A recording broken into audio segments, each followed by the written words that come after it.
Chicago Bears finally get it done.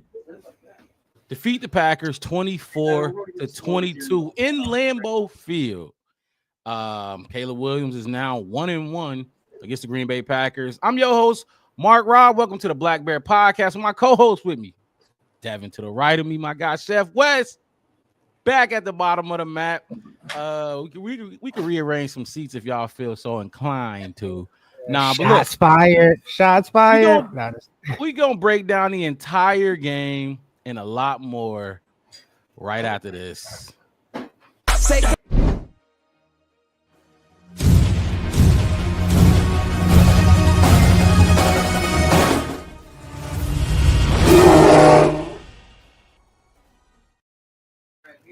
Can't y'all tell I'm a little rusty? I almost played the wrong. I almost got you. It's because you was throwing shots. Look, listen.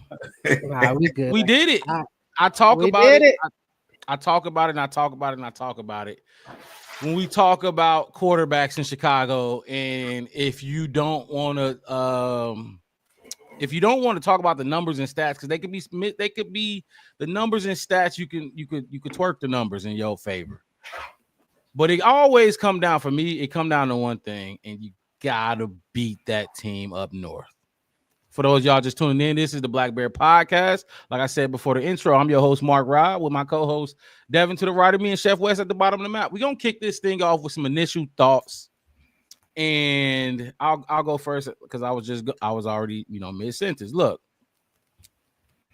you got to beat that team up north. You absolutely have to. Once upon a time, I used to tell myself, I don't care if we go 2-16 or 2-14 when the games were 16 instead of 17. 2-14. I don't care. As long as those 2 wins are against the Green Bay Packers. That's how much I hate that team up north. And we were on an 11-game losing streak, fellas. 11 games. Now, I'm glad this season is over. I'm glad this season is finally over. This season has been one of the most stressful seasons, probably because I've covered it. We've covered it closer than we've probably ever done in our lives as Bears fans. This all off season, the work we put in, following this team and being in depth, and then coming on here and reporting on it. We put a lot of time into this team and hoping, they was finally gonna get it going. I'm glad it's over. This team don't know how to play together. This is a team with players that's thrown together and they just running plays. This not a team. It wasn't a true team all season. It was not. I'm so glad this season is over. A lot of the issues we had this year were preventable. And we talked about this shit all season. We all had our opinions on what we'd like and what we want to see Ryan Poles do, how we want to see this roster built, yada, yada, yada. This season was stressful as fuck. I'm happy we got this W because we not only break the 10-game losing streak, fellas, but we break the 11-game losing streak against the Packers. Mm-hmm. Now, I got people on social media. I don't know what y'all seeing right now, but the people are saying they rested their starter. They didn't rest shit. They got hurt. Person they rested was exactly Josh Jacobs sat, but other than that, we was knocking dudes out the game.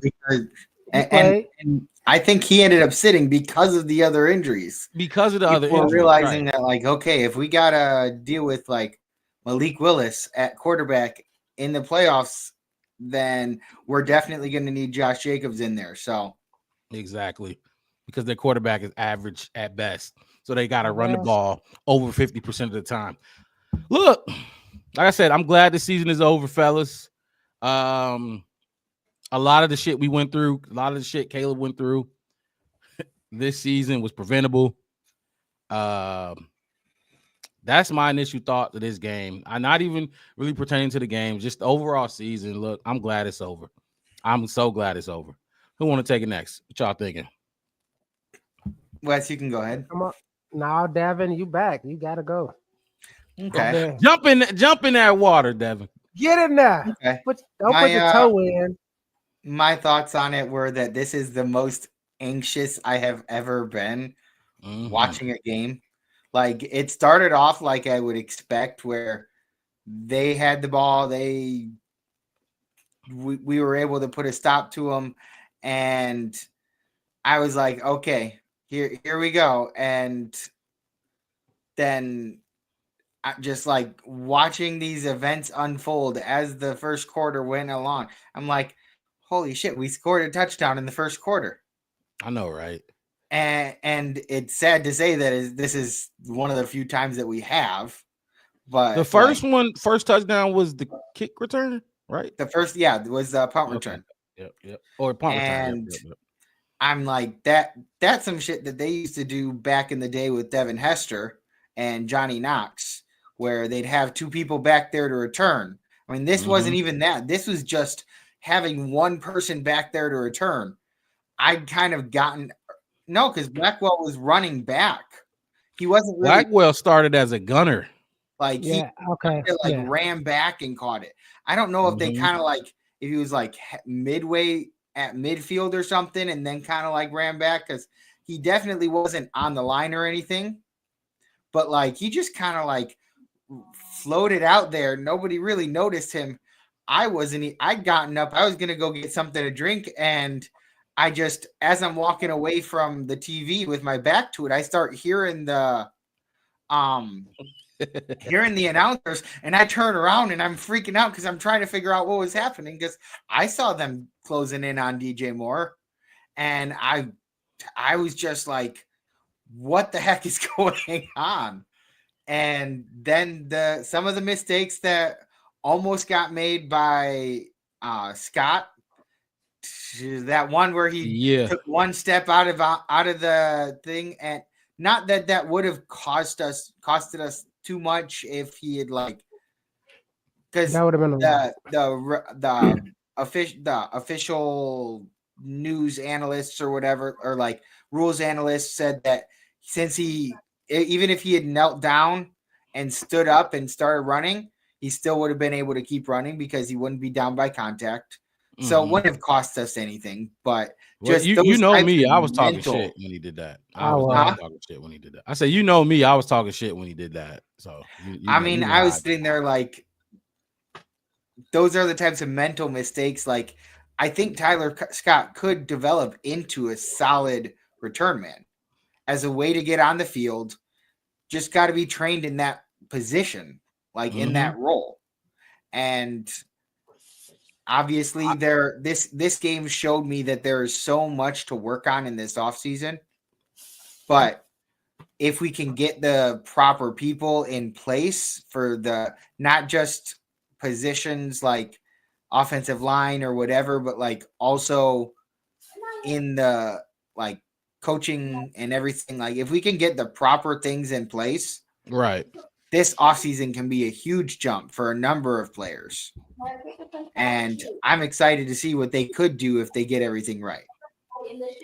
Yeah, I mean, when Tyler Scott, to your point, when he did that, I'm just like, dude, that's why your ass not on the field now. Like, you have to maximize the few opportunities. It's sad, but like, if you get one chance all season, that is your moment to, you know what I mean? At least be competent. Don't do something like that, because you get one chance. It's not fair, but you probably won't ever get it again. Now, in this case, he's going to be the return man for us. He's going to keep doing it as he did. But you can't, when you're in his position or some of these younger dudes that we got playing behind veterans, you can't miss your opportunity. You can't let it pass you by. And he almost did some stupid shit that would have had me cussing him out. But Wes, talk to us. Initial thoughts of today's game. Today's game, my key word for today's game is kind of my key word for the season. Something. Something. I mean, it probably wasn't the top thing I wanted to see this season, but that's what I wanted to see this week. Right. I wanted to see a win in Lambeau this week. I did. I really, really, really did. I definitely did want to have a win, no matter how it really looked. Right. I really wanted, in the last 6-7 days, I really wanted to just get a win. Cool. Cool. Break that something. You see what I'm saying? We did something. Because other than that, we did pretty much, I don't want to say nothing, but if it was either pedestrian or below, but anything else we can talk about the rest of the season or the rest of the players, or even the game we just saw was pedestrian. As Bears fans, like we could talk about the special teams, we could talk about the turnovers on defense, we could talk about, but if you've been a Bears fan as long as I've been breathing, and that's what I say to that. That's what I say to the defense getting turnovers. That's what I say to the special team scoring touchdowns. And this was supposed to be the new regime of doing things that we didn't see as Bears fans, and to talk about the Bears in a different light that we didn't see. Yes. So everybody want to say, oh, the defense, they had 2 forced fumbles, interception, and 2 touchdowns. And I've seen them get 4 touchdowns. I've seen them turn the game around in Arizona when it was down like 3 touchdowns, and the defense and the special teams came back and scored 28, 29, 30 points. You want to talk about, we could blame Cairo for all that, but we had a kicker that wouldn't miss until he double doinked, and we just lost our fucking minds like it was the worst thing in the world. Who, Cody Parkey? It was that Parkey. Parkey was good up until that double doink. That double doink, that was it. We were done with him. Okay. And think about it. He was coming. And think about it. He was coming behind, and I know what you're going to say, but he was coming behind like Robbie Gould, somebody who was. I mean, he leads the league. Cody Parkey stunk. I ain't gonna lie, he stunk. My whole thing is like, I don't know. He stunk. That's what we had a whole kicking competition all through training. That was the most talked about thing in training camp. Was our kicking competition that year? We thought we were one kicker away. And we clearly weren't one kicker away. But my whole thing is this: we only had the kicking competition because of the double doink. Right. That's what I'm saying. If he did, I guarantee, if he would have just missed, we probably wouldn't have that competition. We probably would have. We would. It wouldn't have been as bold as asking fans to come to the stadium to kick 30-yard field goals. That's how dramatic we got. Remember how dramatic we got? Because I thought about flying back home to do it. That's a valid point. That like somebody misses a field goal, you don't like ridicule them forever. Right, y'all gotta remember that was Cody's 4th time hitting the fucking upright that season. He was hitting the uprights all season long. I'm not saying that. My whole thing is this. I'm saying this. The team, the stage, and the way it happened caused it to be absolutely so much bigger than what's supposed to be. I agree. Kind of like speaking on that kicking thing.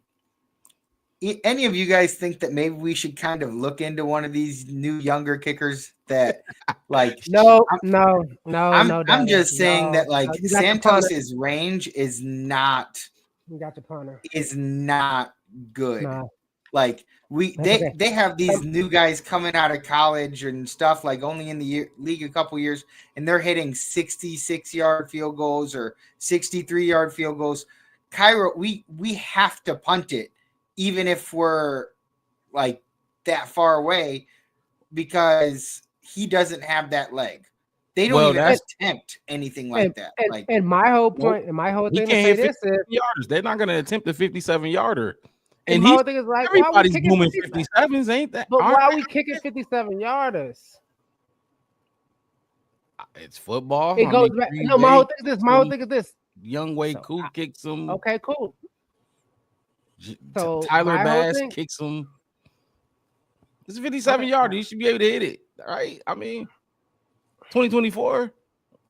I'm just saying it might be something that we might want to think about in the offseason if there's somebody available, because you talking about acquiring. I thought you were talking about drafting. No, I'm just talking about like getting one. That's right. That's not drafting. I mean, I would have lost my shit. Oh, my goodness. Okay, yeah. If you can go find somebody that you can pay them a little bit of money that you know can hit it from 57, Yeah, sure. I'm just saying that there seem to be a lot of players out there nowadays that can, and Cairo is just in the bottom half as far as like his range. I'm just saying, I'm pretty sure there's a 17-year-old in Costa Rica that can kick the fuck out of Coconut. So he's very accurate. He's accurate, but like he don't got the leg used power. To be. Mm-hmm. I would say he used to be. This year he has been pretty inaccurate. As far as like there have been times that we need him to hit it, and it's been like I'm questioning if he will. Like, not just because he had the one blocked, but like then the next game he had another one that he missed or something, like he had back-to-back ones blocked or something because the Vikings blocked it the very next week. The Vikings blocked it. And what? The reason they block it is because his are low. You got a low whereas other people kick it a lot farther. They're kicking higher. So what's his plus 50 on kicks? What do you think is plus 50 on kicks? I got all the stats for the season already. I would say his plus 50 is like maybe he's made like 2 or 3. He's probably over 50 yards. I would say he's missed. I don't know total, but I'll say he probably missed 4, 3.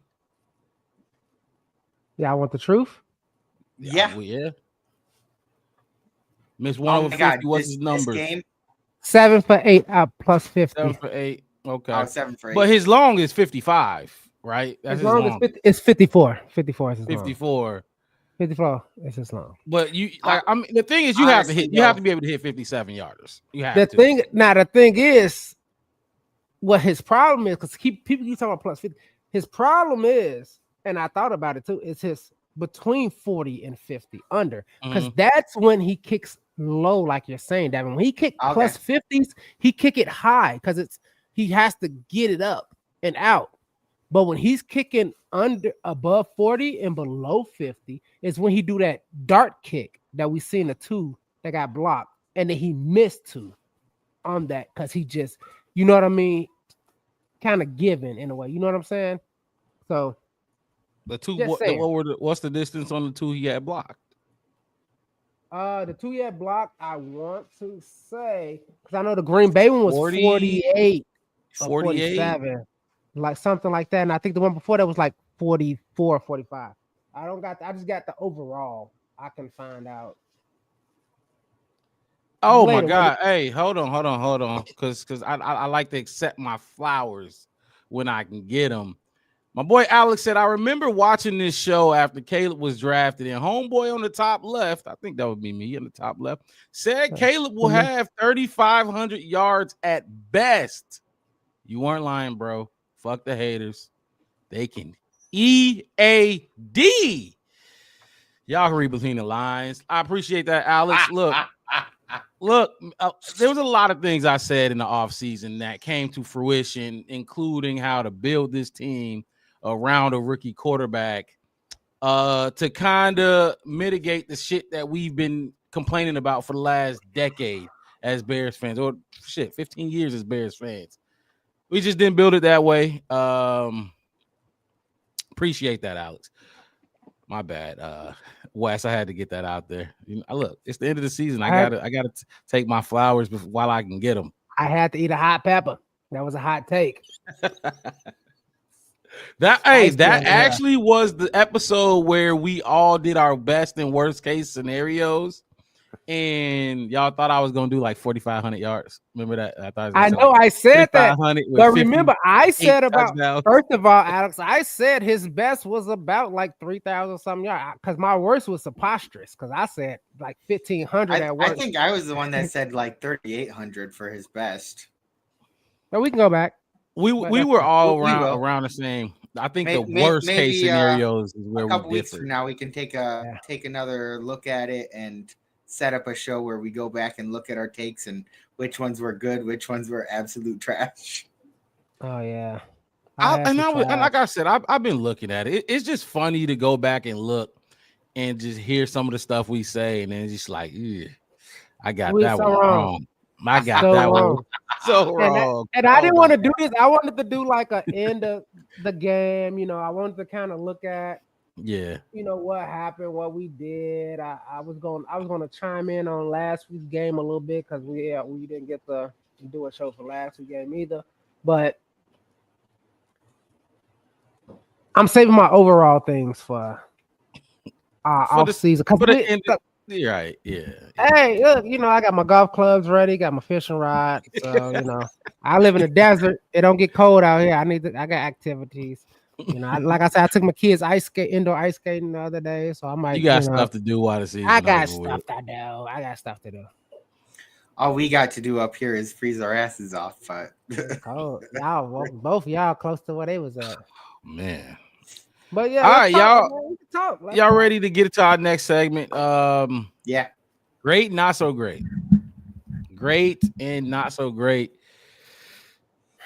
My favorite segment, because you get right to it. You get straight to the point on what what topic, what you liked and what you didn't like. I love that. Put it out there real quick. Should I go first? Should I take this one away? Yeah, go ahead, take it away. This is a simple one for me. It was easy. Very easy. The Chicago Bears finally ended the 11-game win streak against the Green Bay Packers. Now, I don't care about that draft pick. I don't want to lose to Green Bay to keep a better draft pick. A lot of people doing the tankathon and watching the tankathon thing. No, fuck that. We got to stop in that 11 game ended, because now all we have is the last time we played them, the Bears won. We won the last time we are undefeated in 2025. Exactly. Caleb. And more importantly to me, Caleb Williams is 1-1 against Green Bay in his career. So all that extra and shit show they that gonna whole do, team what it feels like to beat the Packers. Exactly. They will remember that next year and want to recreate it in Lambeau. Wow. Yeah, Mama Blues. I know we've been adding too much salt. We put too much butter in there, you know, a little bit too much pepper in the macaroni. I don't know, but that's my great in that 11-game losing streak. It had to go. It had to stop. I don't care if we ended it and the Packers legitimately rested their starters. I didn't give a fuck in that. You know what I mean? Let's just wipe that shit clean and let's start fresh. Not only that, but then Caleb should be 2-0. He really should be 2-0 against that team up north. That's more than that. Look, that's more than I could ask for. The way this season has gone, you think we'd be 0-2. The Packers probably thought we'd be 0-2 against them. They thought there was no chance we'd beat them today, especially after Caleb did his thing, put us up 21-13, and Tyreek Stevenson gets fucking snagged on. And then the very next play, Chris Brooks or whoever that was, just run 13, 15 yards into the end zone to take the lead, put them up by 1 or whatever it was. Just like the first game. Christian Watson, big bomb, Jalen Johnson on his face. They score to take the lead late. It's like last game. Look, that's my great in the 11-game losing streak. Caleb is 1-1 in his career against Green Bay. You got to beat that team up north. My not so great. Thomas Brown. I was focused on Thomas Brown, and I'm not going to say I was wrong about focusing on Thomas Brown or I regret focusing on Thomas Brown, because my entire intention was focusing on the man that we had in-house. Because like I told you a couple weeks ago, Wes, I quite frankly don't give a damn who we hire as the head coach. The Bears going to do what they want to do. I'm going to scout them. I'm going to deep dive into them.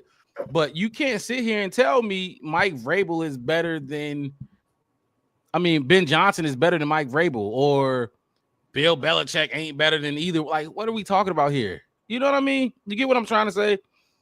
I get what you're trying to say. But, yeah. The Bears going to do what they do when they hire that coach. And when they hire that coach, then I'll critique that coach. I'll obviously do my due diligence on each coach and provide as much info as I can about them, but I really don't give a fuck. I really don't care. So you don't have a preference? Like, you ain't gonna get somebody and be like, okay, they right. Or if they pick somebody, you like, that was wrong. A preference? How? There's no Jim Harbaugh. No. I don't have. My whole thing is like it has to be like okay, I can see the upside. Or if we go to Jacksonville State and take their athletic director as our head coach, you can be like, that is, or the great. Dolphins Like, defensive coordinator that they're you know what I mean? Like they could make a horrible head coach pick, and then they can Why is that horrible? Why would that be horrible? Then let me be the head coach. If anybody, if nobody matters, but clearly the people that are going to be finalists are going to be people who had some success, right? They're all had success, right? They're not going to interview. They're not going to make people finalists who haven't had legit success. At least in some area. Basically, so you're saying like Doug Peterson gets fired, then we go hire Doug Peterson. That's not going to happen. The guys we're going to look at is going to be guys who had success at some point in their career, or they're coming off success for this past season, right? That's what's going to be. So who am I to say? I hope that's what it is. I hope that's what it is. But given how the Bears organization does certain things, like they can make loopy decisions. Am I wrong from saying that? Okay. So that's all I'm saying. Until we start, I'll kill it with this. Like until I start seeing who has interviewed, like they say, okay, we interviewed Mike Vrabel. We interviewed this. I know like six candidates right now. There's a list of 6 for sure that'll be interviewed. At least 6, maybe 5. We know right now. We got our pool. Okay, cool. We'll start adding more, and we'll write them down, and we'll see who don't get interviewed. Because I feel like a lot of that top 6, we think some of them is not going to even get interviewed. No, they'll get interviewed. They'll get interviewed. I mean, now will they get a second or become finalists? I don't know. How about this? What we know, I hope they will let us know who's being interviewed as a public. We do know. That's what I'm saying. We do know already.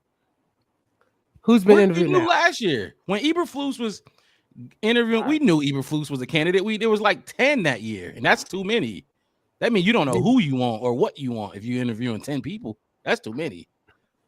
I knew, but I don't think a lot of others, because somebody came to me and asked me who Thomas Brown was. I was like, he interviewed for the offensive coordinator position. Did you know? I'm saying for head coach though. Like head coach, I'm just saying like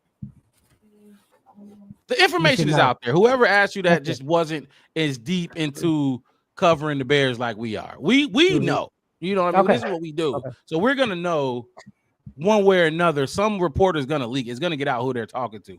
But the coaching conversation, we could save that because that's definitely gonna be talked about, and we'll definitely be doing that until we find our new head coach. But no, my not so great. Like I said, Thomas Brown and his clock management, his clock and game management. He did it again, dude. Let me know what y'all think about this. You got a chance to go for 2-point conversion to put it, make it a 9-point game, 2-possession game. You don't get it because you run another fucking fake, another reverse, triple, quadruple reverse to Keenan Allen to have him throw the ball after he just threw an interception, a stupid interception. I could see that I got to throw that away if I was Keenan. You did it again on a 2-point conversion. I don't know why. And then we get a flag, right? We get a second chance at it. He says, okay, I'm going to kick it this time and just put us up 8. What are you doing? Like, what are you doing? I don't understand that. He threw the bubble screen with under 2 minutes. It was under 2 minutes. He threw his 18th bubble screen in the fourth quarter to DJ Moore, and he fumbles the ball. What are you doing putting him in that situation? Just run the ball, because the run game was working late in that fourth quarter. DeAndre Swift started carving up yards. You see his yards at the bottom of the screen. He had Roschon Johnson had a pretty big gain right up the middle for about 6 right or up 7. the middle. You threw a bubble screen to DJ Moore right after Caleb picked up the 4th down, right? I think it was after Caleb picked up that 4th down, and he fumbled. Like, what are you doing? You think he gonna pop another? You think Green Bay gonna let DJ Moore catch another bubble screen and pop it for a touchdown? I guarantee you that's not gonna happen. That's my not so great. Thomas Brown has disappointed me in a lot of ways since he's taken over. I understand the situation was impossible for him, but like we were saying with Tyler Scott, you got to take the opportunities when you got to take the opportunity and when you're giving it. And Ryan Poles came out today and said, yes, Thomas Brown will get a formal interview for the head coach. He will. That's another one we know. Candidate we know. Personally, I agree. I believe he has deserved the interview. Hell yeah. I don't think he has done enough to deserve the job outright. Like, well, at this point, I don't think anybody deserves this job because even Ben Johnson, I don't think he deserves it, or Mike Vrabel or whoever's top candidate. But my point being is he disappointed me. Y'all know, Devin West, y'all know how I was focused on Thomas Brown once dude got fired, Eberflus. I wasn't thinking about nobody else. I was focusing on the guy that was here. He's been disappointing me. The last week, I think he sent the punt team out. You burn the timeout and then send the offense back on the field. Like, what are you doing? He's disappointing me. That's my not so great. Thomas Brown, clock management and game management overall. That's my not so great for this game today. I won't take up no more time. Who next? Wes, how about you? Take it away. Oh, we got to get you unmuted. My bad. I muted myself because I was talking before. You good? I had some kids leaving. I had a bunch of kids at the house over the night. But my great is I have to give it to him. I was screaming his real name. I ain't gonna say it because I don't want him to not like me. But DJ Moore, the fumble god. Get the fumble guy. Are you serious? That is preposterous. Who else? The ball in the most clutch situations, and you get a great. Okay, cool. Since you just said that, you saying that to the person who was vouching for Velus Jones, so I can't even take that. I vouched for Velus. You definitely did. No, now I understood what was going on, and I knew what they would do. Exactly, and I understood what was going on this game. Yes, I want Velus. I need him on my team. That's my guy. Now, so my great is I vouched for what was going on. What was actually working for the offense for majority of the game was DJ Moore. And contrary to what you just said, they kept going to it, and everybody's like, okay, y'all really gonna keep doing this? Even late in the fourth, we're gonna take him out. And that's why they was on him. He wouldn't if it was a mixture, contrary to what you said, your worst or your not so great was the reason he fumbled is because Thomas Brown kept trying to give it to him because he was working. Yeah. He wasn't. Sometimes. It worked a couple times. It won. How many times did we see them blow up that bubble screen? That wide receiver screen kept getting blown up. But it wasn't always to DJ Moore, though. I don't care who it was to. That's what I'm saying. I'm talking about that was my not so great. That's why I put it on Thomas Brown. Right, it wasn't but when you say your grade is DJ Moore, yeah, he has some screens. But I'm saying he fumbled in the most critical situation of the game. That's insane. But look, continue. Got to be said. You can't just. It has to be mentioned. He fumbled in the most critical point of the game, and I thought they did it to Caleb. What did everybody else do? What did Caleb do? Not fumble or throw an interception. Didn't do much. Because guess what? DJ had the fumble. Keenan had to throw the interception. Caleb wasn't doing it. That's different. Now back to what I'm saying. Because Thomas Brown is calling bullshit, like I said. Okay, all right, cool.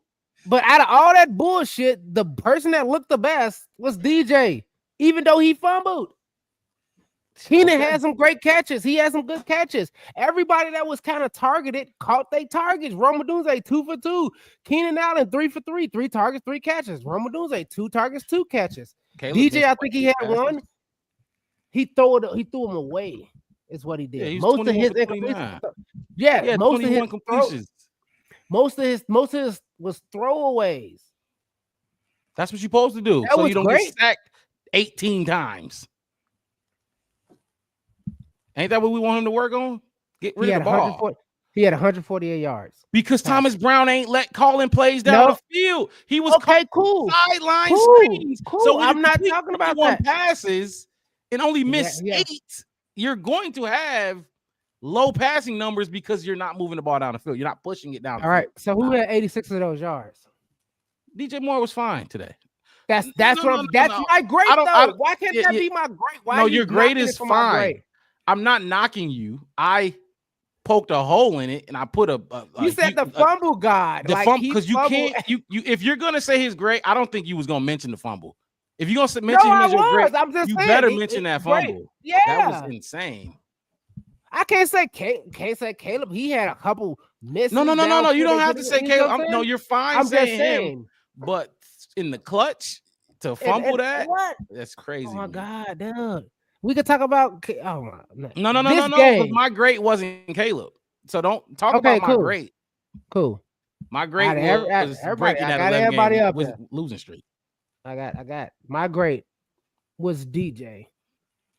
But no, you're right. You're right. You're right. Continue with your great. My bad. That's on me.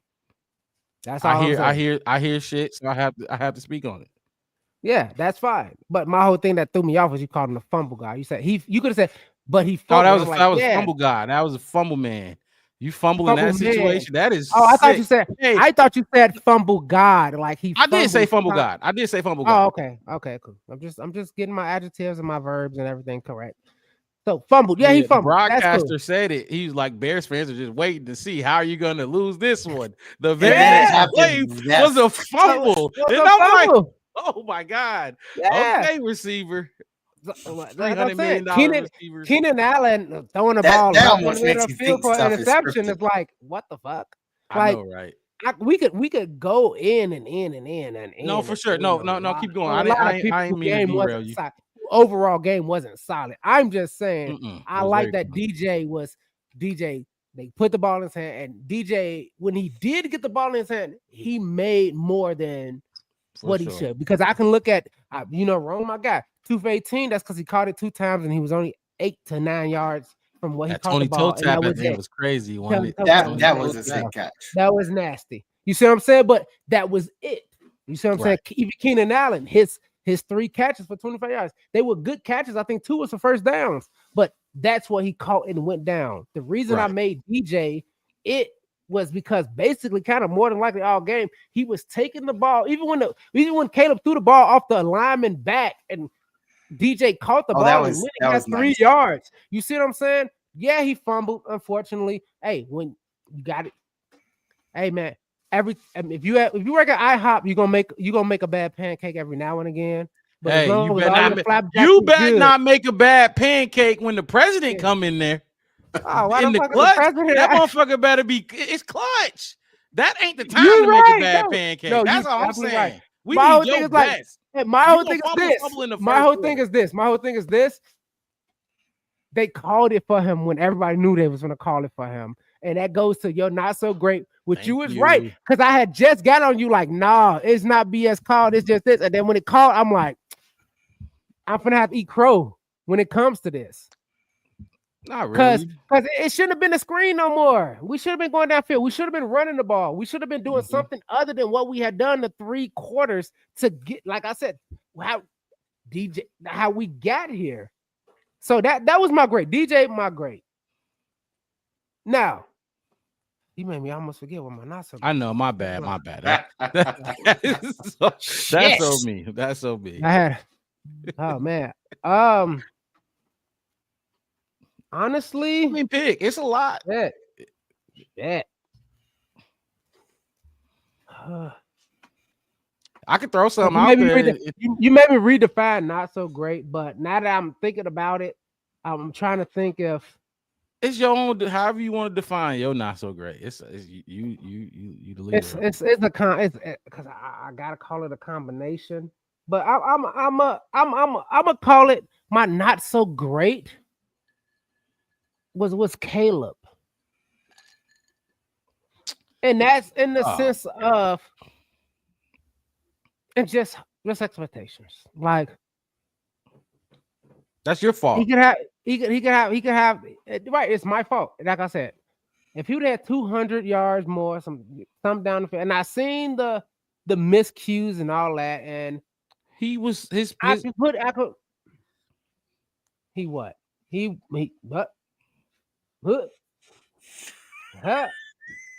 Because it was some DJ Swifts on the other side of the field wide open. I mean, no, I saw some plays he missed. It was a Komet one that he missed too. Komet, you know what I mean? He was 21 for 29. We don't act like he's just missing. So you wanted him to go 29 for 29. No. And that's my whole thing that he missed. And my whole thing is I didn't say he didn't play good. I don't want ATF. He was sacked one time today, sir. Yeah, one time. That was it. I agree. That was it. Overall, that was it. But my whole thing is like, I've seen you do better with, like you just said, I've seen you do better getting sacked 5 times. You only got sacked 1. Like I expected the way it was. I was looking like, man, he could what? He was he completed 21 passes and he only threw it 29 times. The play calling wasn't designed to move the ball down the field. He was hitting all of those little screen pass. It was 100 screens they called. Normally in most games, but he missed we're most playing of the from behind. downfield. This is one of the few games that we've seen where we're playing from ahead. That's it. All right. And that does seem to play a factor though at Wes. No. I get what it said. I was just more of like you just said. I wanted to see a little bit to kind of give me that, okay, look, Caleb, the talking point. We have to talk about him the rest of the offseason with nothing else to say. You see what I mean? So I expect that. That's all I was saying. And I'm not saying it's just his fault. I'm just saying my not so great was Caleb. Caleb's play. It was Caleb, like 225, a touchdown, 21 for 29. Sure, I wouldn't say nothing. But you're the yards is not his fault though. If we're calling screens and he's just completing screens. But my whole thing is because he's missed downfield and we're playing ahead. So trying to usually you're gonna miss more than 10 passes. He only missed 8 throws. If you were gonna have it your way, you were gonna make Caleb go 24 for 29 or 25 for 29. That's basically what I'm hearing. Go 25 for 29 to get that 200 some yards or whatever. 25 for 32. But for me, it's like I wanted to see them because, like I said in the group chat, this is not just your interview for the head coaches or the players. This is your interview for the fans in Lambeau, like to give us, like I said, we have to come up here. Like you said, I'm happy the season over, so you don't have to really talk about it no more. But guess what? We have to talk about every game for the next 6 months anyway. And to have hey, look, he had another game. Like we talked about the 300-yard games. How many times he went 300 yards? How many times he didn't throw a turnover? Like he didn't have a turnover this game. Something that we can keep talking about. That's why I said not so great. Did I say he didn't play well? No, I'm not saying that. But I understand why Thomas Brown was doing what he kind of called. I wish he would have been more aggressive. Yeah. My whole thing is you probably coached yourself out of the job because Hightower didn't. You see what I'm saying? Like you know what I'm saying? JJ, he left with a forced fumble. Pro Bowl, like he didn't leave with things. Even Tyreek Stevenson, sometimes in the game, even though he's been up and down all season, this game you looked at it like, who is that hitting him that hard? Tyreek Stevenson. See, that's what I hate about him. Because he'd make a play and you'd be like, yeah, who was that? Get up, you see 29, and then 3 plays later, he get burned for 22 yards. That's what I mean about my not so great. I wanted Caleb to give me something to hold on to for a little bit while longer. That's it. That's all. That's my not so great. I respect it. I respect it. I mean, that's your not so great, and that's your great. It's like I just felt like there was a lot of bullshit going on in that game. Where, but I guess, look, I guess you look. You winning, you Thomas Brown. Because I wasn't too impressed with Caleb myself, but for different reasons. If that makes sense. We'll talk about. That's what I'm saying. Like the whole thing. I mean, we can break down on our Caleb segment about what I didn't like about Caleb. A lot of that we go through, but I'm just saying, like, not so great. And I get Thomas Brown. My whole thing with him is, this is your last chance to put you up in that top 3 for head coach, and you just dropped probably at 6. That man beat the team up north. That's crazy. That is but that might put you back at 4. You see what I'm saying? in Wisconsin. So like a lot of things happen. That's why I can't. Hey, look. Eberflus didn't do it. Nagy didn't do it. Thomas Brown just happened to do it. Eberflus did it. I mean, not Nagy did it once, right? Nagy did do it once. My bad. Early on. No, I mean, look, like I said, look, I respect it. I respect it. I can't even sit here and act like Caleb is free of blame, or not even blame because we won, but free of judgment or criticism. He didn't go out there and ball out. Yeah, he did not. He absolutely did not. Devin, jumping in here, you might as well take it away. So welcome back. Welcome back on your first great and not so great in 2 holiday seasons. Talk to us. Honestly, my great is gonna kind of be a surprise, but my great was Kevin Byard. One with Byard. That forced fumble that he did, that he just drilled into Malik Willis. Oh, and just I remember that one. Blew him up. Like they kind of like shove blocked him, and nobody else picked him up. And he just like looking at Malik Willis, who doesn't even see him there, and he ran in and just hit that ball right away, real hard. And I've been enjoying having Kevin Byard on the team this year because of the fact that like he's out there making plays, and I compare him to last year's team of when we had Eddie Jackson, and I was saying it in our group chat that like, yep, I saw that. Yep. They were discussing the fact that like how many tackles he had. He is, I think they said third in his positional group for tackles.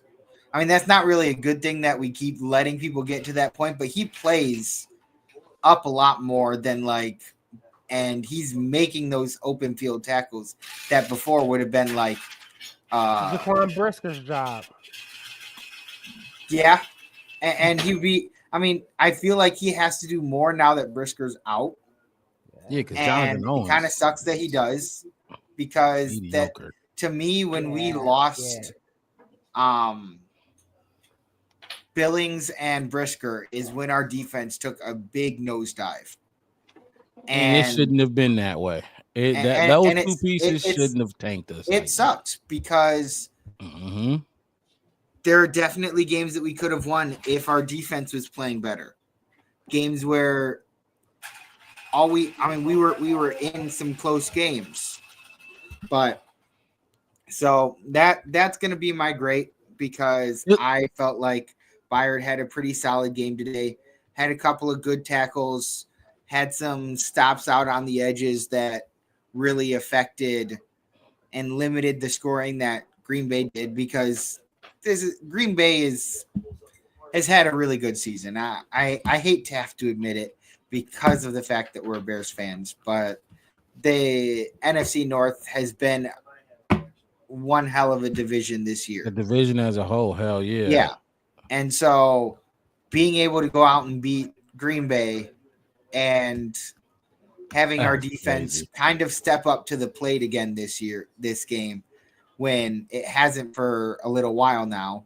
I don't know if it's the play calling by the defensive coordinator or people giving up or what, but they kind of played for a little bit more this game. And I was glad to see that, because if you can't beat your own rivals like this, then you're not really going to win very many games in the year. To your Kevin Byard point, like when he hit him, I swear, all I could picture was a Bears quarterback. Bears quarterbacks getting hit like that. I'm like, yes, they do. That's usually what happened to our quarterbacks. And we rarely ever get those, except by like Kyler Gordon. Yeah, Kyler shooting there. He does that a lot. Like he'll be the one that's kind of like off on the edge, but he'll go in late. Kevin went in at the point, like at the hike, got pushed off a little bit, but didn't like lose his footing and just kind of kept going and was able to make a big play. And then we had TJ Edwards running in there and jumping on that ball. It felt good to see another other team quarterback. It would have felt better if it was Jordan Love, but hell yeah, it was okay watching Malik Willis get lit. We already mangled him up. Yeah, I feel like he mangled himself up by hitting his own teammate's helmet. That play pissed me off too. But so continue.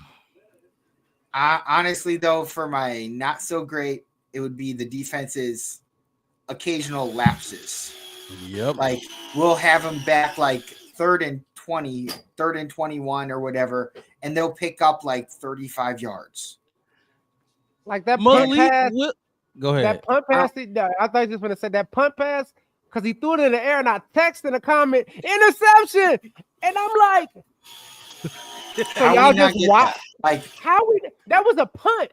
That was literally a punt. Literally, that's what it was. It should have. I knew it was interception across field. There was the other one that Tremaine Edmonds was on the inside, and we had two guys kind of covering the player on the outside, and Tremaine jumped in there and batted it down, and I'm like, that could have been an interception, and it was almost like, yeah, they took the opportunities to bat some passes down, but it just and I know that they got a couple of turnovers and they stepped up big on that 4th and whatever and caused that turnover on downs, which was big, not letting Green Bay at any points that drive, but still it just felt like there were just these occasional lapses by the defense. Like you just kind of like forget what you were supposed to be doing.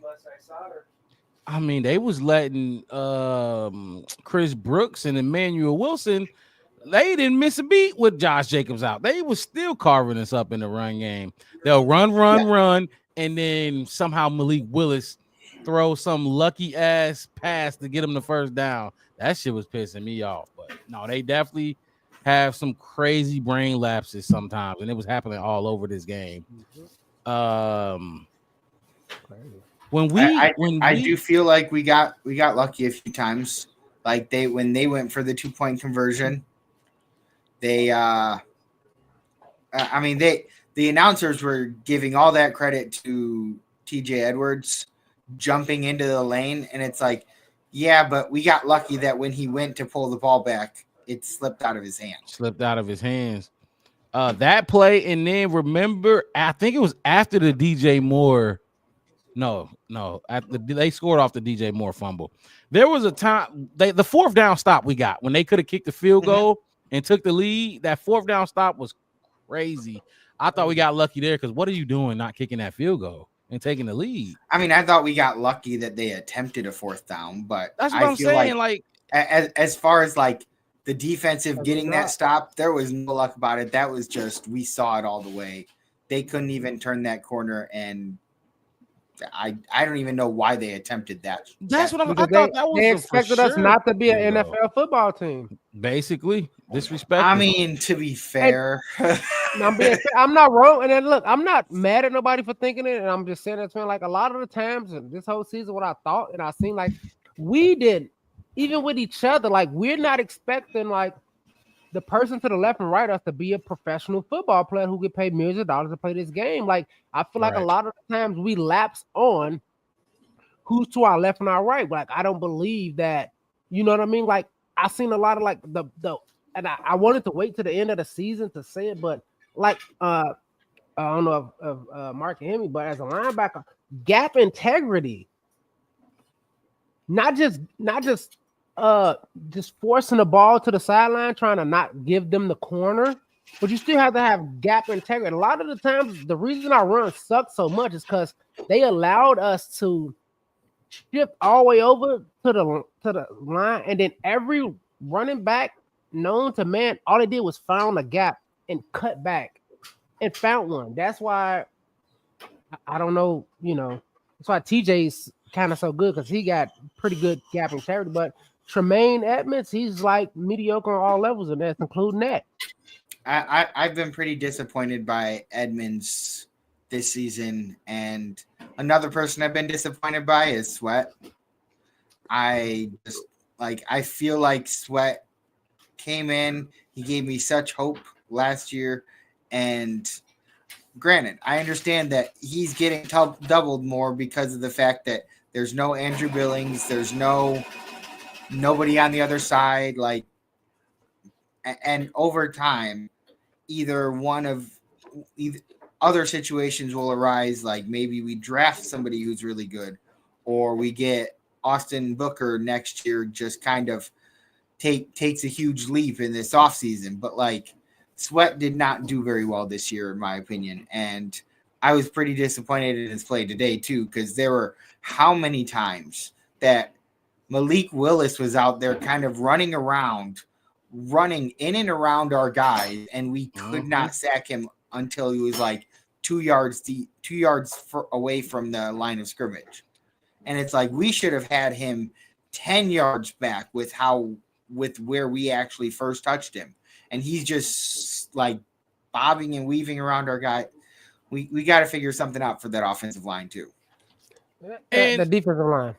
But, yeah, go ahead, Wes. No, but Devin, just to piggyback on what I said it. What was that, 5 shows ago, Mark? I was saying about how like we were talking about that $98 million being wasted, watching quarterbacks be wrapped up by our defensive tackles and our defensive ends, and they don't bring them down to the ground. Like we like, it's not just Montez Sweat. It's a lot of them. It's like you trying to put a hand or an arm on a 225-pound running back who squats 550. Your arm ain't over 550 pounds.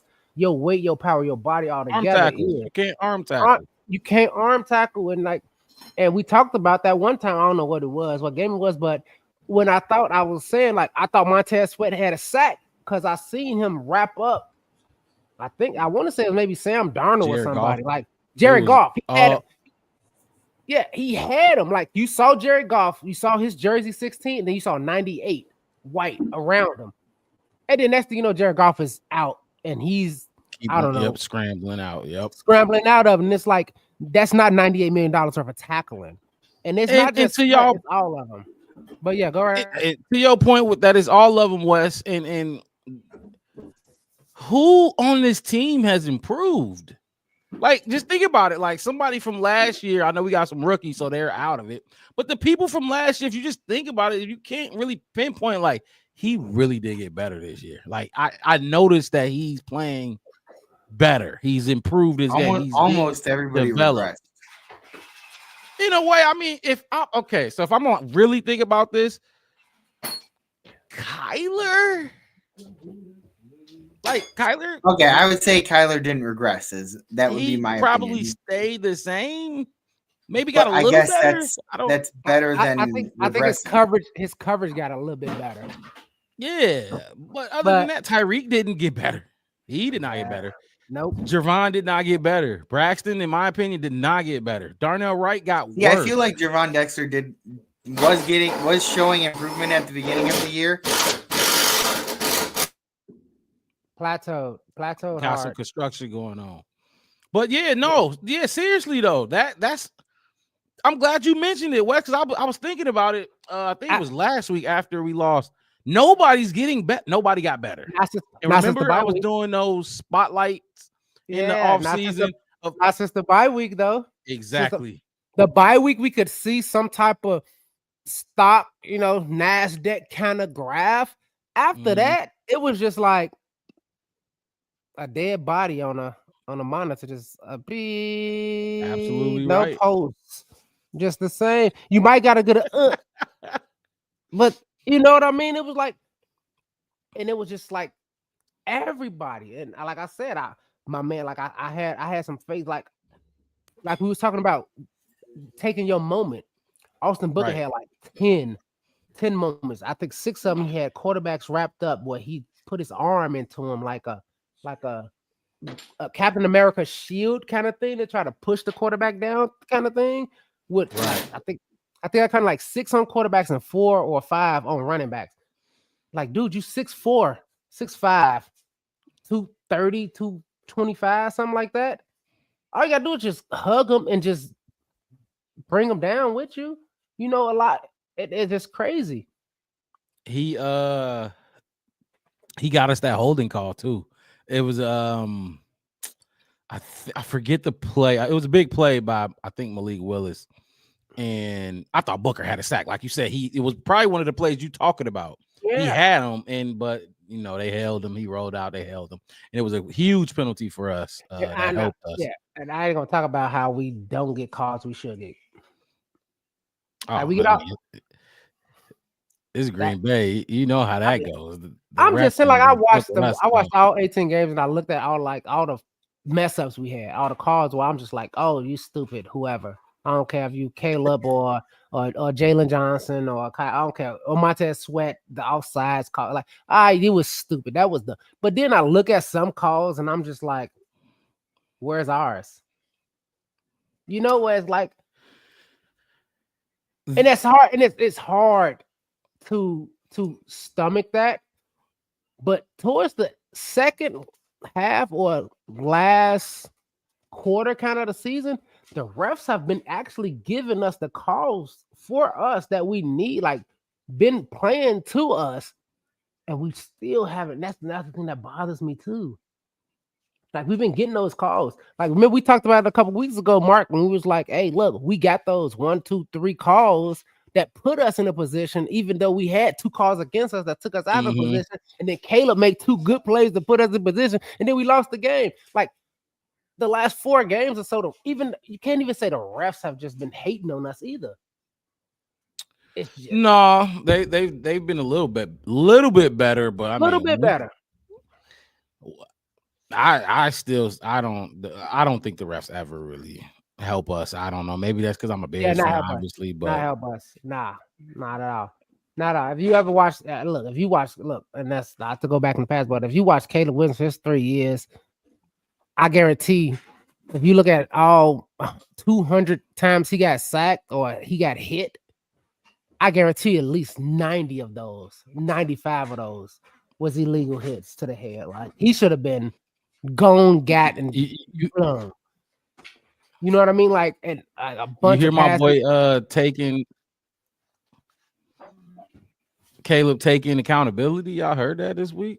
Taking accountability for saying that the sacks, the problems with his O-line is unwarranted criticism and stuff like that. And I mean, I disagree with him, but I'd like to see him out there taking responsibility for that.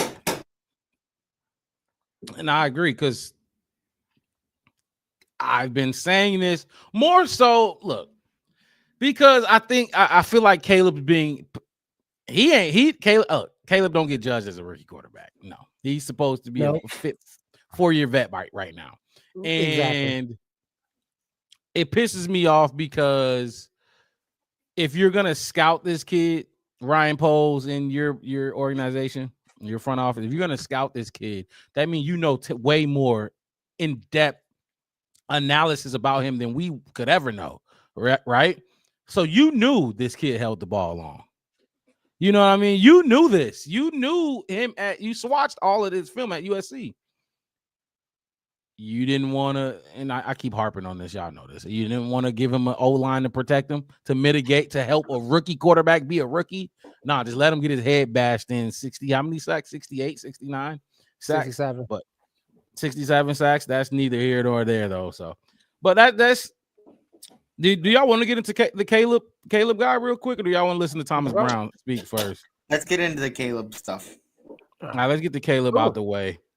Caleb Williams, 21 of 29, 148 yards. He was sacked 1 time, 1 touchdown pass. That was to DJ Moore. You see the numbers going across the bottom. 86 yards and a touchdown for DJ Moore. Caleb Williams, to me, it felt like this game, and it was, first of all, it's cold as shit. It's cold as shit up there.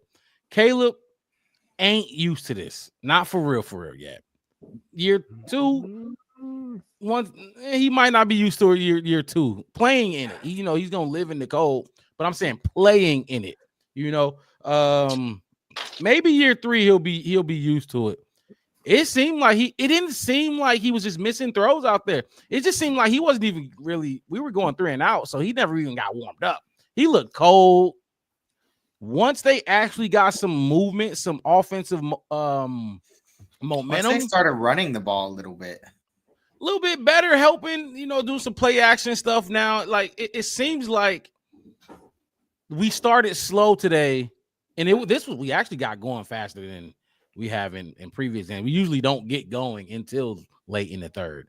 It just seemed like the game plan, the game flow just was keeping him cold. But once he got warm, he completed 21 passes. I mean, I liked what I saw from Caleb today.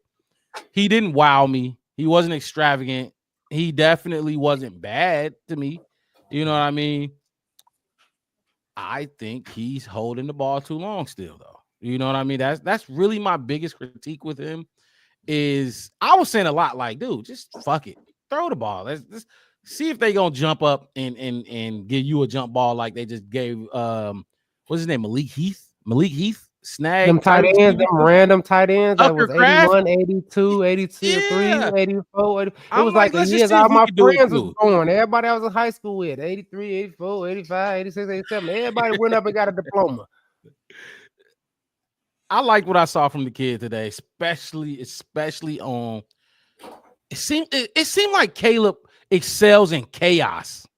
Like when the moments get chaotic, he's playing better. Because when it's simple and like it's like organized football and everything is going how you drew it up, a little weird. He'd be a little off. But when shit get chaotic and he got all Bears fans standing up, staring at their television, seeing what the fuck gonna happen next. He makes plays. Now, we don't always finish these games, but he makes plays. He made them tonight, just like last week. The throw on 4th down to DJ Moore, when he's falling back with 3 dudes in his face, and he launched it up there. We didn't get to speak about it, but like he makes plays in these situations. I feel like we saw it again tonight from Caleb Williams. I think Caleb Williams is like tough as shit.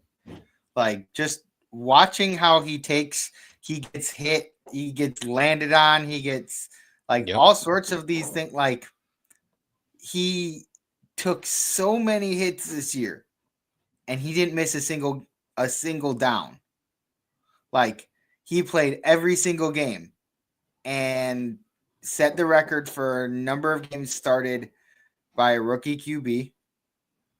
And just, I don't know. To me, it felt like he was out there. He would take a big hit and he'd hop right back up and heid go and throw a 15-yard pass or whatever. Or like this time I saw him take a big hit and the next play they ran up, they like set up was the Keenan Allen interception.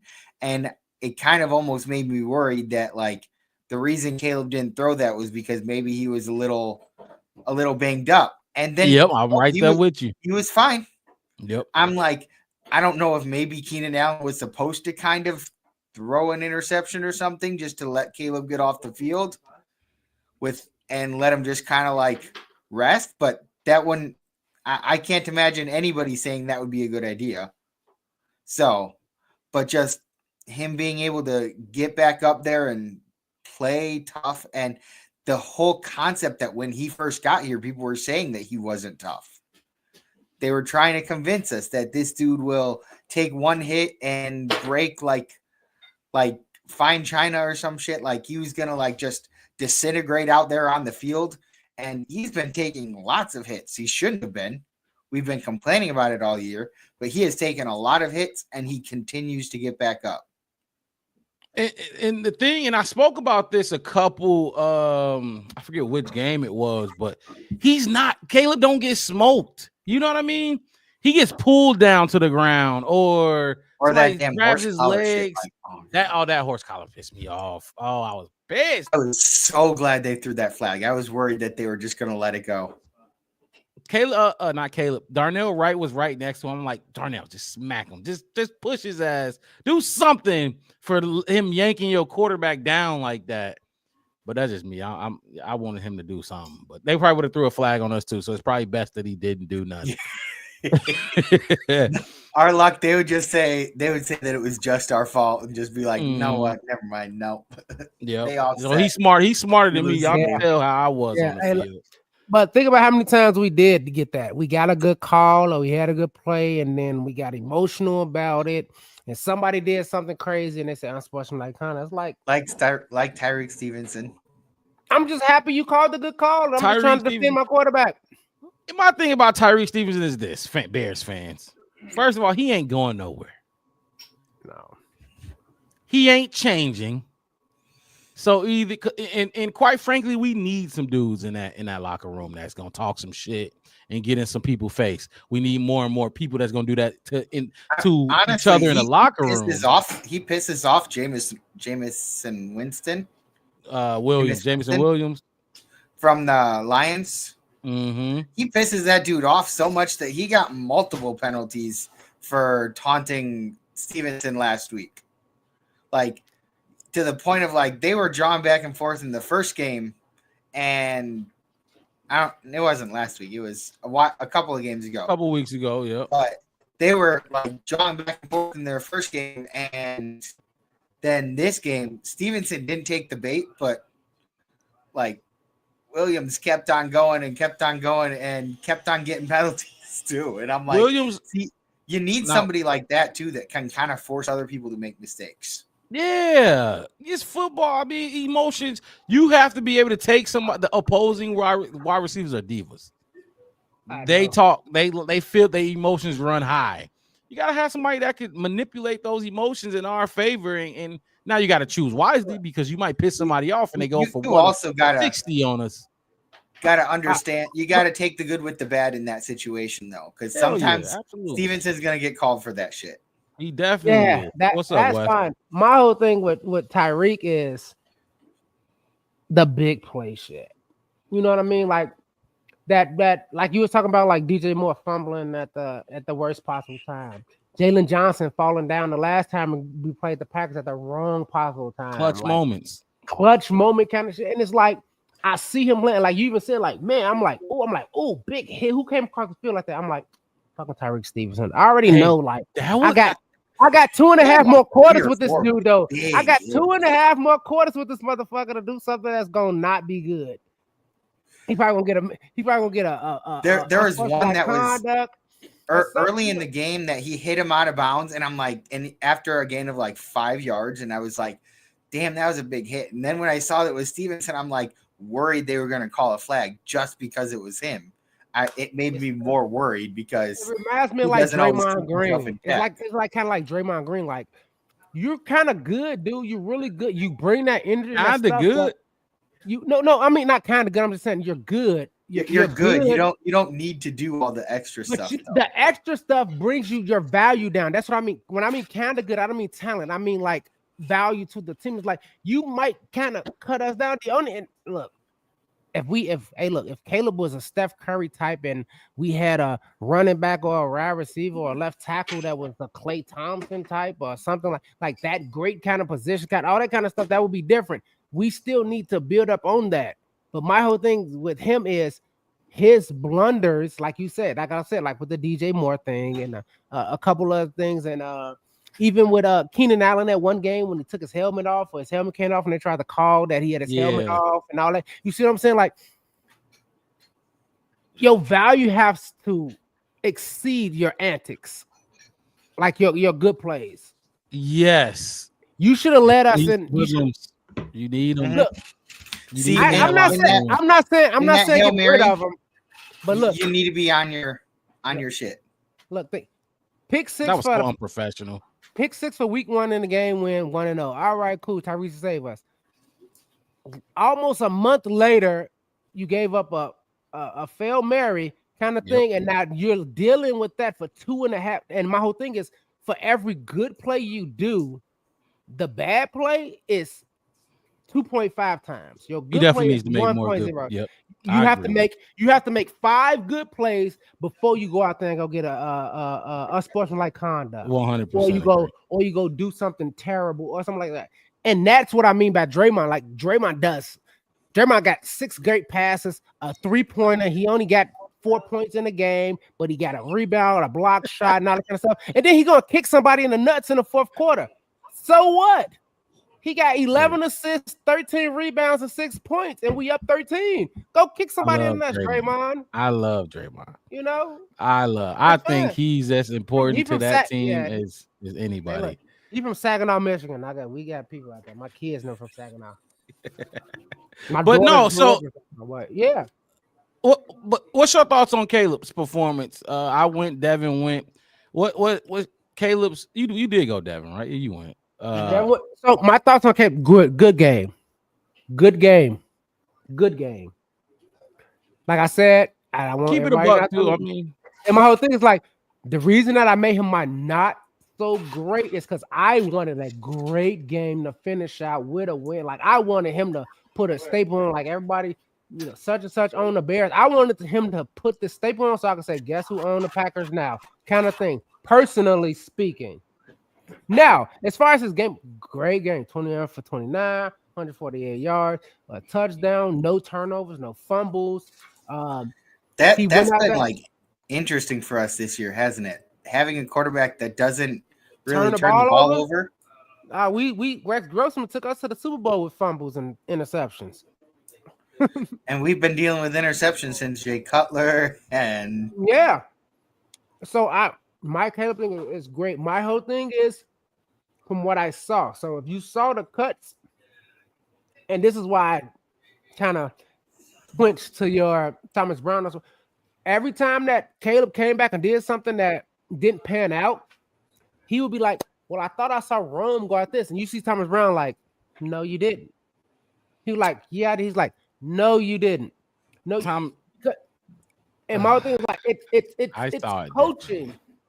It's coaching. And like I said, his play calling, I get what you're saying about his play calling. I'm talking about his coaching Caleb. No, I'm saying because Caleb sees what he sees. If I go like this as a quarterback and we're off cue, Rome, because they were off cue, fuck what you thought, Rome. You have to do what I'm telling you to do. Don't do what you thought because I'm the quarterback. Do what I need you to do because that's what I'm thinking in my head before I get fucking smoked. Do this and not that. You know what I mean? Thomas Brown, and my whole thing is I don't think he was saying he was wrong because Thomas Brown better. No. My whole thing is Thomas Brown was saying in the 4 plays that I seen, it wasn't that he threw the ball, it's when he didn't throw the ball or he threw the ball away.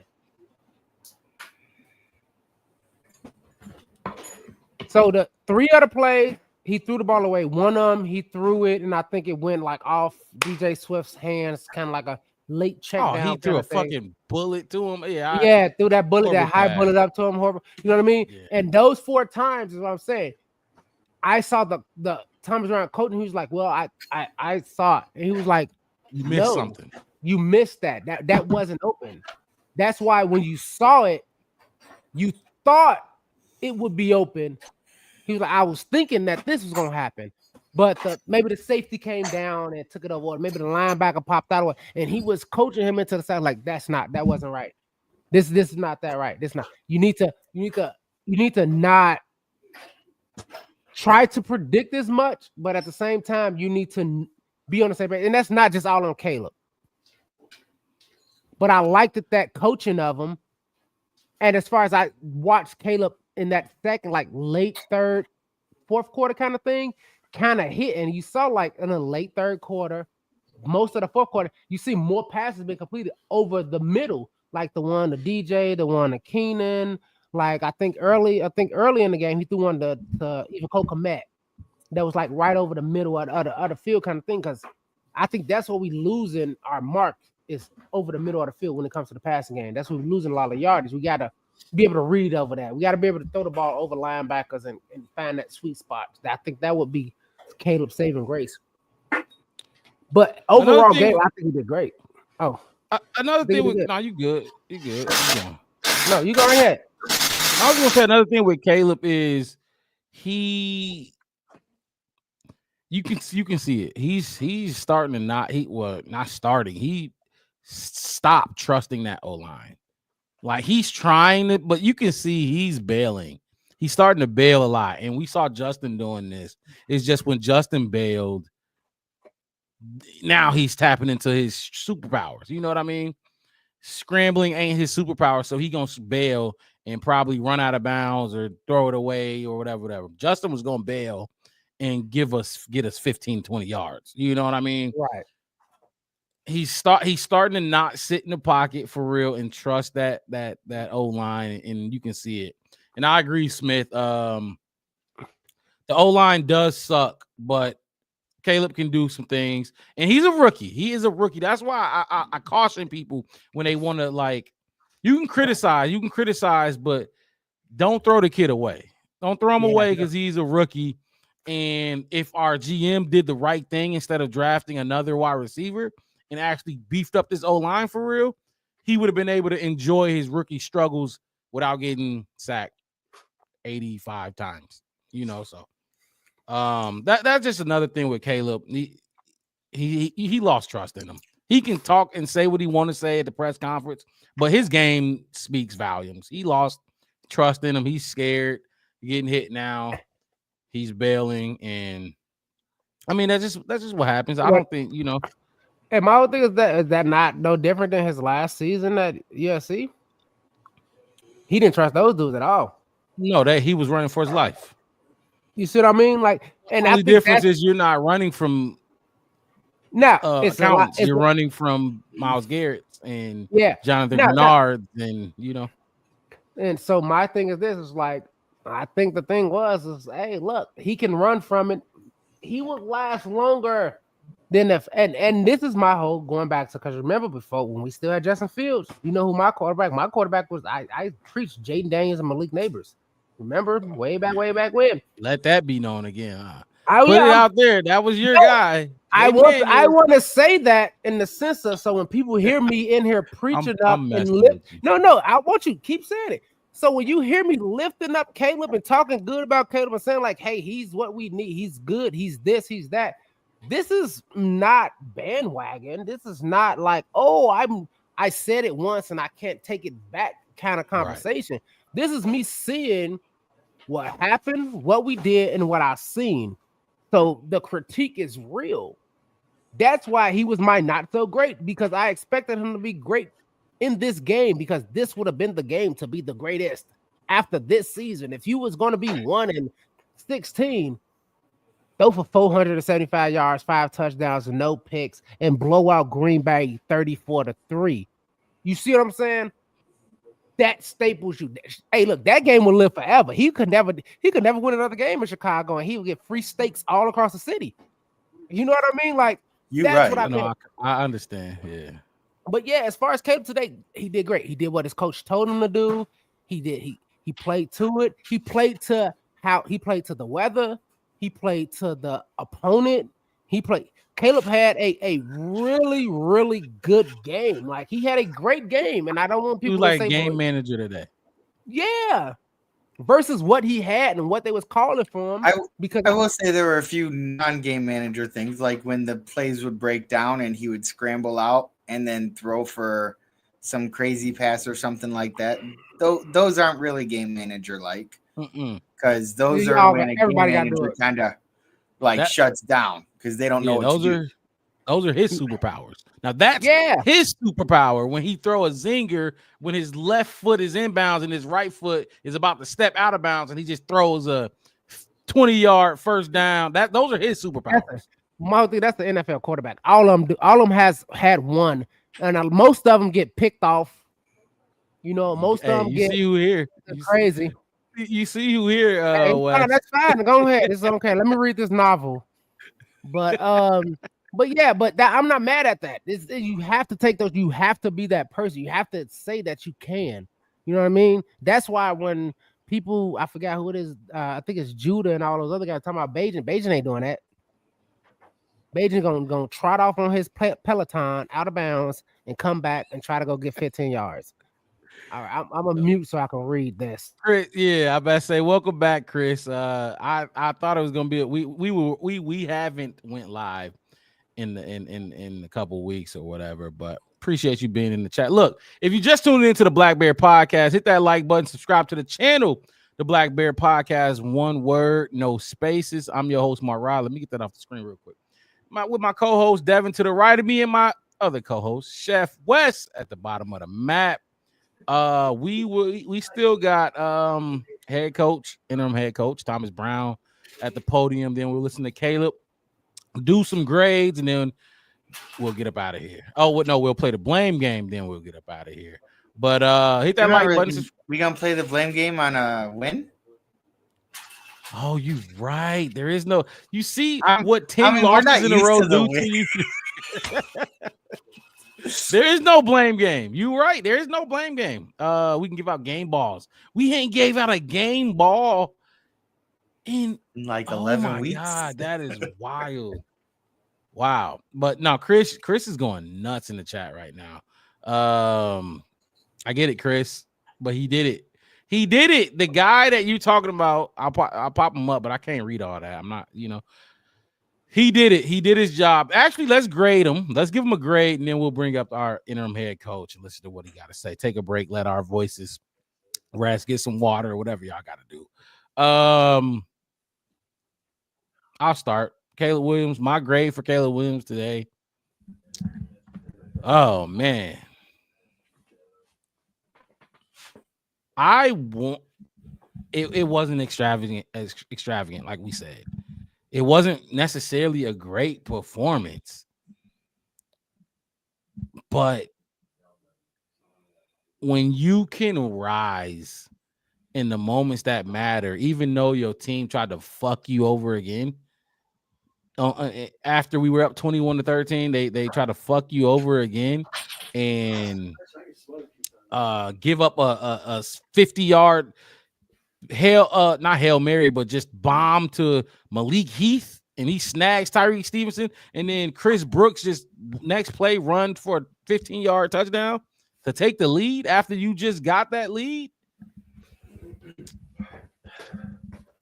54 seconds, Devin. One timeout. Make it happen. In previous years, we don't win this game. And like I said at the beginning of the show, in previous years, we get sacked and then that's it. But like I said at the beginning of the show, Devin, even this year, we don't win this game. You know what I mean? Like, so I'm not even trying to dump on a specific guy or quarter. We don't win that game this year, but we won it today. And Caleb Williams should be 2-0 against Green Bay in his career. He absolutely should. And that's what matters. You have to beat that team up north. You absolutely got to beat that team up north, Chris. I know you don't like it. You saying D, but you got to beat that team up north. And Caleb did that. He should be 2-0. I'm giving him a B. I'm giving him a B. I don't care about one. He could throw 100 yards. The way he looked today in the clutch, the way I saw him, he was banged up. He looked he was getting up a little gingerly, walking back to the huddle. He looked like he was, we talked about it, Devin. Stuck it out, made the plays that matter, threw a dime to DJ Moore, reading the field, get up to the line of scrimmage, which we have not seen them get up to the line of scrimmage with urgency all season in hurry up situations. They did it today. They executed down the stretch, kick the field goal, win the game, snap the 11-game losing streak against Green Bay, snap the 10-game losing streak in general. I'm giving them a B. I have to. That's my grade for Caleb. Oh, Caleb grade. Oh, yeah. Okay. Yep. One of y'all could go ahead and take the mic and go next. Caleb grade. I'm jumping in. Oh man, one up me with a B plus. Talk to us. I wanted to give him an A. I wanted to give him an A. Hey, look, if y'all don't know, Chef West love to be kind of optimistic and kind of get favor when favor is kind of due. I try to put a little bit extra sugar in the Kool-Aid sometimes. The only thing is, it's kind of like, I think he missed a couple shots, but no turnovers. Caleb didn't have no turnovers. 21 for 29.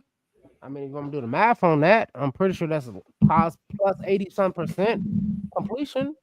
I'm pretty sure if I can do the math. Fields is in the playoffs, Smith. What are you talking?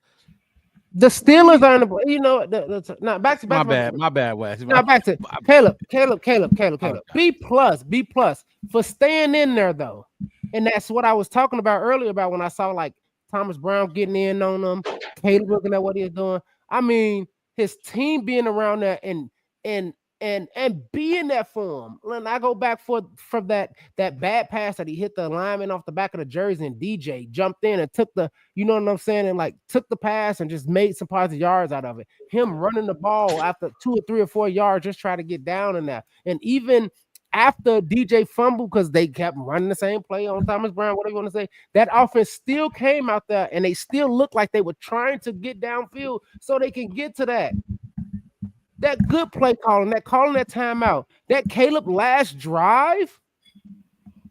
He did that last drive for that field goal with 1 timeout. How many times this season then we have 3 timeouts with more time? Don't forget about the fact that at one point he completed past the field goal marker and it got called back because that's what I'm saying. They were rushing, and so they got the penalty. I know. So they got the penalty and all that. But we did that. We did that 3 or 4 games this season under Matt Eberflus, where we got the same calls called against us, and Caleb still brought us back down, but we didn't use our timeouts. It was poor management, something or another. Then Caleb got all in his, shaking up about it because he like, hey, the clock is still ticking. We got 3 timeouts, but the clock is ticking. And you want your rookie to make a decision in 57 seconds. You want him to figure out how to get 5 plays off in 57 seconds, but you don't want to call a timeout as the head coach. Hey, did you see Caleb burning those timeouts today? He was burning them. He was taking them when he felt he needed it. I need it. Time. Yeah, I need one. Y'all said it was up to me. Like, okay, bet. I'm gonna show y'all. Time. Yeah, Lord. He was like that old lady in church in Mobile, Alabama. Oh Lord, I need a time. I need a break. Hallelujah. Lord, let me take one. Amen. Hallelujah. He was. Hey, you ain't lying. That's how he was. And how many games we left with? If you calculate all the timeouts, it was 6 games we left at least with 4 or 5 timeouts. If you count both first and second half timeouts that we did not use. And half of those games we ran out of time to win the game. I don't know if y'all fellas seen it. I don't want to cut you off, but this is news. Bear Truth 9 said, man, feels like Vrabel going to the Patriots. Shaking my head. The Patriots have fired Jerod Mayo after just 1 season. I was literally just looking that up as I saw that comment come across. Mm-hmm. I saw it. I'm not surprised. They fired him after 1 season. And I'm kind of surprised because, 1 season, what can you really do with a team like that in 1 season? But let's you're starting with a brand new quarterback. You don't start him to start with. You let him kind of sit. And I felt like he did. But Mayo wasn't that's my whole thing. That's like that lame duck. Like and that's how I felt about, like, we could have did that with somebody this year. Low key. We could have just brought somebody in, reset it, everything, and kind of had a lame duck coach that we didn't have to put all this into. Kind of thing with you can't say lame duck. You can't give your rookie quarterback a lame duck coach, which that's what we did. That's what we did. That is what we did, but I feel like that's also what the Patriots did. That's the Patriots. No, that's what they did. Now it was stupid. Yeah, see, they went with a lame duck new coach. We went with our lame duck old coach. Kind of the same concept. But I think, and my whole thing is that's why they didn't start May initially, because they probably let them know, like, hey, look, Buddy might not be here anyway, so just sit back, try to learn as much as you can. If we really kind of need you to go out that way, we'll send you out, that kind of thing. Anyway, then we'll talk about that in all season about the whole coaching thing. Yeah, but my whole thing was Caleb. Like I said, Caleb did NFL coach stuff. Quarterback things. He did the same thing that got Jared Goff going to NFC championships and thinking that he's like I'm saying, like these numbers right here, Jared Goff won 51-14 with games with 21, 48 yards, 1 touchdown, because the rest of his team was good. You know what I mean? Like the same thing with Kirk Cousins had these kind of numbers in 1 game. There's a lot of quarterbacks. Flacco won a Super Bowl with this kind of stuff. Nick Foles won Super Bowls with these kind of stats, which I'm okay with. I'm good on you, Caleb. That's why you get the B+. The only reason I couldn't give you no A is because it was Green Bay. If this is the Seahawks or the 49ers our last game, or you saying he should have done more against Green Bay. I to beat their head in before we left the building. Yeah. I wanted him to. I wanted him to. As a Bears fan, I wanted more. As a football fan, you did exactly what you're supposed to. That's why you get the B plus. If I was a different team fan, I would have gave you like a A minus because you really didn't do nothing bad. You went with the play calling. You did all. You know what I mean? So I went with B. Wes went with a B plus. Devin. Honestly, I'm right there, kind of like in the middle of you two, because I can't really decide which way I'm leaning, B or B plus, just because I felt like the game he played well enough to win the game, but the first quarter he didn't play very well. I mean, he never does. Absolutely. I mean, as a team, we just don't play well in the first quarter, and I've been struggling. Like, I keep waiting for him to show me in that first quarter doing something great and start hot. Just start hot. Yeah, for us. I mean, it sucks because we see other teams do it against us. Absolutely. Yep. And that's my big problem is when we can see other teams do something against us and we can't, and we can never seem to figure out how to do it. It's not just a matter of like not being able to like start off like that. It's like we just can't seem to figure it out ever. Like, it doesn't matter who we're playing. And that to me is more a coaching thing. We don't get prepared for being like playing the team that we're going to play. We kind of make our preparations for how we want to play as a team. And that's only one half of football. You kind of need to like prepare for how the other team is planning to come out to you. You need to kind of like, okay, this is the type of style of defense that they run. Prepare us for what we're going to see come Sunday.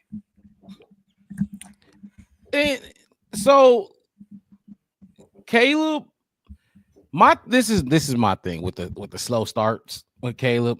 And at first I was giving him the benefit of the doubt because I was saying like, oh, once Caleb figures out what you're doing to him, he's hot, you know, which is usually after halftime. Your processor, your QB processor has to kick in at the start of the game. And he's a rookie. He's learning. Everything he's seeing is new to him. It has to kick in before halftime. Your processor has to be working before halftime. And I was giving him the benefit of the doubt earlier in the season, like, oh yeah, just wait till halftime once he adjusts. No, you have to come ready. You can, as a quarterback, y'all got 15 plays y'all been working on, scripting based on what they do. Those first 15 plays should be your best plays of the game. Everything else is up for grabs because it's a chess match after that. But those first 10 plays, 15, however many you're scripting, it should be your best. Why are our first 10 to 15 though our worst? Those are the plays that every player on that offense, you know what's coming.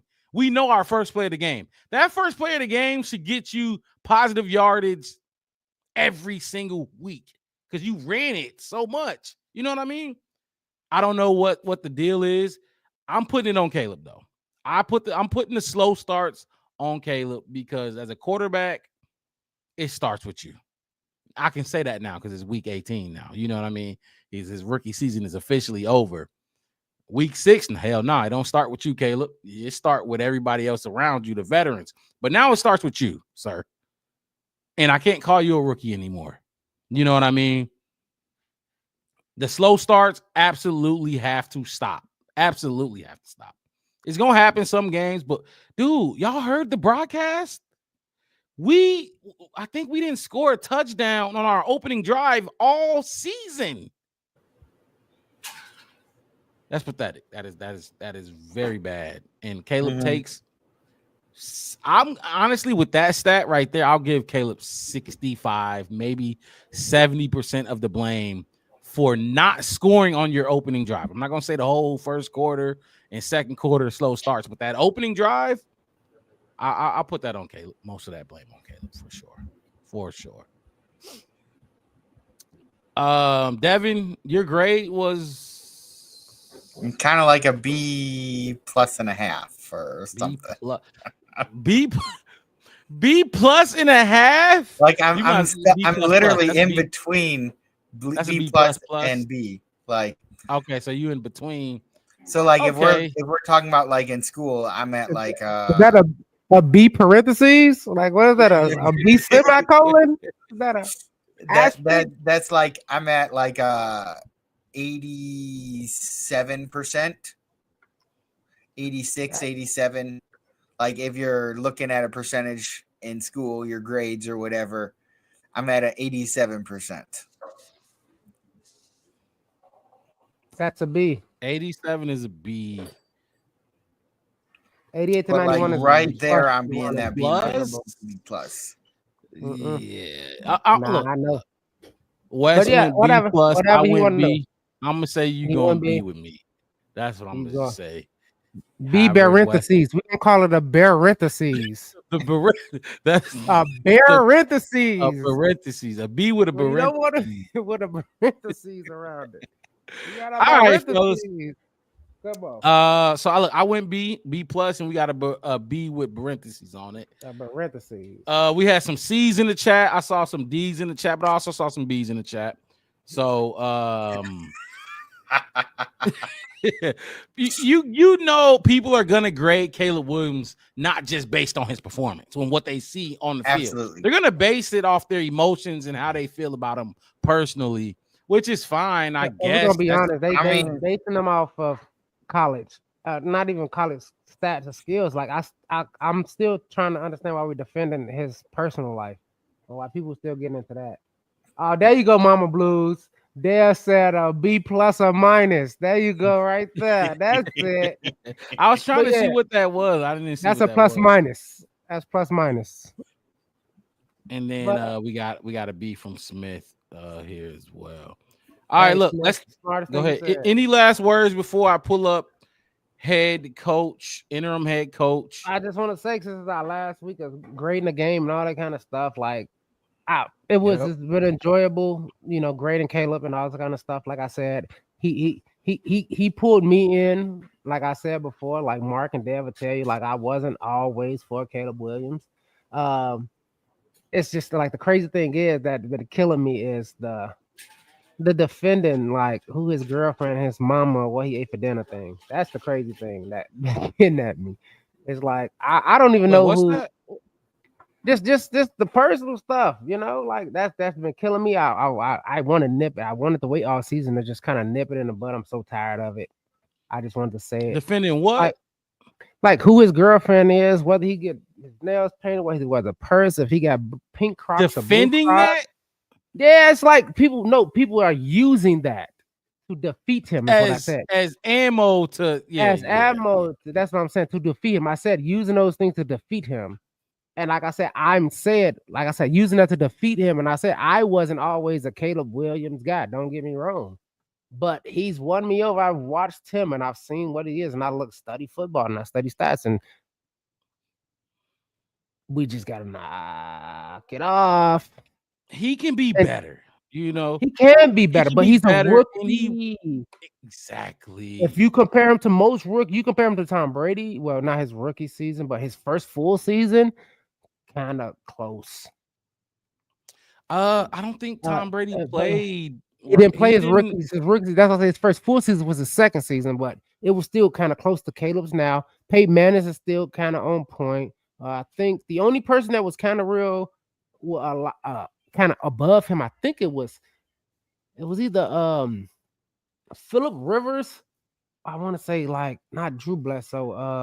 The other Drew. What the fuck is the other Drew? Breeze, yeah, the other Drew, yeah, Breeze. I think him, and I think maybe even Andrew Luck probably kind of had a better rookie season. But other than that, like he's up there with a bunch of people. And if you look at them, they made 1,000 more mistakes than Caleb did. Yes, and that's my thing. People grade him as a vet, like a 4-year vet. That's what they look at Caleb as this year. You know how many turnovers Caleb Williams have total this season?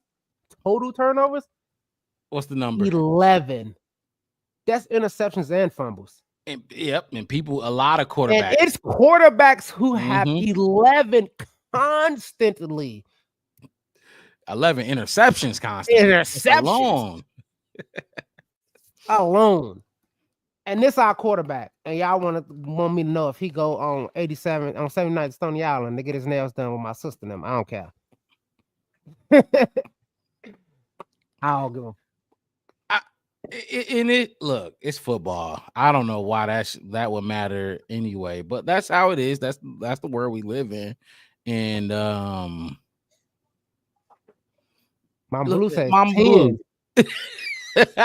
She talking about interception 1, fumbles 10. That's wild. No, actually, it's not. 6 interceptions and whatever fumbles, 4 fumbles. He's 6 interceptions. I think 5 fumbles. Yeah, 5 fumbles. Yeah. Hey, if I don't say nothing right, I say the stat right. All right. And I don't think we lost all 5, right? I don't think he lost. No, we didn't. We didn't lose all 5. I think we lost 2. 2 out of 5. Okay.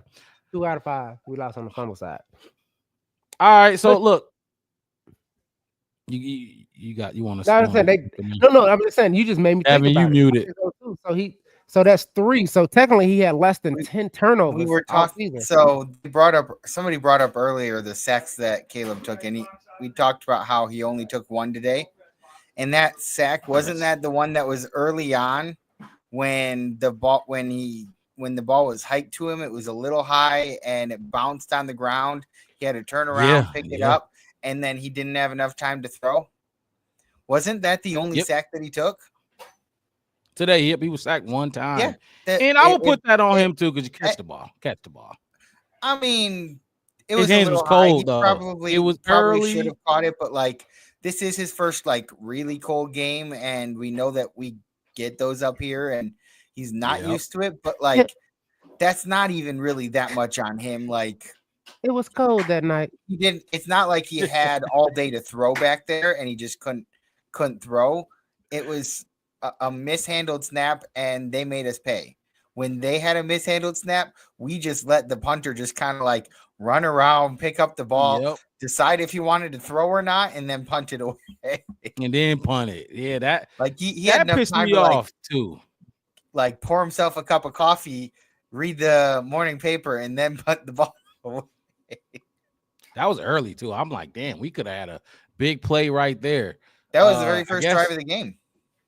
Yeah, see, I guess that kind of set the tone for what the special teams and the defense was going to go on to do to the Green Bay Packers. But look, we got the head coach up here. A good time for us to listen and see what head coach and Caleb Williams said. Maybe we need to use the bathroom or something before we come back and chop it up. We got Thomas Brown at the podium. Let me get the ahead, coach. Let me get my banner up here. Go ahead, coach. Oh, that's I can't wait to get into the head coaching stuff because it's gonna be interesting. I told y'all how I felt about it, but I'm sure both of y'all got preferences. I want to hear. Like my whole thing. I understand your sentiment of I don't care who it is as long as they do the job, but there is some no-nos that I'm like, oh heck knows, and some that I'm thinking like, oh yeah, I think we got it. And then there's some in betweens that I can go, like I said, go in between. So it's not like I'm not saying I don't care or I don't have an opinion about it, but I am with like if they hire me to be the head coach, then I think we win. So there we go. No, I mean, like I said, the Bears gonna do what they want to do, and I spent all this goddamn time in the offseason breaking all this shit down, and y'all, they went the opposite way of everything I goddamn said, and I ain't doing it again. Do what y'all gonna do, and I'm gonna break down the code. That's the way I feel about it. I'm not doing that shit again because it was obvious. I feel like everything that happened was so obvious, and for some reason everybody wanted to zig when I was zagging, and I think we all said the same thing. When it comes to head coach, I think we all said like, hey, we think we need to fire Mike Eberflus. Like more than likely, we think it'll be a good thing to fire. I'm just saying the season in general, overall, all the shit that was going on, and it's like, dude, it's obvious that you should do this. It's obvious you should do that.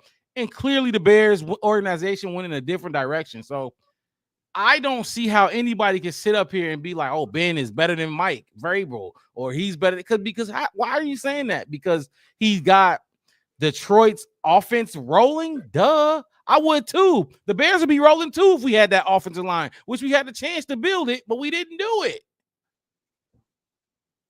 I Ben don't know. Johnson ain't my guy, but okay. Ben Johnson will come in here, but guess what? He ain't got that offensive line. Mike Vrabel, he'll come in here, and who's to say he gonna do better with Caleb than Ben Johnson would? He's not an offensive guy. You know what I mean? That's really my thing because you could pick and choose. I can't wait. We'll get into it. I can't wait. Hey, look, just open your books. Get in there. Can't wait to have this coaching. All the possibilities. And you better have more than who is and who ain't. You better have more than who's to say. That's all I'm saying. Yes. We deal with facts on the Black Bear Podcast. Facts only. And we listen to exactly what, get it from what they say. What is it? The horse's mouth? The cow's mouth? I don't know the sayings. I'm not that old. So, but look, we getting it right from Thomas Brown's mouth. This is what he said after the game.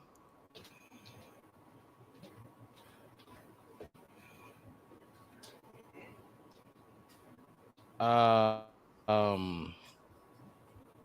we go. Early. And I just over talked, and now my shit just took a dive. And it's probably gonna kick me out. I don't know if y'all can hear me or not, but yeah.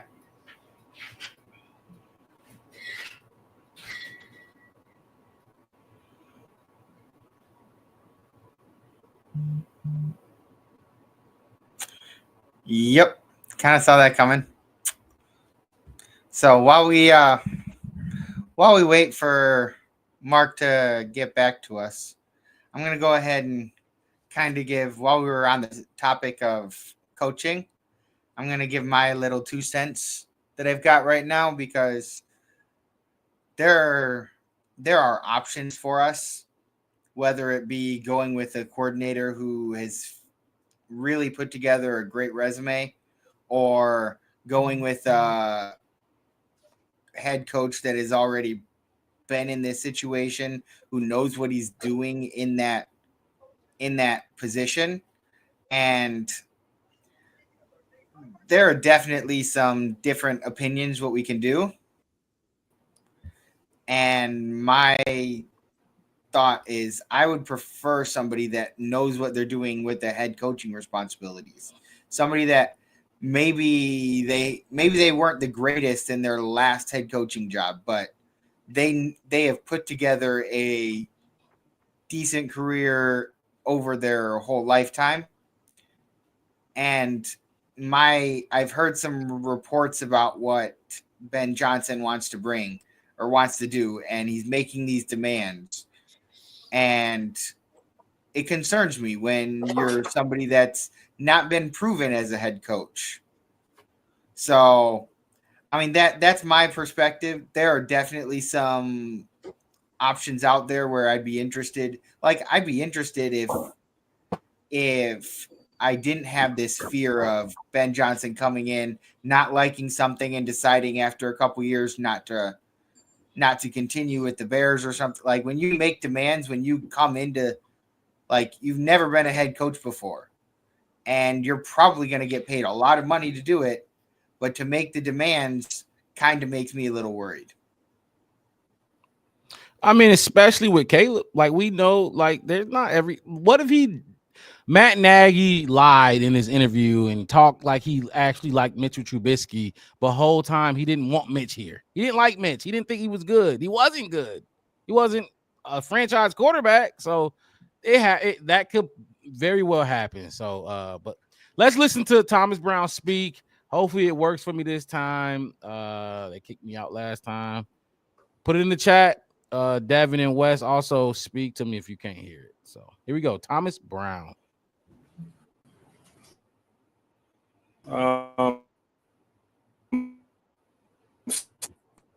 So injury wise, obviously Jalen left with a quad injury.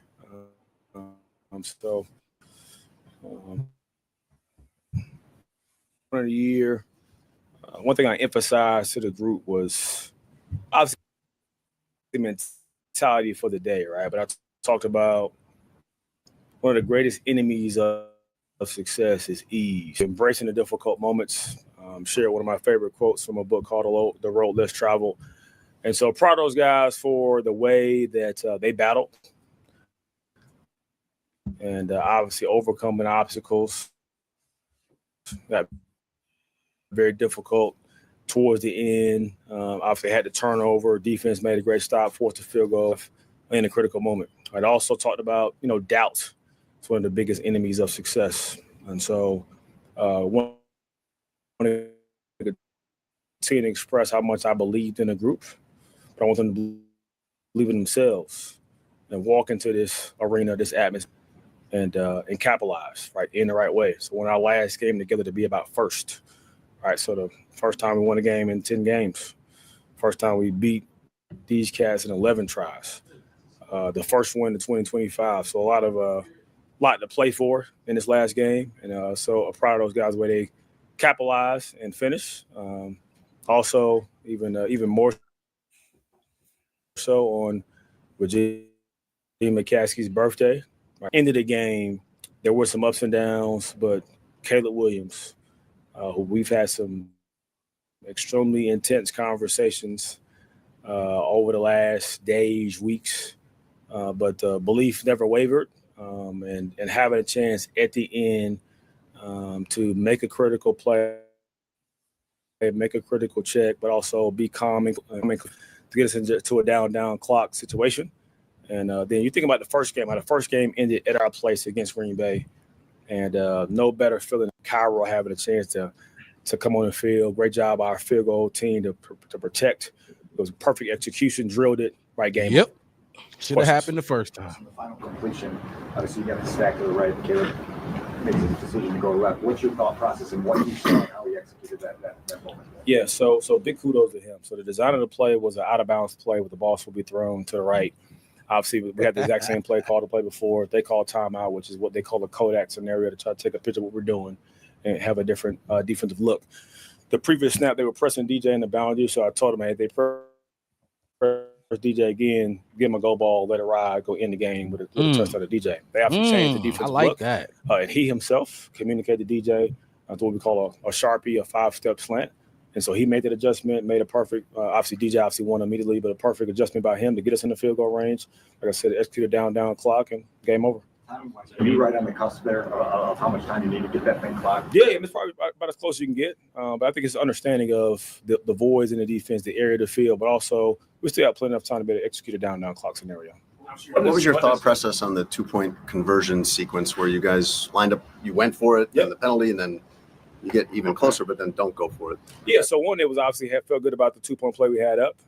It obviously wasn't successful, but also thought about, building momentum. So hit that like button, subscribe to the channel, the Black Bear Podcast. Converting the first, kick the field goal, and make them prove they come beat us. Trust our defense. What necessitated? You said you had intense conversations with Caleb Williams. Why was that necessary, or what was some of the substance? Well, I've said all along, I think when it comes to creating change, conflict is necessary. And so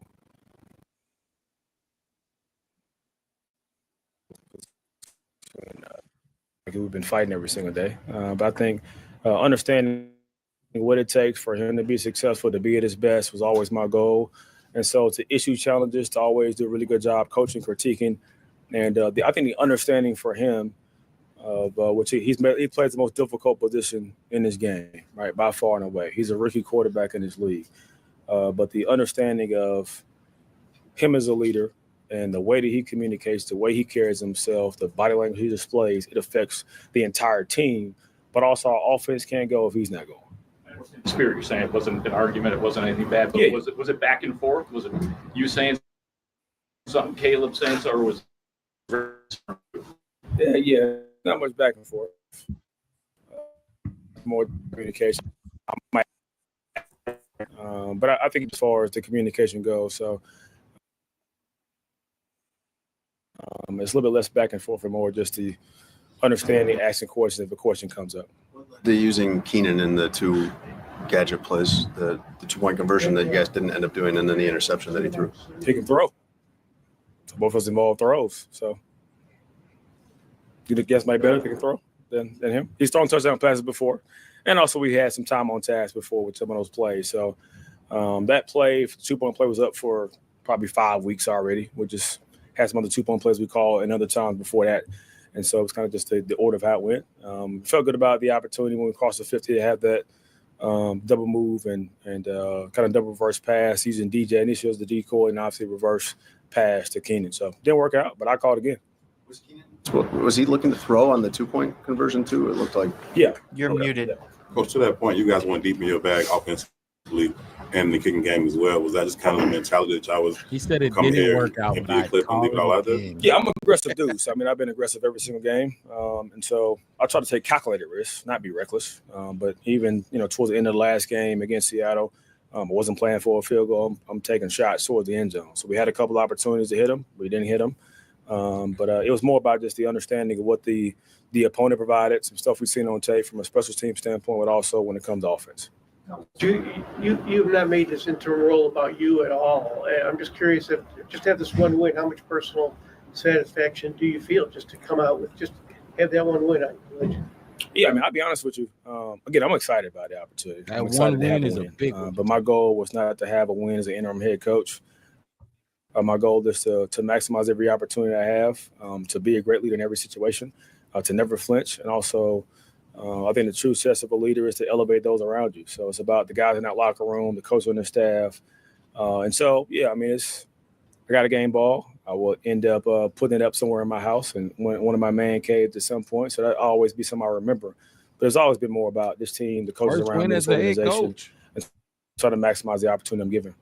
Season like for you? I mean, you start out, if you go back to the offseason, they bypass you for the job that you're interviewing for, but then they hire you on as passing game coordinator, and you have to jump in a pinch in that role, and then jump in a pinch in this role. Yeah. So I think, obviously guys' plan is always better than my plan, right? So even after some things that transpired last year, go from basically playing scout team nickel and being a pass game coordinator to, in a matter of weeks, having an opportunity to take over as the OC, then being elevated to this role. So I think the understanding for people of one of just the difficulty and also what's required to perform both of those jobs at a high level, they have zero clue at all. But again, I don't back down from challenges. It's an opportunity role that I plan on and will be at some capacity down the road if it's not here to be somewhere else. So it's always an opportunity to sharpen yourself. Like I said, most importantly, try to make it about the guys in the locker room, and excited for the win today. So earned a place in this organization? Have I earned a place? Yeah. I can't answer that question for you.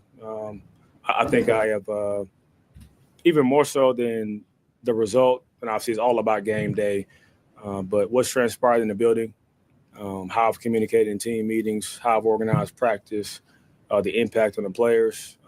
If that's not enough to understand what I can do and give an opportunity from the very beginning, I don't know what will. So in the last 4 months, you've seen Caleb in a lot of game on the line, late game drive situations. What have you learned or confirmed about who he is in those moments? He's got a killer instinct. And so he's really probably better in those moments than he is just on normal down and distances, which is That's exactly what I was that. saying. I That's think crazy. understanding of, one, how to create off schedule, but also being able to understand how to find voids in the defense, playing with tempo. And I think it's just something to be said when it comes to critical moments and not panicking, right, and not giving up and trying to find ways to win games. So we talk about consecutive, 2-minute drives, even obviously the first Green Bay game. So use all the clock in the first half to go score a touchdown. We have a chance to put ourselves in a spot in the second half to go score a touchdown. Even against Minnesota, end of the game, 2-minute drive, throwing a dagger to put us in field goal range, to send it to overtime.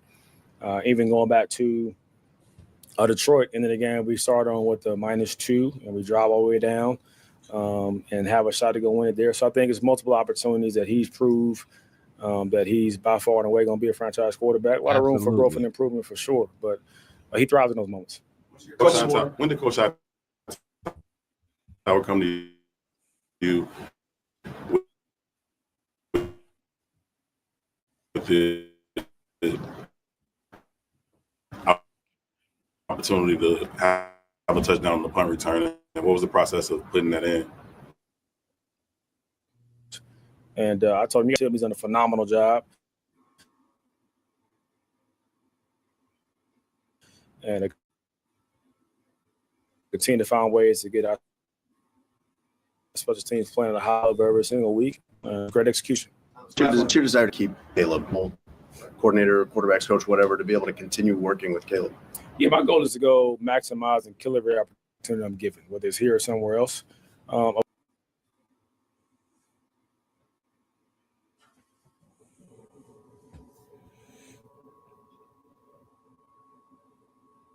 lot of stuff that I've talked about and put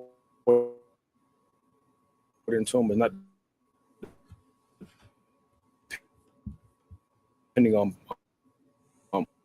on me being here. It's about me being able to put him in a position to be able to have growth, to understand leadership, and put himself in the best.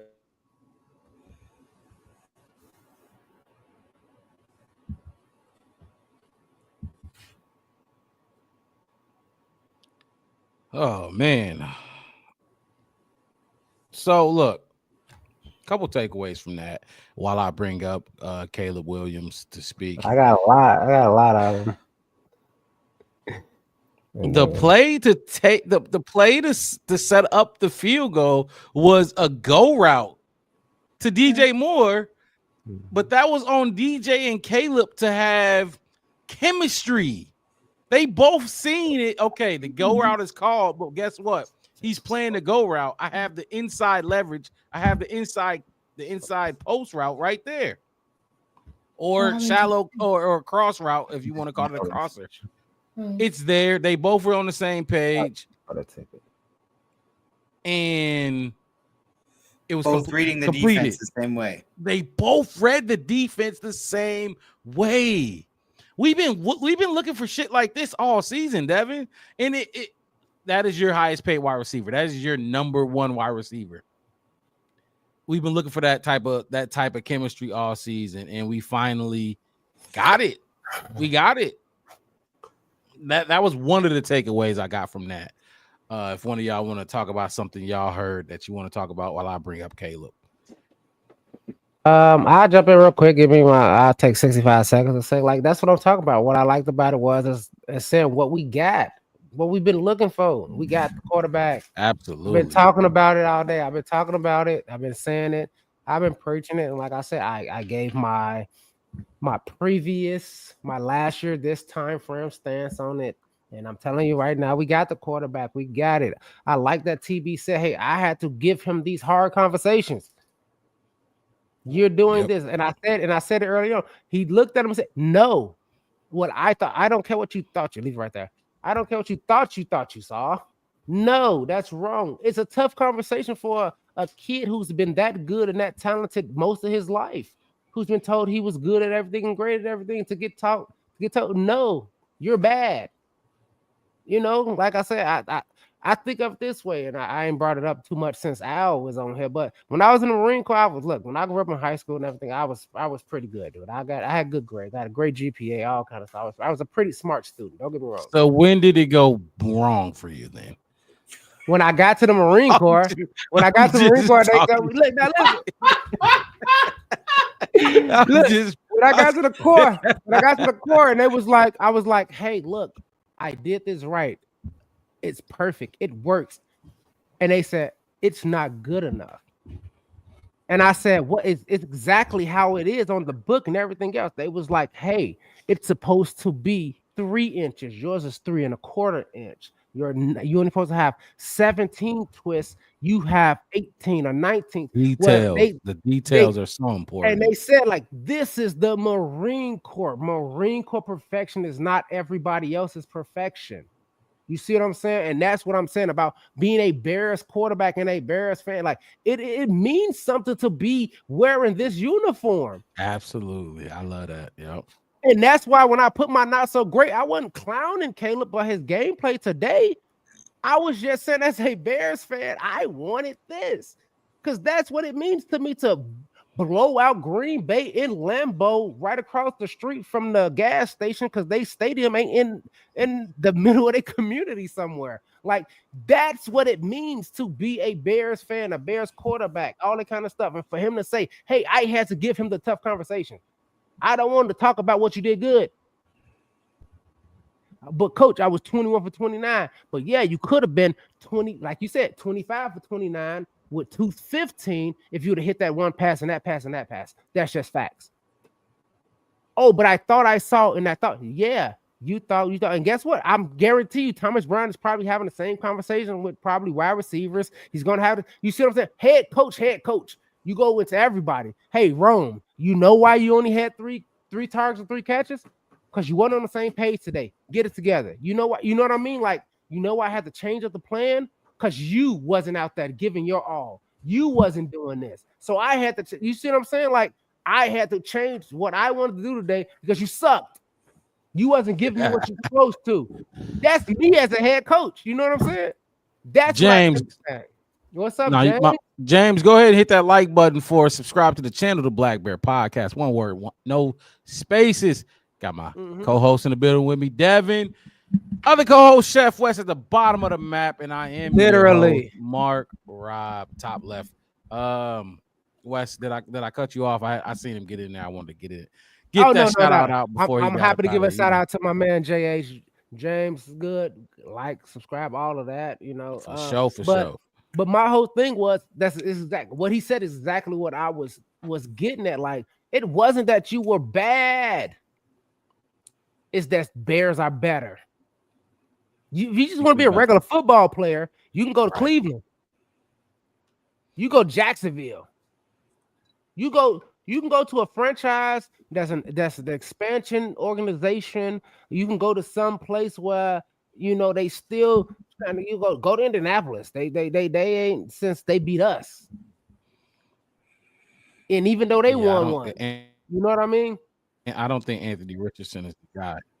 And I think he's the guy, you know what I mean? All that kind of stuff. But the one thing, and I say this all the time, and I get all the people who want to be like, well, these teams won Super Bowls and all that kind of stuff. At the end of the day, when it comes to football, it's the Packers and it's the Bears. If you really want to stand out for eternity, Packers and the Bears. Because guess what? I guarantee you, the McCaskey's probably never selling, so we're probably never going to. We might move the stadium somewhere. Oh, absolutely not. But the family's not. We're not going to. And you know, Green Bay ain't going to. So every other team, the Crafts and all of those business people can probably shift their team to Toronto and all that kind of stuff. But I guarantee you this, that it's going to be Bears and Packers for forever. You don't have to worry about your jersey changing, your colors changing, and nothing like that. So for him to say I had to have these hard conversations with my rookie quarterback, I'm just mad we doing it in week 18 and not week 6. The bye week when we were 4-2. Hey, Smith, Caleb got that jacket on because he came up to Wisconsin, my stomping grounds, and it's cold as shit up here. It's cold as fuck. He ain't used to this. That's a California. How cold is it for you guys up there right now, Mark? All right, right now the exact temperature is 17 degrees. That's what I'm at right now too. But the real feel is 8. So the feel like is 8 with the wind chill. Look. See, my wind's not that bad right now, so. It's 64. Y'all 64. Damn. So y'all night. That's that Arizona night. That nighttime. That's night. This is night. We get about 64. Your high for today was probably what, 80? 83. I think it was. Okay. 83. My high for today was 80. Oh, mine was 70 today. Was cold. It was cold. But hey, look, I took my kid down there in Florida. God damn. Ooh, it's humid. Ooh, 50. Yeah, 50 in Florida is wild. What's up, Wes? What you was finna say? Oh no, I was just saying 50. I said Florida. Wow, like 50 is okay in the winter, but they summers is wet, moist. Yeah, I've been out there to Florida. That to me, that jacket looks like something that You didn't realize how cold it was going to be, so you had to run out to the store and pick some shit up, and that was the only color they had that would fit. Threw it on. He just threw it on. What part of Florida, Smith? I was stationed in Pensacola for a year, a little bit over a year. Pensacola, nice. Put it in the chat. All right, well, let's listen to our quarterback. Let's listen to the franchise quarterback. Whether you like him or not, he'll be here for the next 5 years at least. Caleb, dang, Mark, you beat me. You beat me to it. I said let's put the franchise on there. Palm Beach, baby. Oh yeah, for sure. Caleb Williams.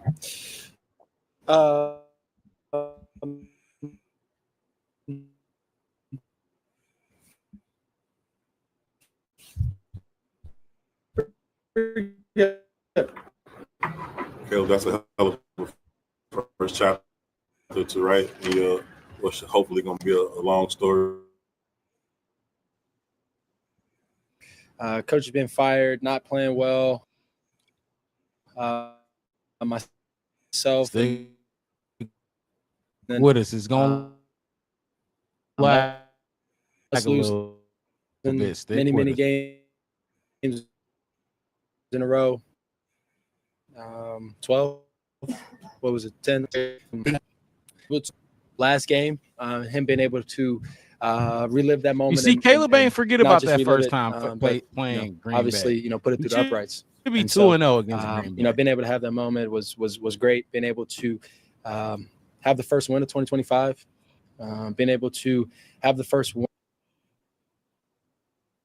With Spectrum's easy self-install kit, turn on the anniversary mix. You can feel at home in minutes. Commercial. Mute that for y'all real quick.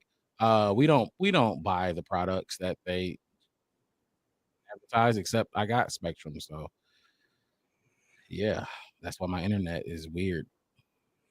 Here you go. Caleb This is not a very big endorsement. Being able to have the first win since 2015 in Lambeau, being able to have the first win versus Green Bay in 10 games. And so it's, first of a lot, and really excited about, this offseason, being able to grow for myself, the moves and people that will get to be able to grow and make a monumental jump for next year and be able to, start next season off right.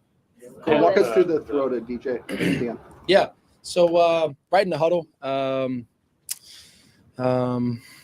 we call the first play, they call a timeout. And I see obviously why they called a timeout. They had DJ one-on-one with no over-the-top help. And so it's probably not the position that you want to be in, at the end of the game. And so, they call a timeout and, I tell DJ in the huddle, if they press you like that again, you'll run a vertical, a go ball. And then if they get, outside leverage, we'll run a glance or a, 5-step and, snap it off. And I love to told hear DJ that. I love to hear that. You just made sure that, we were on the same page, so we can go and execute. And then after I told DJ that, told everybody that it's down clock. And then, once DJ catches it, we'll have to run up there, clock it, and then put it through the upright. And that's what happened. The margin for error there with the clock. How do you get the confidence of the group collectively to get that done with little to spare? Yeah, we practice it all the time. We've throughout this, this season, I know there's been, times throughout the season where we've marched down the field and in 2 minutes over and over again. And whether we put ourselves in position for field goals or put ourselves in position to score, we've done it, I would say, I think 5 times this season. And, those situations didn't go our way, whether it was the Hail Mary or, a bunch of other things, so being able to do it this way, being able to end the season off the right way. Like I said, being able to have the first win of 2025 versus Green Bay on a 2-minute drive, couldn't ask for a better way. 32-yard touchdown play to DJ Moore on that drive. You have a couple of third down conversions. I think they were both to DJ Moore. How fine of a line is it on these drives in that stadium in that position? Yeah. That was in Lambeau. I think we forgetting he was in enemy territory. Bears fans probably won't want to hear that, but Smith, I'm with you. I grew up Aaron Rodgers fan, and then being able to actually be here And subscribe, Smith. I hope you come out subscribe. with the win. Be here every being able week. to be here and every weekend. play on this field, being able to be here and see the history between the Bears and Green Bay, and come out with the win the way that we did. It was great. It was awesome. Great moment, and I can't wait to keep growing and keep having more of those moments. Wes Brown said that you guys have had some pretty intense conversations. Yep. Hey, Wes, get those grades ready. What has that been like, and how have you received that, and how helpful has that been? Yeah, it's been great. The way I grew up, I always respond to challenges. The way I grew up, I always respond well to people that tell me the truth. And so I would say that's what he did. And got to keep growing. Love to hear that. Got to keep, no matter the situation and how I'm feeling, got to find ways to be better. Got to find ways to have games like this where it's tough and find ways to come out with the win at the end. You mentioned the team needing to take a monumental jump was your word in this coming offseason. What needs to change here, and what is your role in that? I think He's my not going to role say the offensive line. in that is being able to see where I can grow, whether it's on the field, whether it's off the field, whether it's in the locker room, or anything like that. Whether it's off the field and maybe having less people around, less distractions, less time for other things, whether that's on the field and being able to decipher things faster on the field, whether that's being able to be more accurate, whether that's being able to have more game-winning drives, whatever it takes is kind of where I'm at for myself. And then for this team, just having the right people, the right people, and that's first before schemes, before the type of player, 6'5" and this and that, having the right people here, whether it's a locker room, whether it's the people upstairs, coaches, whatever the case may be, just having the right people overall in the building to be able to help grow the culture. Because I believe TB's probably said this, but culture is people, and so being able to have the right people in the building, being able to start there, and then from there you can grow. You can from there have the right people with the right scheme, and you make monumental jumps from there. Do you think you'll be more proactive and assertive in setting the tone next season? Absolutely. I think being able to watch, being able to see all of what goes on this first year was big for me. Like I said early on, being able to sit back and learn, how to lead in this league, how to, what's needed, what's not needed, what to do, what not to do, and things like that. I think next year will be a big jump for me, and I'm really excited about it. Coldest game you played in? I don't know. How cold was it? 10 or 12. Why did Wind chill was 5. The ground was a little bit more slick, and so the ball is a little more slick, and so a glove with any type of wetness on the football or anything like that, it doesn't help out. So if it rains, I take off the glove. If the ground's a little bit more slick, I take off the glove, and then from there it's just go play ball. What's the process of getting competitively reset after DJ's fumble and knowing the game is where it's at? You got to get yourself ready to get back locked in. Yeah. The good thing is that it didn't happen on the, their 30, 20-yard line. So they were super close. And so being able to have enough time on the clock was big. But being able to reset, I mean, the game's not over. I feel like when I'm on the field, the game's not over until the clock hits 0. And so being able to talk your shit, keep the competitiveness going. I had 58 seconds on the clock when we stepped out there, or 50 seconds or something like that. After the return, 54, and then I think it went down to 46 after return. And so being able to, go out there, make plays, execute when it mattered most is always the most important. Two more. Not taking the sack, especially in some of those critical situations. On that game-winning drive, early you get flushed out to your right, holding it, trying to find a guy, beat the end around, end up getting the horse collar. Then later on, they almost got you again, but you find just enough as you're going down to get the ball, at least in the direction of Cole, to avoid the sack or the intentional grounding. Is that in your mind? Is that part of the conversations that you and Coach Brown have been having about those key situations and taking those sacks? Yeah, it's definitely been on my mind. Being able to understand the situation, being able to understand it's okay to throw the ball to bounce, but it's okay to when I'm getting sacked, throw it, past the line of scrimmage, obviously, and near a guy and dirt it if I'm in the pocket. If I'm not, just throw it out of bounds, dirt it, whatever case may be. Live to fight for another down, and that's what happened today.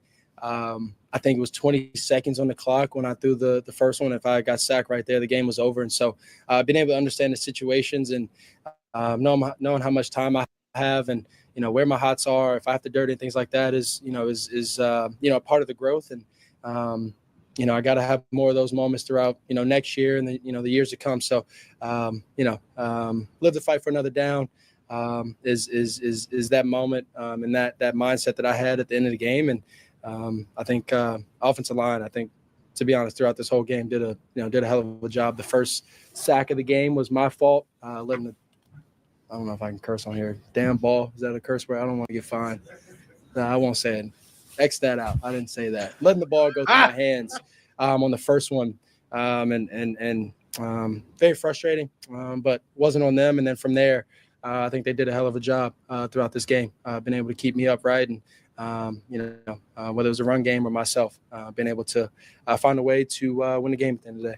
Caleb, now that you came in here and you did get this win against the Packers today, what can you tangibly take from this to apply it to next year, the future, whatever? Yeah, sky's the limit, and probably more than the sky. We got to find ways to, like I said, get the right people here, and from there grow, build the culture. And this is just a stepping stone. Like I said, the first win of 2025, and we got a lot more to come. Thanks, guys. Man, look, Caleb Williams doesn't look. He's taken, and before we drafted him, coming into this season, it was a lot of talk about him not wanting him, whether he wanted to or whether he didn't want to be a Chicago Bear, and he's taking the bull by the horns. How many times do we hear any other quarterback here say "Go the Bears" after every game? Bears, or no matter what, stupid bear claw, whether you like it or not. But just like, and then they just asked him like, what do you see? Like, what did you take from this game, and how can you go, into the future? And he's just like, the sky's the limit. Actually, not the sky, past the sky. Like he's taking it by the horns. He knows what it means to be a great quarterback, what it would mean to be a great quarterback or a really good quarterback in Chicago. He knows it, and I think he understands that. Mm-hmm. I hope he goes into this offseason. You say what, Devin? What it would mean to this city and this fan base to have a franchise quarterback, something that we really haven't had. Like we've had, like, granted, I would say that over the past 20 years, I would say Jay Cutler is probably our best quarterback that we had, and he wasn't even really that great when he was here. He had some pretty solid years, but absolutely, he never really was able to get us to the next level. And the fact that we have Caleb Williams in his rookie year with a O-line made of Swiss cheese, and Caleb Williams almost beats all of Jay Cutler's single season yards. There was, I think, one season that Cutler threw for more than what Caleb has right now. And having Caleb go out there and his first year do that, we're not gonna be in this position that we're in for very long. The future is looking bright for us. And I know that it's hard to keep saying that year after year, but realistically, this year, as much as we wanted to say that we were going to win it all and stuff like that at the beginning of the year, we were hyped up. As much as we say that, this year the main focus was and always was meant to be the development of Caleb. And I would say that it's not just the development in the game, but how he handles the pressures of the media and stuff like that. Because Chicago is a different beast when it comes to the media. Because you brought up the holding on to the ball thing too long. that's not something that just about any other team cares about. But because it was brought up so much with Justin Fields, it is something that we look at very closely. But hardly any other teams out there care so much about that stat. Literally, it's not even worried about because they have offensive lines that can hold for a couple seconds. So it's not very noticeable. So we're trying to say that he's the problem because he isn't getting the ball out quick enough, when in reality, we're only noticing that he's not getting it out quick enough because the line can't hold it very long. Yep. And so that's kind of a problem on the line, not really Caleb. Yeah, he needs to get the ball out faster because he doesn't have a very good line. Absolutely. But sometimes you need time to develop a play. So I don't know. I'm noticing that his handling of the press and the media and everything that has happened, I love it. Like he goes out and he's tough as nails, and that's what you need for Chicago. Chicago need, like, there's this like mentality with Chicago that like it's a blue collar tough town. Like you got to be able to be tough. You got to work hard and everything. He seems to be doing that. He seems to be doing that in every way that we need him to. And that's why I'm excited, because over the next couple of years, I think you'll start to get the people that were originally down on him coming around and really support it. Because now the only thing that people have to throw at him is that the team didn't win this year. The team record, which is a team stat. Yes, you can use it as a QB stat if you want to prove yourself wrong. I mean, not wrong. Prove yourself right in whatever argument you're having. But in reality, that is a team stat. If you're gonna use record to judge anybody, it's for coaches. Because coaches don't play. Coaches don't throw touchdowns. They don't get interceptions. All they do is get wins. You got no Pro Bowls. No real Pro Bowls. Caleb does way more than just win and lose games.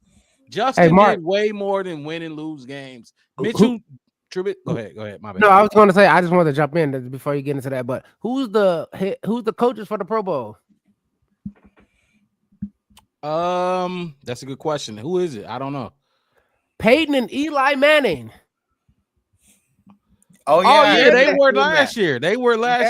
But that's because it's not a game no more. It's a. And my whole thing is this mini game. That just shows you that the whole thing about like the record is all you have as a coach. Your record, what you do. If you're a head coach, your record is it.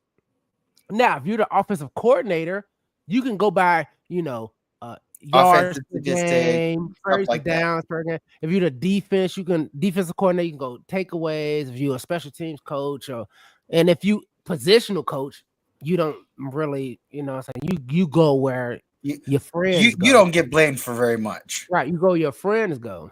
But that's all I was saying. Like when they bring up that kind of stat thing, that wins and losses is quarterback stat. It's well, what about Super Bowl? So you're saying, like, my whole thing is, and I bring it to like even let's just be Bears fans and go to McMahon. Do you think McMahon is the reason that the Bears won in 1985? Well, but then like throw in like Dick Butkus. It wasn't like when Dick Butkus and Gil Sayers were part of the Bears, they weren't winning all of the seasons. They didn't win every game. But those are Hall of Fame players, and they're Hall of Fame players because of their statistics. Exactly. So you can't actually just put the wins and losses on them. You can say you can't say the statistics don't mean anything at all, because it's how you gauge how well a team does. And my whole thing is this: I cannot say that in 18 games that I've seen Caleb Williams play for the Chicago Bears, he lost a game for the Bears.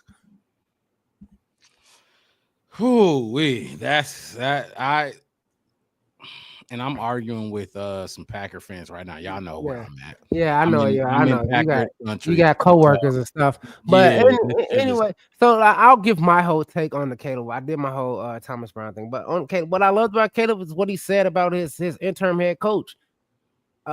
He's tough on him. Have to be. He's tough on him because regardless of what you feel like, if you're on either side of the fence saying Caleb isn't a diva or you're saying he is a diva, dude, Caleb, look at his success. He's going to have an ego of some sort. I don't care if it's big, small. He has an ego. You need somebody in there to talk to him. Be tough. No. You're right. You just added to what I was building up in my head, what I was boiling in the crock pot in the seafood bowl, because everything goes in that thing, right? But that's what I was saying. Like, he was tough on them. And I was saying that earlier when I was saying that in the chat while I was watching the game, like what I seen when he went to the sideline and he was like, yeah, this, and he was doing this. And I saw Thomas Brown like, no. Look, he was like this. No. But I was, no. But I thought the wife, no. That was that. Hey, and like I said, he can break down why he's telling him no during the week over film, but in game, it's a no right now. Stop thinking that that's what Roma Odunze going to do today in the game. We're in the second quarter. You don't have time to try to figure out why Rome. That's not what he's doing right now. So that's not what we're going to go with. That's not what we're going to do. That was wrong. No. But what I am going to do is, yeah. What'd you say? No, I'm going to say you like how he said that it was no back and forth. It wasn't no back and forth. No back and forth. No. But no. Don't do it again. Okay, we're gonna go Stallion 42-53, and they're gonna run such. Oh, what? No, dude, no. But I'm good. I can jump on my left leg and toss it up, and that brings me back to a couple months back when I said before Shane Waldron got fired, when he was looking down at his tablet, smiling, and Caleb looked at him like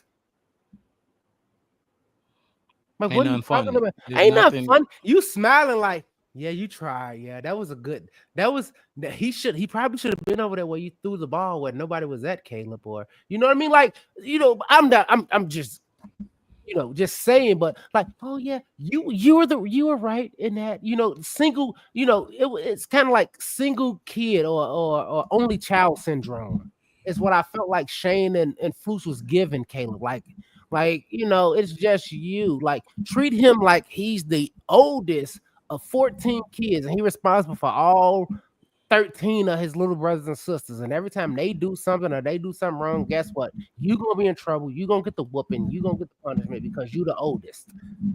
And he wasn't getting that early on in this season. And now he's getting that kind of treatment of no, not today. Now, we could talk about it Wednesday through the walkthroughs, and when we go over the film, and then I can bring Caleb, I can bring Rome and Keenan, and I can probably get y'all together and be like, hey, this is what Caleb was thinking. What was you think? Oh, I was thinking this. Okay, well, Caleb's gonna always think this the next time you do it that way, and then build it up. But we're not doing that in game. We may make an adjustment at halftime, but it's an adjustment. It's not final. So if he's not gonna run it to how we're supposed to be running, no back and forth. I love the fact that TB and like TB told him, like, hey, dude, did you know who you play for? Right. Yeah. Did you forget? Yeah. You've been here 3 months. You forget what city you play for? You know what they're gonna do to you? You know what they know what Michigan Avenue is. You know one of the lakefront at. We know what Soldier Field is. Yeah.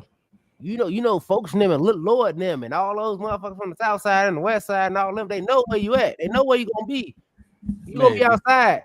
They gonna come. And I ain't gonna talk about no violent, but they gonna see you in Chicago. And if you really, really bad, they gonna let you know. Fans gonna. It's some people that jump off the CTA right now if they saw Caleb on the side of the road. Jump. That's Caleb with bing, get off. Hey Caleb, what happened?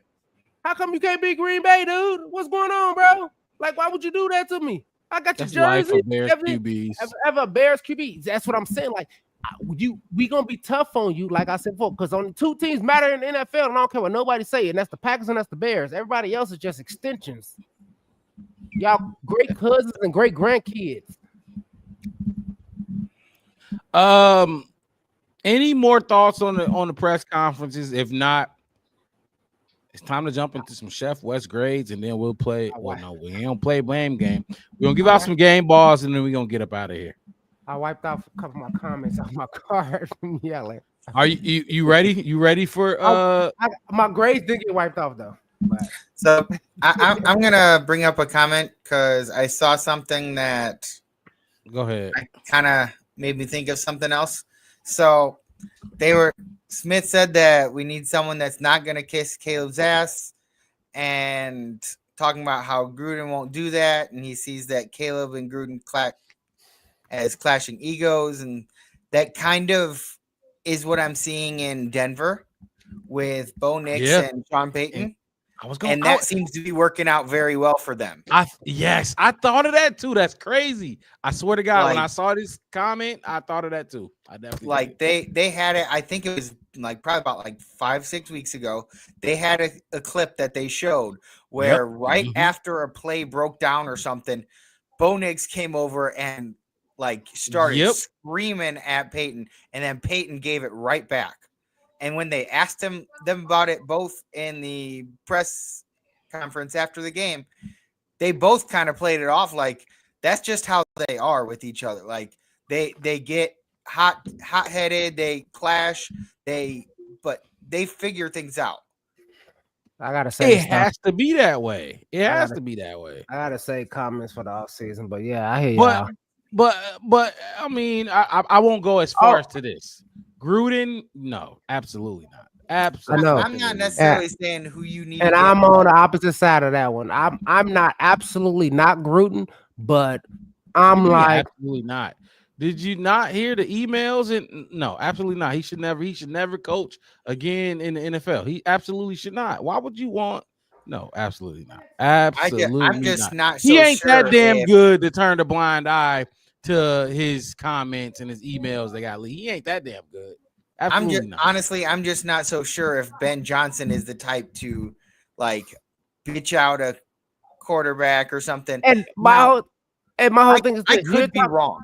I could very well be wrong, and that may be happening a lot behind the scenes between him and Jared Goff, and they're getting into it. I don't know. Like Dan Campbell, he will bitch out any single person on his team and then lay him on their ass. So maybe Ben Johnson doesn't need to be that. But I mean, look, with the Dan Campbell example, Dan Campbell they call him a retard when he first got the job because he was talking about eating kneecaps and saying who was they and who the media, the people, everybody. A lot of people. Nobody talking like that. You just heard what you said. They did 3 years ago. Retard. Nobody talks like that in 2024. Nobody talks like that. Who's calling them that? Who's they? Okay, the media. Just some people who don't know what they're talking about. Ain't no media member talking like that. They didn't use the word. They didn't use the word. They said use the word. He lost it. He's crazy. Did you hear what that? Did you not hear the whole 2-week long rant of Dan Campbell said that we're gonna bite your ankles and kneecaps? What is wrong with that? He shouldn't be a head coach. That's what they said. That was it, dude. They talked about him like he whoever were idiots because he's only been there for what 3 or 4 years. Year one, 4 or 5. Year one, they struggled. Over that year two, it was up and it was stuck from year 2 and on. So who is you talking about? I'm talking about the ESPN, Detroit Lions fans are idiots. Those ESPN dudes are idiots. I'm talking about. Oh my God, dude, Stephen A is an idiot. They didn't see the vision that he saw exactly about being nitty gritty and all this kind of stuff. Gritty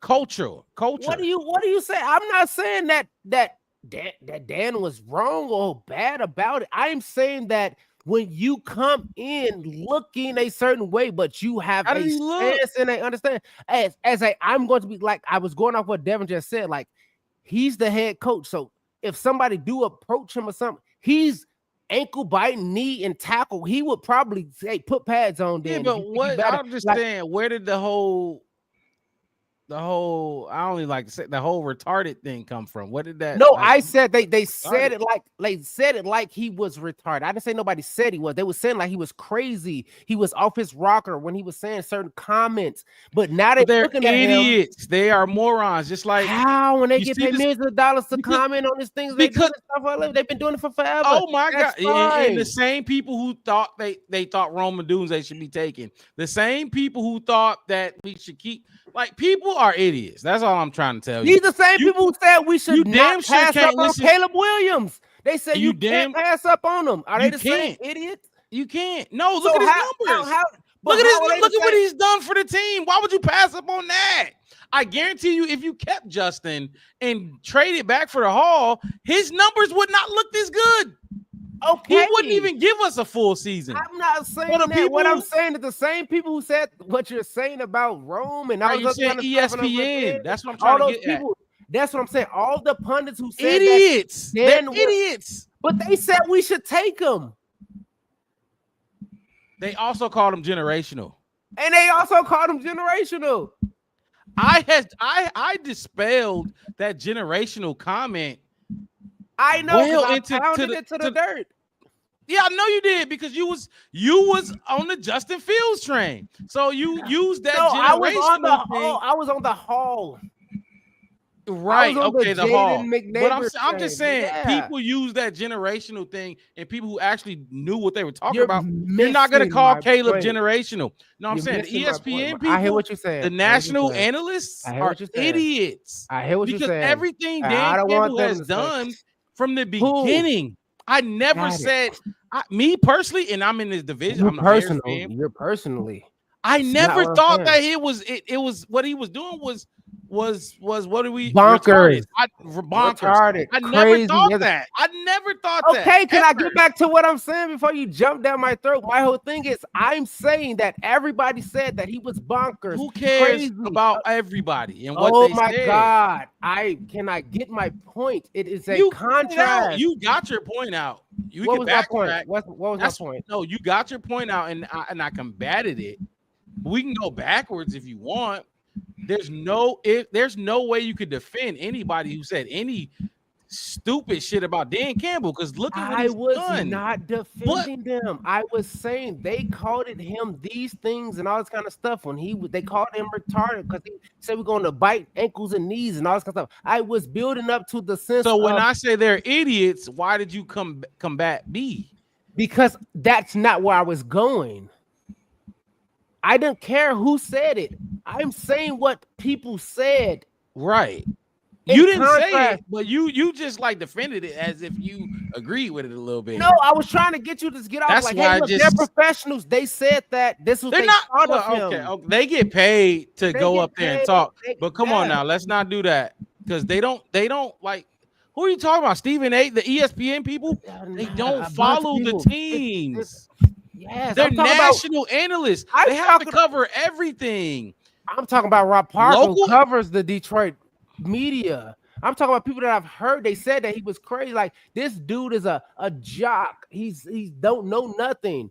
My whole thing, what I was getting at, is about how TB and Caleb Williams was talking about. Hey, look, they haven't understood.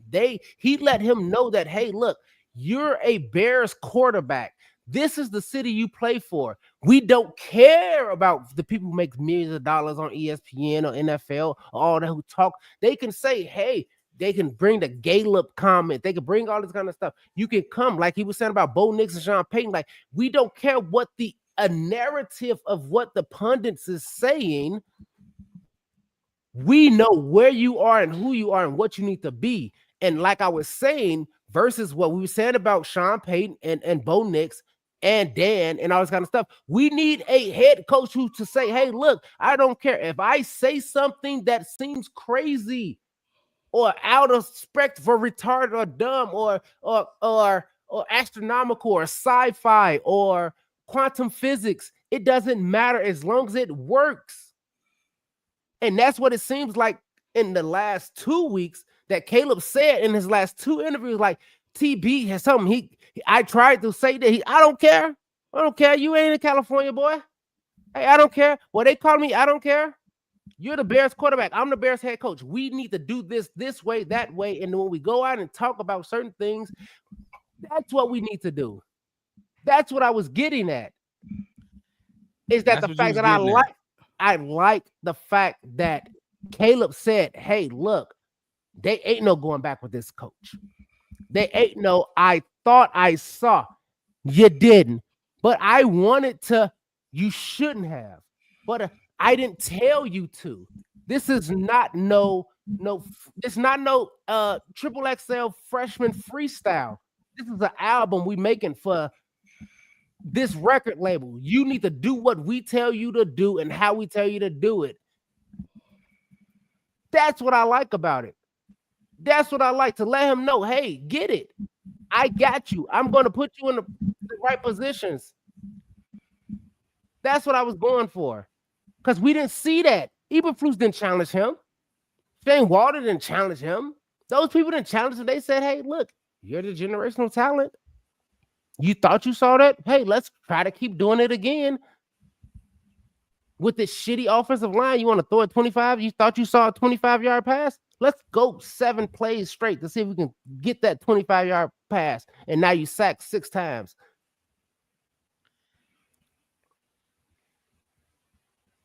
You pivoted. You definitely pivoted. And that's fine. You pivoted. No. And that's fine, because the second part of what you were just saying, I completely agree with. I was getting that. I completely agree with. They are idiots. That's basically what you just said. They are idiots. I don't care. They are idiots. I'm not saying anything. I don't care. Dan Campbell built a culture. He did. And like my whole thing is, with what we were saying about the head coach, I don't care how the head coach come in as long as you build that strong foundation, because they thought Dan Campbell was crazy, retarded, and all that. That's what I was saying. I didn't really care about what the pundit said. I'm saying, look at what they thought of him and look at what he built. That's what we need to do. We don't need somebody coming in to play to the media, play to our franchise quarterback, play to our fans. We need somebody to come in and say, nope, yes, no, yes, no, yes, no, yes, no, yes. No maybes, no okays, no none of that. We need definitives and not, no matter what nobody say. That's what I meant, where I was going with. And that's what Dan did. That's what Dan did. And that's what I was going with. I'll take it. I'm going to take it. But I know where the conversation was initially going, and it pivoted. It did. It didn't pivot. You just didn't let me finish my setup.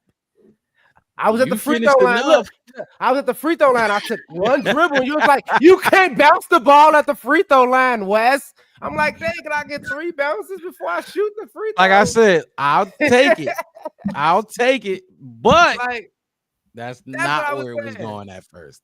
That's exactly. If I wouldn't have jumped in, it was going a whole nother way. I could sense it. I can hear it by your setup.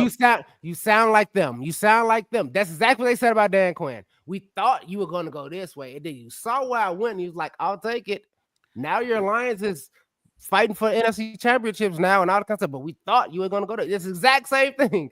You didn't let me get it. Look, it's fine. It's fine.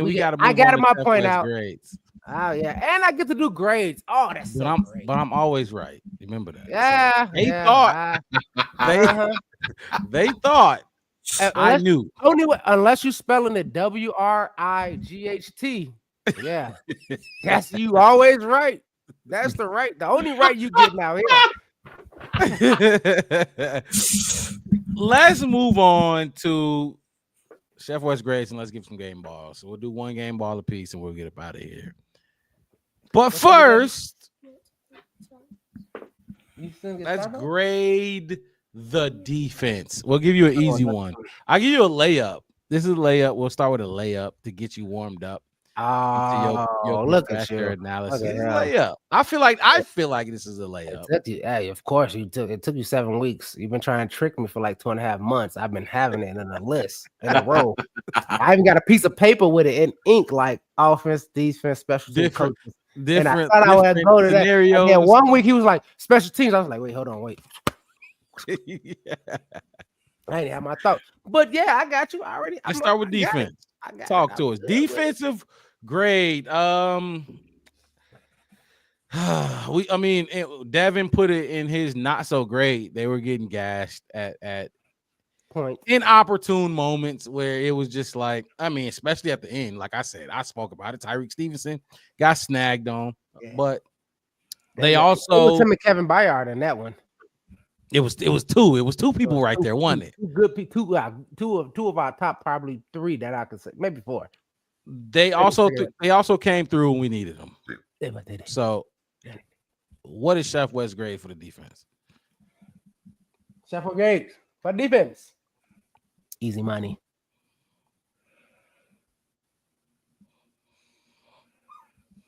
B.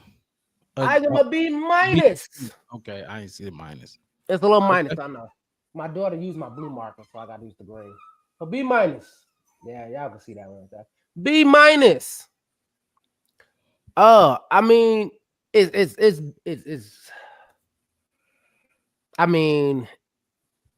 It's based on the whole overall. Like I can bring, like, they wasn't great. They didn't just dominate on defense, but they forced the opposing quarterback to go out, even though, he made the mistake of hitting his own offensive lineman in the helmet and all the kinds of mangled him up, mangled up the backup. They did have some decent run stops. They did bat down some good ones, some good passes. Terrell Smith had a nice dive right in front of the ball. JJ had a Peanut Tillman, like, I only got to tackle you, punch, fumble, just if you know what I mean, like taking advantage of certain situations and all that kind of stuff, and just holding. And the reason I give them the B minus because they trailed off towards the end was, I don't know what defensive lineman. I forgot what the card said, but did you see when they put it up there and he had that little black card? What did that black card say? It said finish. Finish it. When your defense go out and give you that ball like the Bears defense have been doing for as long as I've been alive, I ain't never seen a defense go tell their offense, now you fucking finish it. We did our job. You finish it. How many times have our defense and special teams done their fucking job, and our offense just let it go? I'm live. And they didn't finish it. So my thing is this.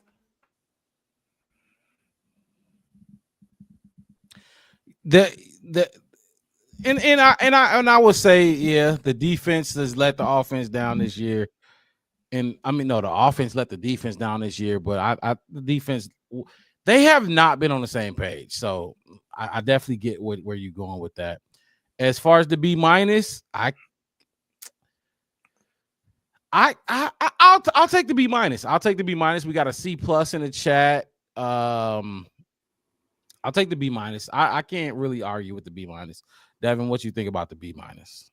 I kind of was thinking B, just because of the fact that they did fall off a little bit later on, but early on they were doing their job, stopping, not necessarily getting 3 and outs, but holding them like to not even having to punt instead of getting any points.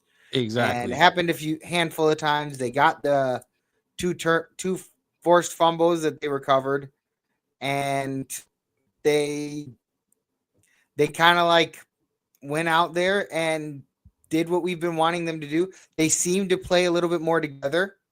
Yeah. But there were, I wouldn't give them an A because of the fact that they got beat a handful of times on big plays, and some things that they seem to be rotating in and out.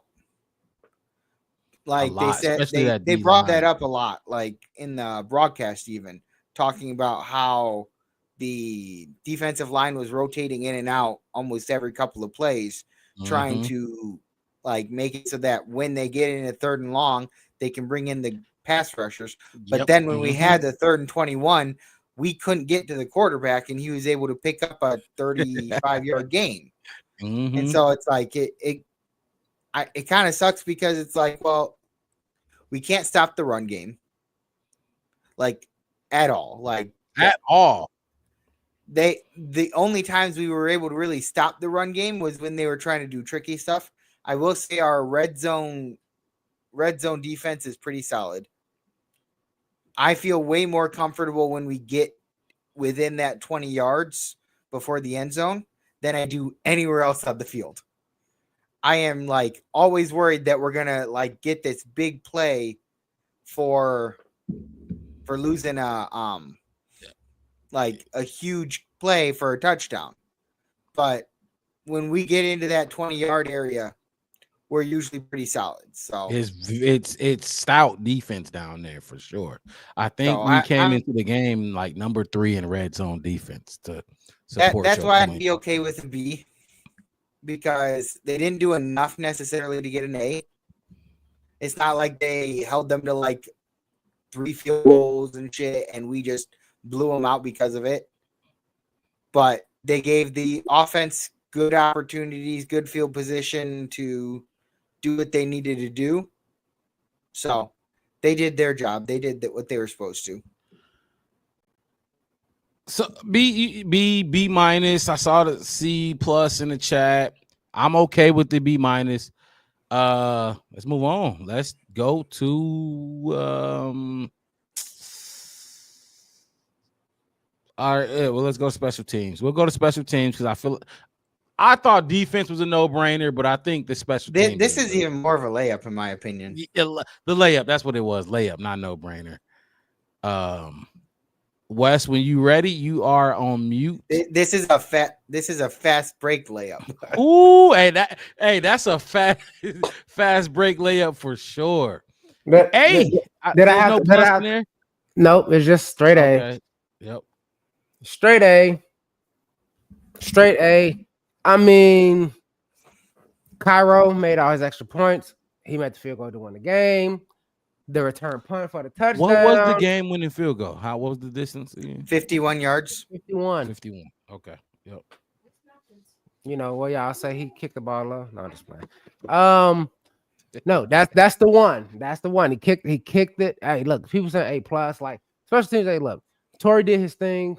Obviously, he was good. Cairo made all his extra points. He kicked the field goal to win the game. And I mean, I would have gave him like a without the punt return for a touchdown.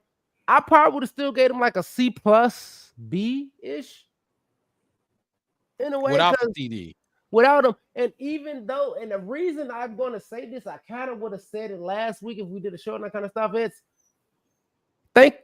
We finally used number 10 for something. If anybody know who number 10 is, that's Tyler Scott. Remember, he was. Hey, look, Mark, I already know. I've been calling for my man since September. I was glad to see him out there. I'm so glad he definitely made a couple of plays. He almost had the bonehead one that would have pissed me off, but he did make some guys miss out there. He had 40. Yep. He had like a 42-yard return at one point that I was like, whoa. Yeah. And it's a controversy one where he put his knee down and they said, hey, even if he put his knee down, he didn't call for fair catch. He took 2 steps and then put his knee down. He could still get up and run. It's not a penalty on him or anything like that. All this other kind of thing. But my whole thing is like, hey, Mark, you already know. Like, where was he at? He could have been out there. He could have been useful. I'm happy to see him go out there and make and was pretty productive. I like that in him. I like the DJ. I didn't even know. You know, it's crazy. I didn't know till I saw the replay that DJ Moore was back there. Was the fake receiver. Yep. You and me both. I didn't even know it until after I saw it. I saw everybody running down, and I was like, "Oh, they finna kill Tyler." And then I saw Blackwell running. I'm like, "Oh, he got it. He got it." It's like 4 Bears on that side of the field and nobody else. I'm like, touchdown, touchdown, touchdown, touchdown, touchdown, all the way to it. Like, that's what I'm talking about. Where is that at? Where's that in this? Come on, that's what I'm talking about. You gave him an A, and I'm on board. I'm on more board with the B-, and I'm on board with the A. I mean, that was crazy stupid. Like, first of all, when it happened, I thought it was unreal. The kick return, the punt return. I'm thinking like, okay. The thing is, I'm looking and I'm like, and I see him do this. I'm like, where's the ball? And then I look up at the top of the screen, and the Packers players were also saying the same thing. Yeah, and I see it. Where's the ball? I'm like, wait, do he actually have the ball? And then I see him go like 15. I'm like, oh, he got the ball. I jumped up. You know me, I'm at the bar. Chairs going out. It's only 2 Bears fans. It's me and somebody in a Walter Payton jersey. I'm loud. Walter Bam going running around. All this kind of stuff. I'm like, yeah, like hoping there's no flag. Just hoping it. Oh yeah. It shouldn't have been. It really shouldn't have been. It was so clean. And that's the thing that I gave them an A for, because it was purposely did. It wasn't a mistake. That's why it was no flags, because everybody was told to just run over here.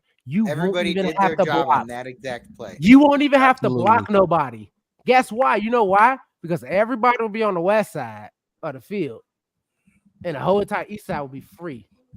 So you ain't got to touch nobody, because by the time they figure out that the ball is not in the person who's been throwing the ball to all game, don't got the ball, he already gone out of there. And y'all, I know y'all saw the clip surfacing around. We did that play a long time ago with Devin Hester and Johnny Knox, and you mentioned Devin earlier. As soon as I saw it, I'm like, I remember Johnny Knox doing that. But for some reason in my head, I thought Johnny Knox got caught, or the play got called back or something. No, I remember it because they said we all thought Devin would get the ball, and that's what they did. They had Devin has to fake like he caught the ball. Everybody, it was like 6 people were surrounding. He was like, and he put his hands up, and the ball was like 40 yards away. It was cleaner than this one. It was nobody. It was a lot cleaner than this one. Way clear. It was nobody. I think that was on a kickoff, not punt. Yes, it was on a kickoff, and he was just like, and he balled up for like 2 seconds, and everybody looked at him. He said, put his hands up like this, and they turned around looking. He was at they 40 by then. They couldn't even turn around and even try to run. Oh, it's too late. Johnny Knox. It was way too late. Johnny Knox was gone. Johnny Knox had some speed. Oh my God. He had some speed to him. Johnny had some speed to him. I ain't gonna lie. That back injury. Without that back injury, he was gonna be something serious for the Bears. Jay Cutler loved him. That's my special teams. That's probably my second A of the season. I think both of them went to the special teams. One of the things I really thought that like you don't always pay attention to when you're watching the game, but I noticed a lot this game was like when we had punts, like our gunners were down there and they were getting the hits pretty quickly too. Like there wasn't a whole lot of return on most of the punts. There were a couple. They normally do. And I was glad to see them down there and making the hits, and not just making hits, but like taking them down. Sometimes we get down there and we kind of dive at them, and then they just kind of shrug us off, and then they run for another 20. Another 20 yards. So we were making some pretty. They looking for the next person. They think if I can just slow them down, if I can't really get a good clean, at least I can make them, go east-west kind of, and then the other guys are kind of collected. That's kind of a special team process. Helmets to the football. Helmets to the football. Hey, look, if you first down, you need to make something. Don't just not do nothing. I noticed that a lot though with our team today. Our defense was trying to rip the ball away after we got a couple of fumble recoveries. Everybody wanted one. Yep. Which is fine with me. Yeah, it seemed like once we got that first one, they was all hungry. They're like, oh, these guys ate popcorn before the game, so let's just protect the ball. Yeah. Coaching. Okay, cool. I can take that.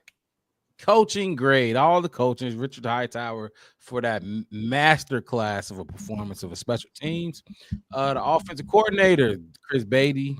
Thomas Honestly, Brown. Rick Hightower is definitely showcasing what he's got because he wants to make sure that if another coach comes in and he isn't working with this team next year. Yep. Everybody need a job. Everybody need a job. I said it. Hey, this is like your interview with other teams at this point, and not just with other teams, with whatever head coach, because you know that if somebody is interviewing for this team, to come coach this team, they're looking at these games. They're not going to be sitting there ignoring the games because they plan to change it. They're looking at what's there and stuff like that. And if you see a play like that, you're like, that's some good shit. You may decide to stick with. It's a bunch of special teams coordinator thinking about putting a number one wide receiver on receiving a punt or a kickoff, and having they looking at and they having them to go to the wrong side. Go to the wrong side of the field. They looking at the ball go up this way. Number one receiver go to the other side. Fake like they gonna catch it, and some third string cornerback, whoever, get the ball and run. That's gonna be studied all off season. I got a question for you. After that happened, so Blackwell is up for he's either a restricted free agent or a free agent or unrestricted at the end of this year. You think that has any effect whatsoever on him getting another contract? Yeah, right there. Absolutely. I wouldn't say. Okay, does it have an effect? Yes. Do I think he was already in a good position to come back in the sense of a second kind of string? He already was solid. Yeah, I don't think that. But I think that maybe he's getting another $1 million or so onto his. Yeah, about a half or another year, maybe. For sure, his negotiation, he got more leverage. Yeah, he got his negotiations for sure. But because go ahead. I was just saying he had it with Stevenson doing what Stevenson did this season, being up and down, questionable in the way he is. Brisker being out, kind of thing. They might even say, "Hey, look, would you like to switch to safety this offseason? And we can probably train you up to be behind Kevin Byard and be our I don't know if Kevin Byard's the free safety or strong safety. I think he's the free. You want to be a strong safety? We can bulk you up a little bit. We'll give you some extra money. We'll give you a deal that's suitable. And guess what? You'll be a starter." I think it's not impossible to think. But for to have that happen too, like I've said, it is good. I mean, even Jonathan Owens, even though he couldn't do the Lambeau leap because he fucking slipped 6 times on the ice, I looked at him. I said, "Dang, you can't jump, and your girlfriend can do a triple somersault. That's crazy." I mean, your wife. Sorry, he definitely tried the Lambeau leap at his old team, and he couldn't do it. He tried to do it, and the thing about it is, I'm not even mad at him.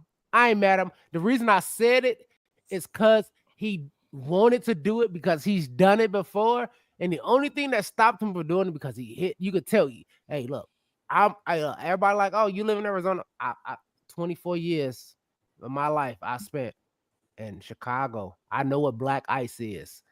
Trust me. I know. I know. Black ice is. I know. I picked my mama up down the stairs when she told her rotator cuff coming down the stairs, flipped up. I've picked up many family members and friends. That black ice ain't no joke. It ain't no joke. And he just hit the wrong spot when he tried the Lambeau leap, which is great. And I'm so happy that he tried. That's the crazy thing is, I'm happy he tried because I think Blackwell Lambeau leaped after he scored the touchdown. He did because he knew better. He saw where it was at. He knew. He was like, hey, it's over there. But my whole thing about it apparently Cairo Santos tried, but they didn't let him. Yeah. At Hey, the end of that's the game, I kind of saw that weird stuff going on. Yeah, I'm like, yeah, they yeah. finna Lambeau leap. They all They finna won. leap. Yes, saw it. yes. But because think about it, we ain't won in Lambeau. What did he say? 2015. Yeah, the winning in Lambeau goes back further than our last time just beating them. Yeah, for sure. Right. I think Yeah, it's 2015. In 2015, Lambeau, make it about 9 and I years. think 2018 18 fucking get or 19 is period. Something like Just that. listen to that. And I want to move on to the coaching grade. But just think about it for a quick second. 2015 is insane. Think about where we all were in 2015. I just graduated. I had to. You had just graduated what? High school. I mean, yeah, high school. The year before.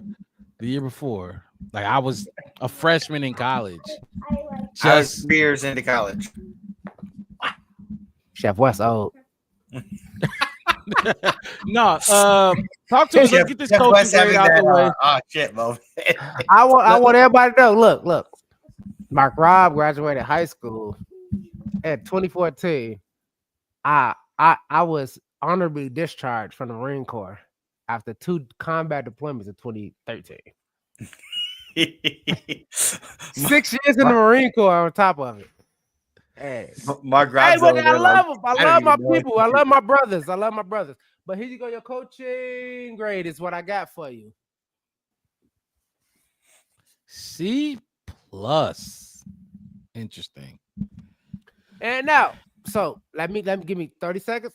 Put it on the clock. Boom. So the Take reason it I'm away. giving a C+, one, obviously, because the special team they get an A, right? They get an A. The special team that one play was crazy. Like special teams, you only get a couple chances, 6 or 7 plays to kind of be great, and they was great on definitely one of those plays. So that's kind of like A-ish.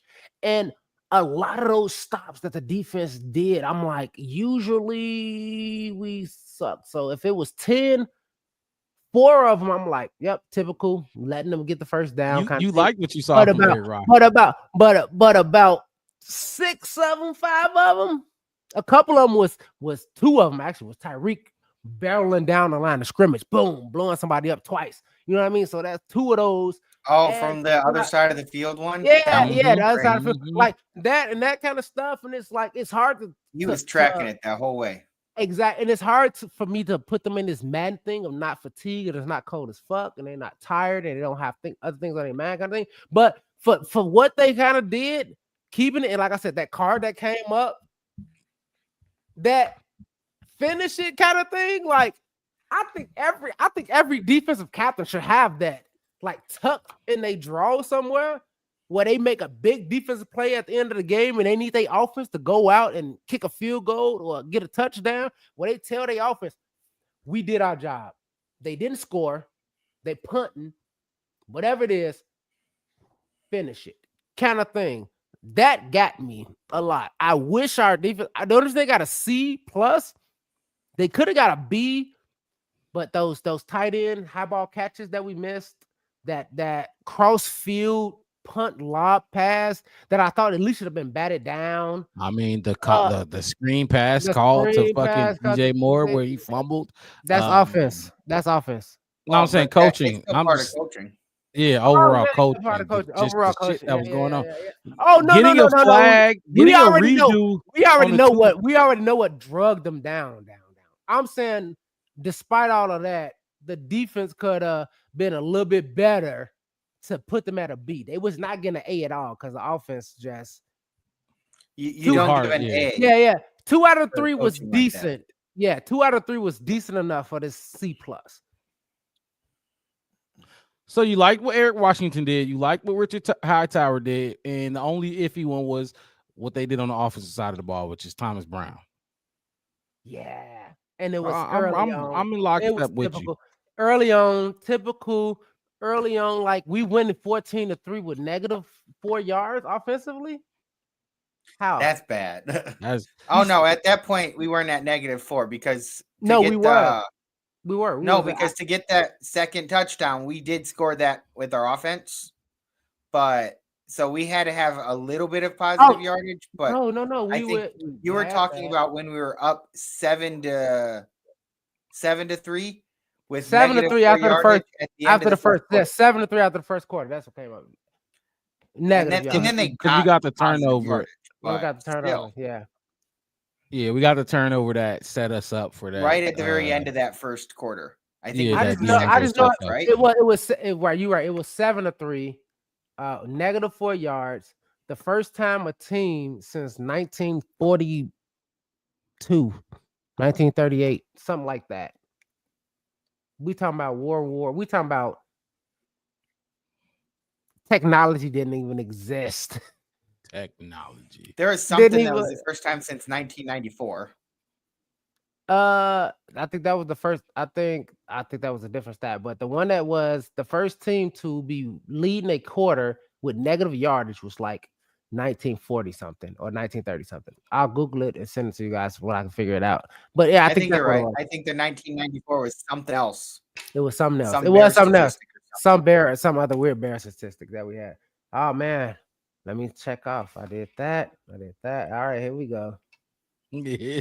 You ain't even looking at the screen. Yeah, you know this. I saved this one for last just because it's the funnest part, the most exciting part of our team right now. Because I told you I started putting my grades down before the show started. Because you started tricking me some months ago, so I had to put it down. Offensive grade. We'll do offensive grade, and we'll give out some game balls, and we're gonna wrap this thing up and get out of here. Offensive grade.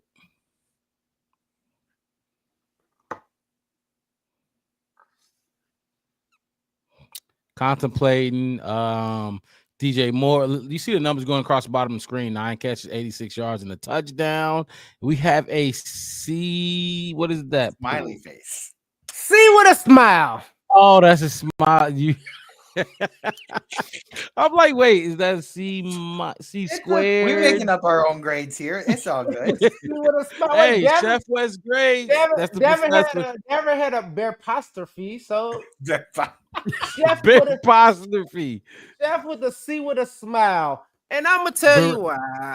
Parentheses. He had the parentheses. The parentheses. Parentheses. Okay, so I'm giving you a C with a smile. We led most of the game, despite the terribleness of coaching. We could have been better.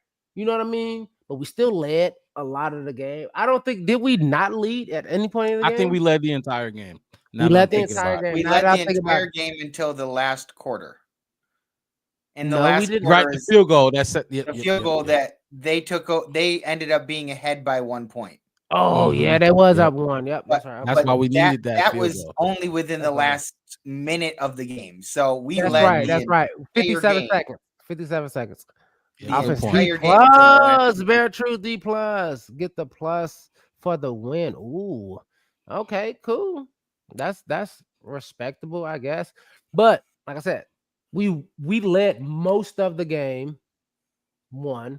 Because, hey, look, if they all want to make wins and losses a quarterback stat, then I want to give points to an offensive stat, even though they didn't get the offense. But we led. The 2 turnovers we had was very situational. The Keenan specifically, and I'm not going to talk about the DJ Moore fumble, which can happen, which should happen, can happen.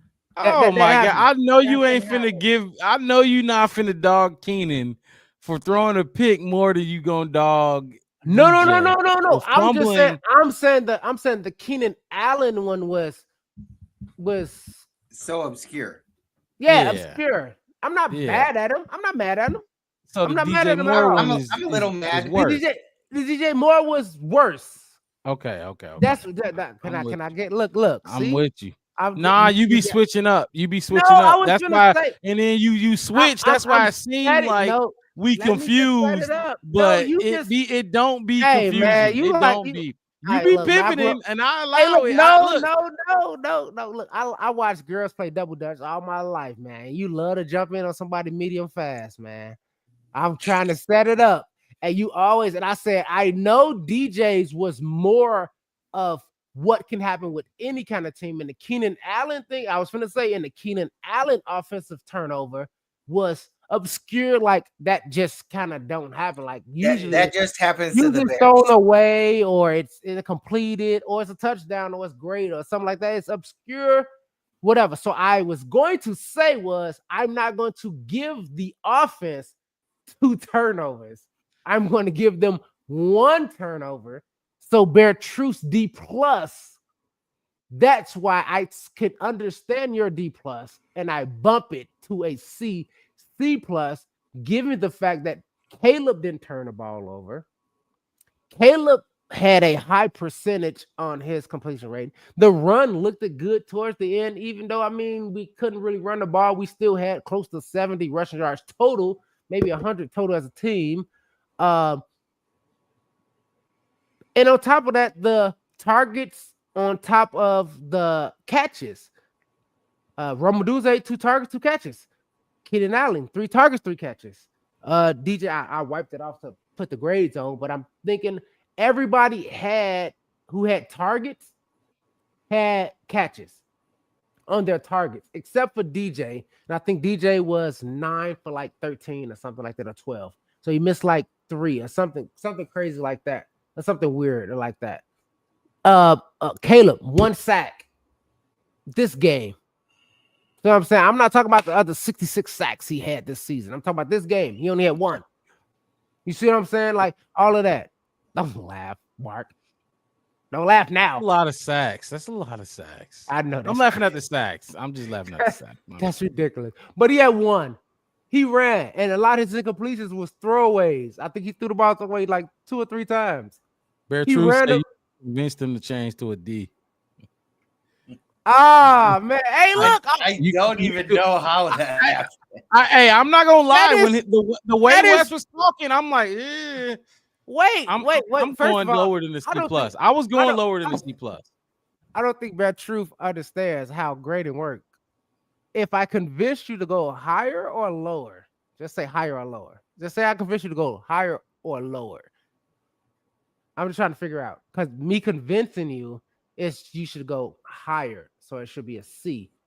But if I didn't convince you enough, it should be a D or D-.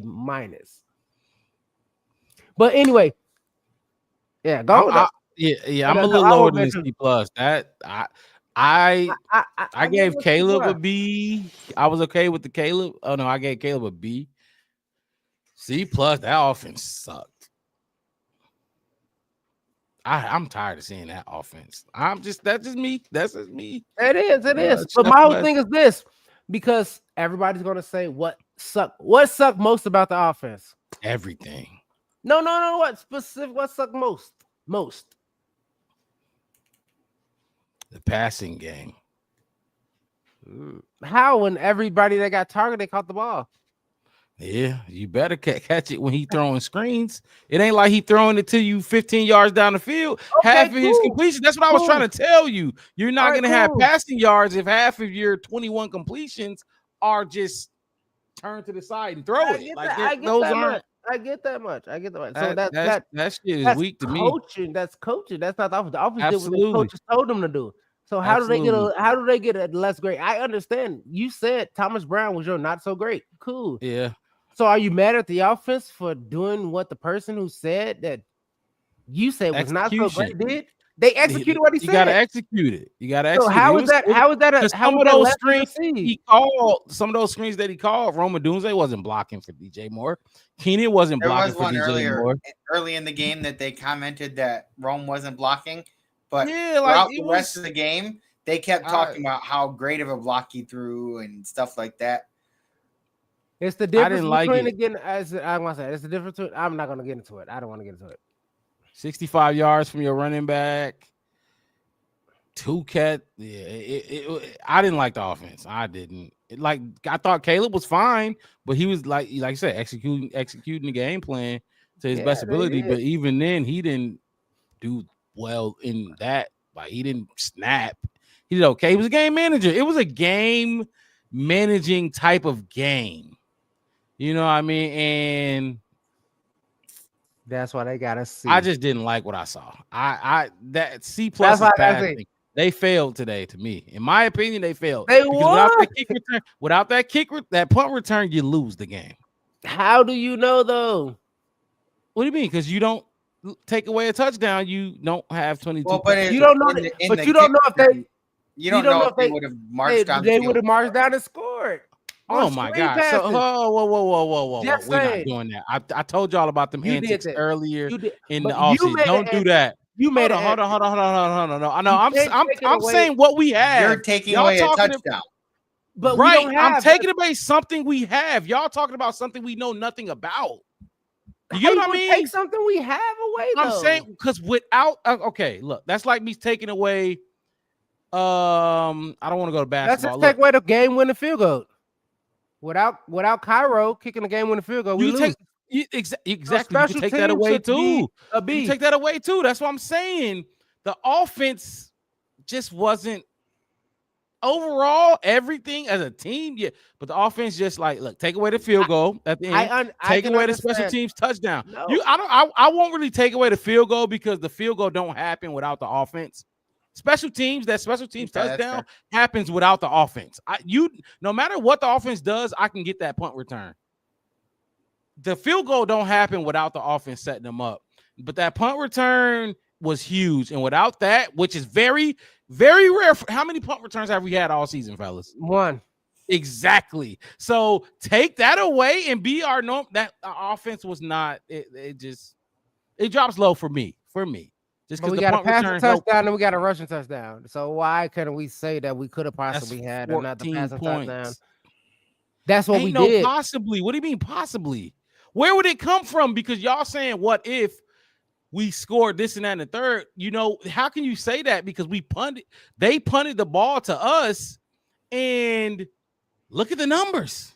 Look at them. How many passes are you saying we got a deep bomb? Are you saying we got a deep bomb? I'm saying we got more time. We didn't have that. We could have more. We could have To do time. We could have Get out.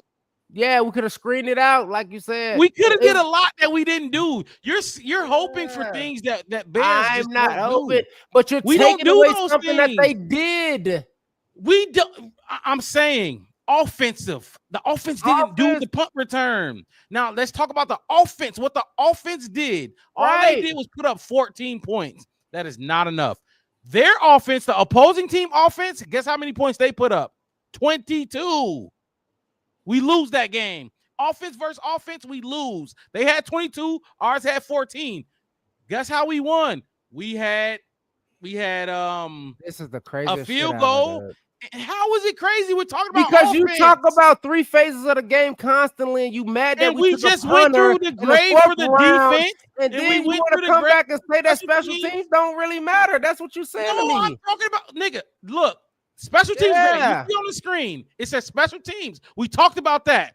Yeah. Defense. Look at that. We talked about that. Now we're talking about offense. So don't try to give the offense credit for something that the special teams or the defense did. We're talking What did about the offense do and they wrong, scored 14 though? points. No, I'm telling you, they scored 14 points. Okay. If we put our offense versus their offense, I guess they had a lot of field goals over there. So too. our offense, yeah. So Our offense scored is 14 points. It's not C. good enough. It's not good enough. It's not. I It's didn't not say good it was. enough. It's C. And then if you want to look at it, so take the points and then look at the bottom of the screen, the numbers. That is failing to me. Honestly, that's failing. That's failing to me. It's failing. Yeah, numbers at the bottom is obscured a little It's bit. failing. Yeah, it's accurate enough. That's all I'm saying. We could talk about when we talk about these individual things, like I'm putting up. I am the just offense, talking about what the offense did. Period. Exactly. And I disagree with the C+ because they didn't do much. If we're going to be completely honest, the rushing touchdown was set up by the turnover. Because that's what the offense is supposed to do. You're supposed to score a touchdown on a turnover. How many times did it happen to us? I'm just saying. If we're gonna talk about the I'm offense, just let's talk about the saying. offense. Let's not get a credit. The They were offense credit for basic. punt returns. They were and basic. defensive stops. I'm not and saying stuff I'm like not that. talking. I'm not talking about the wins. We have and categories for I'm that. talking about the offense doing what the offense did. Not much. They didn't do much. The only thing that brings them above a C is if the running game had 35 rushes for 100. You gave them a C plus. So they clearly was scratching. And I gave them a plus for finishing the game. There was a C.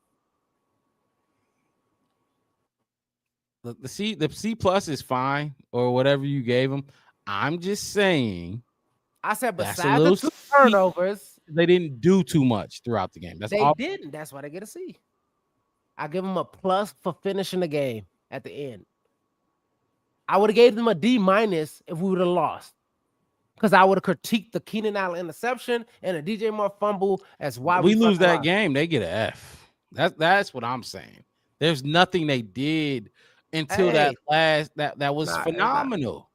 I didn't say they was as phenomenal. As a group, they Swift got most of his yards on like the last 2 drives of the game. That's where most of his yards came from. Hey, finish big. Remember, we was crying about us not finishing big and not running big at the end of the games. So what are we saying? I'm telling you, you can't add offense, punt returns, touchdowns. I did not. I never said I did. You can't add. I did that. Stops. You said that. Red zone. And you only got 15 yards to go. So that's what they got to go. Remember how many times we didn't under 40 yards when we had turnovers? Was that there? It's an F. And if you don't get it, it's an F. And if you don't get it, and we failed them, how many weeks we failed them though? How many weeks I gave them D minuses and Fs because they couldn't score off turnovers at the 40-yard lines and couldn't get 3 points out of it. Trust me, I get it. I'm not adding that to it. It's fine. I'm just no. You got your C plus. I combated the C plus. I thought it was too steep, which I mean, that's what we do. We overrate, we overhype these things. No, I'm not. I don't know who we is. That's who we Bears fans, us Bears fans. I know me. Overhype these things. It's my grade. In reality, I don't overhype anything. This poor performance. That's all I'm saying. Nah. And once Ryan Poles understand that, and Bears fans understand these things, we will be a better team, a better organization, because we can't keep settling and saying like shit like today was a C plus before. It wasn't. It was not. It absolutely was not. We got to want better for our team, our organization. And as Bears fans, we got to want better we have to know what we're seeing on the field. I saw what I saw. I saw a team who quarterback didn't necessarily turn the ball over. He doesn't. I saw the turnover exactly. I saw 2 turnovers, and the reason that we probably didn't have receivers the other receivers fumbled the ball. That's receiver offense. threw a pick. That's offense.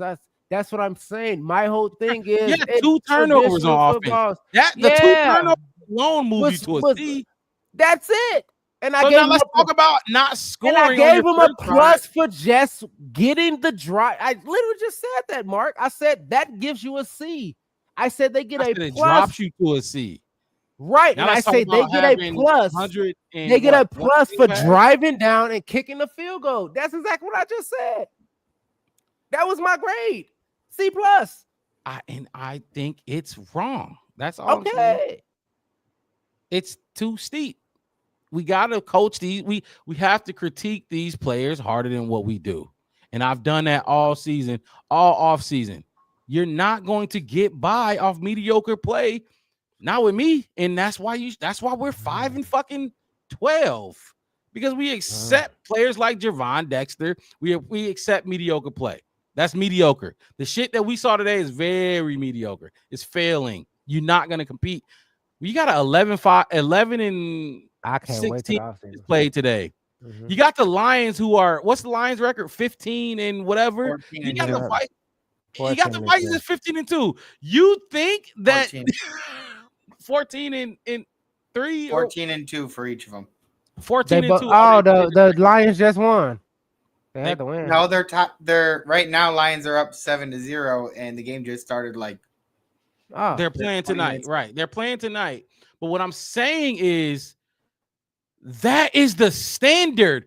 What we put up offensively is not passing. It does not pass. That's all I'm saying. And I've been trying to preach this mediocre shit out of us the entire season. That is not successful. We have to want better. We have to know what we see when we watch these games. That is not good. It ain't good.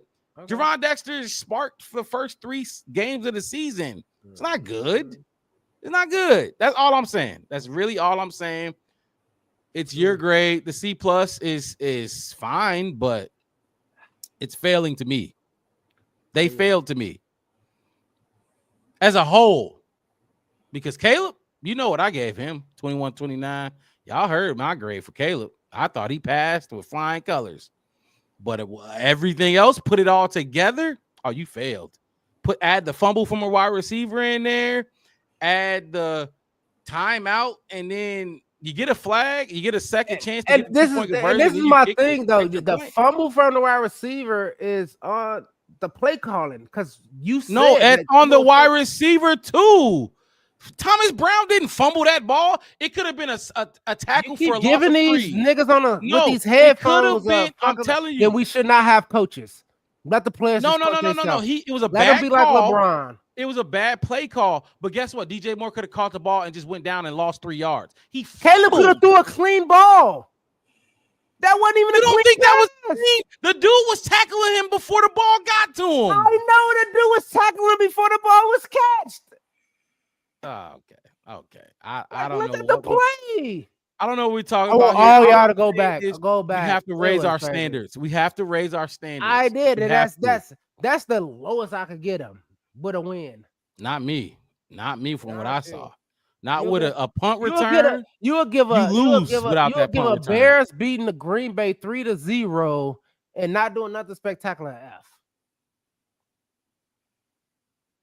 Huh? Offensively.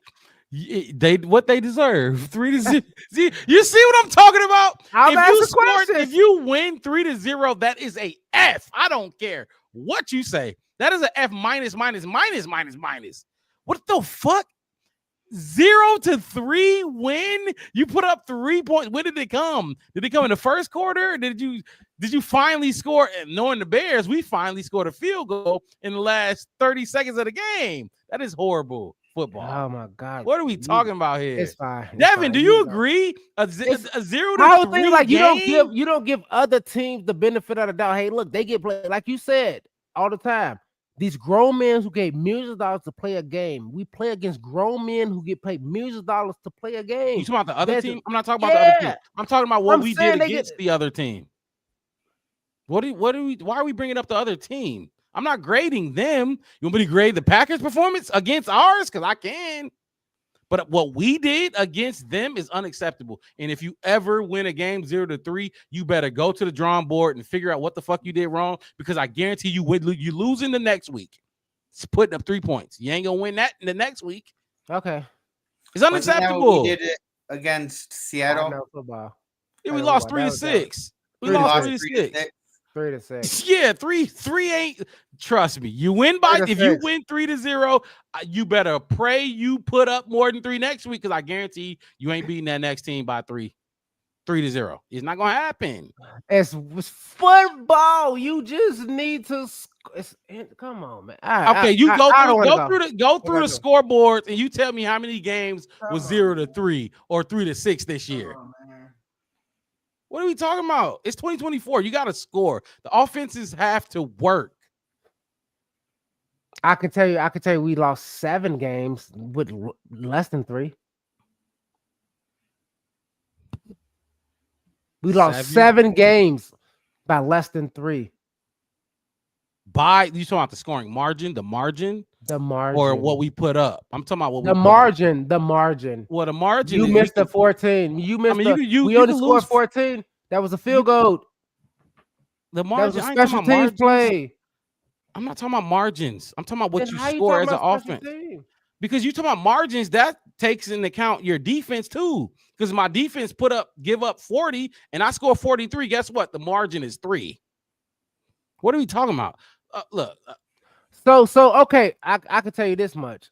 So I know 2 games the Lions. They have to be better. They scored 50 points in 2 games. I'm just want to get this out here. They scored 50 plus points in 2 games. The Lions, right in our division, 50 plus points. How many points did the offense score in both of those games? I don't know. I don't. 14. They scored 14 in one game and 17 in other. Their What's your defense point? Scored, my point is our Talk about the offense scoring defense 14, scoring points.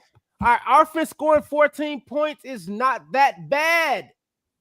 It's 3 phases to the game. But we're not talking about 3 phases. We're talking about 1. Right. And ours did enough that most teams do. 14-21 is fine. Okay. I guarantee most Offensively. teams score over 14 points a game. Point when you look at teams' points per game, I'm sure it's probably like one. I don't think nobody averages 14 points a game. That's so low. You know how low that is? What are we talking about? And 10 Oh my gosh. It's fine. It's fine. I can. You're happy with 14 points. I didn't say I'm happy. I said And the second touchdown, we're talking about 14 points. It's okay. We're talking about 14 points, and the second touchdown came off a fumble, a turnover that set us up for success. Imagine if we started at the regular, standard 30-yard mark. I guarantee we wouldn't have scored. And how many times we didn't do it this season? 6 times it was in the didn't do what? Score a touchdown. 6 different games. We had a turnover or a turnover. And how many times was we down 0 there? points. How many times did we get down there on our own? How many times we got on 17 games? In 17 games, we got on our own? 17 games. You should do that in one game. On our offense? On our own? Yeah. I'll bring it to you. And I guarantee you, if I can calculate it up, I guarantee 17 games, 16. Don't even do that. Don't even do the math on that. There's nothing. There's 47. that math. Nothing you can say will tell me that the Bears' offense was good this year. Like I don't like. I didn't say they were. But good. I'm talking about with that scenario, with that one. See. But I'm talking about when we talking about calculate all of the times we were down there or whatever. During the season. About the Bears' offense. I'm talking about the Bears' offense. Right. What the Bears been for 18 weeks. I'm not talking about 31. Right. So you're saying a whole season, right? The Bears have scored in every facet. They get a C for what they have done and been done. There's nothing the Bears have done on offense this season that was good. You go look at the numbers. We are bottom half of the league in every. We are bottom in on offense completely compared to the league. Cool. Right. I'm grading them it's on not what good. There's nothing good about that. So they should get an F just coming in. Because they suck. Yes, you start with an F, and what you do pushes it up. No, you don't start with an F. That's not how grading works. That team start with an F. That football team you watched for the last 18 weeks starts with an F. If that's how you want to do it, hell yeah. Hell yeah. And I guarantee you they ain't gonna do nothing. They're not gonna do nothing to push it above. I'm talking about what happens when they landed up there where you live and how they played. It was basically a C. How they played today was to me a D. Was a D to me. Okay, cool. D. Chef West is great. C minus. Sorry. He said a D. A D. Chef West Shades is great. C minus. Like, what you are hilarious. You are hilarious. C minus. Let's get these game balls out the way because golly, nobody deserves a game ball. Nobody did nothing. Yo, great. I mean, DJ Moore. You gave him. They didn't do nothing. They did nothing. Oh, he fumbled in the one of the most critical moments for sure. Showed it Felix Jones. But this is my thing, Wes. You can pout and you can do all of that, but you have to. If you care, I understand you. I understand you. Don't. Yes, I do. Keep allowing games like this to go on and support it. I'm talking about the present. Like that. I'm talking about the present. I'm talking about what happened right now. That's what I'm talking about. You can't accept things like that. This is what y'all did in this game, in this atmosphere, in Lambeau, all this kind of stuff. Well, we 8-1 since you graduated high school. They had Malik Willis. I don't care if they had me. Win in Lambeau. I don't care how you win. We snuck out of there by the skin of our teeth. And they snuck out of Soldier Field. They snuck out of Soldier Field. Sorry, Mark, but you're sounding an awful lot like Packers fans are right now. That's exactly how they're. And y'all snuck out of Soldier Field. Guess where Packer fans watching a playoff game next week? Barely. You barely. sure they're going to win? I didn't say I didn't say win or losing, but guess what? They're going to be watching a playoff game. I don't know what we're going to be watching. Y'all can watch the Packers. Y'all can watch whatever y'all want to watch in the wild card, but you ain't watching Chicago Bears. And you know why? Because we think 100 and whatever the fuck they did today, we think that is acceptable. It is not. I didn't say it's acceptable. Absolutely not. C plus is acceptable as fuck. Oh my God, they won.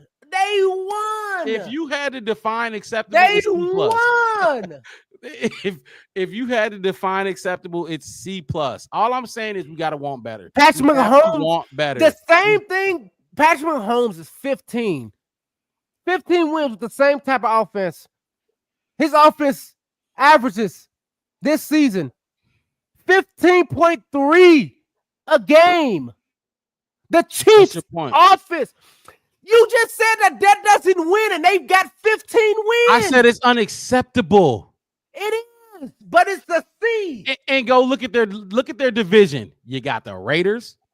You got Denver, who's just making it happen with a rookie quarterback. You have. What are you talking about? We have 2-14. We had the Lions. We had the Lions. We had the Lions. Sure. Okay. The Vikings. Come on, man. What about the Vikings? Every clock is right twice a fucking day. Nobody thought about it. They were right 14 times. Twice. They weren't right twice. We'll see. A good I'll what? Say it again. A better. I'll say it again. I know you're not going to dog the Lions or the Vikings, and you're gonna. I won't dog the Lions at all. I will definitely put out there today. I'm not dogging them. I'm surprised by the Vikings. I'm not surprised by the Lions. I don't think anybody's surprised by how the Lions have played. Exactly. And the way the Packers is because we just ate shit. Look, shouldn't have been. I'm telling Nobody, you right now, even you, put the Vikings at 4 in this division. Okay. So I'm surprised. Okay, I don't care if you surprised or shocked. I'm not talking about that. Whether you surprised or not. Don't disrespect the team that's 14-2. That's been beating our ass all season. But you gonna give a C+ to this garbage ass offense that we tried out there for 18 straight weeks. That is ridiculous to me. When are we as Bears fans gonna realize that mediocre is unacceptable? We love mediocre play. We overhype too much. What do you of this think mediocre mediocre shit. means? That's what we did today. 14 points in the NFL in 2024 is mediocre. That is failing. You failed. What do you propose as a solution, Mark? You have no. Tell it like it is. Like this. I am telling like this. Because it ain't like that. Like this. Because I gave them D's and F's for the last 8 weeks. So why do you stop today? Because they won. That is overall. We won because of special teams, and you gave. We won because they drove down the field and they kicked the field goal for the win. We won because of the offense. Take away the punt and return touchdown. Not just those two.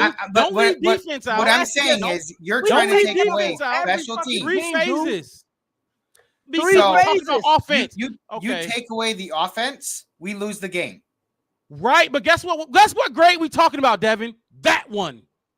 But you're saying you take away one, we lose the game. It doesn't. You take away anything because you can't give take away that for most teams in our divisions and they lose. Okay, so let's talk about special teams again. If y'all want to talk about that punt return, here's your time to talk about the punt return. But guess what? When we talk about offense, you can't talk about this too. You can't. I'm not. What is y'all problem? It's very simple.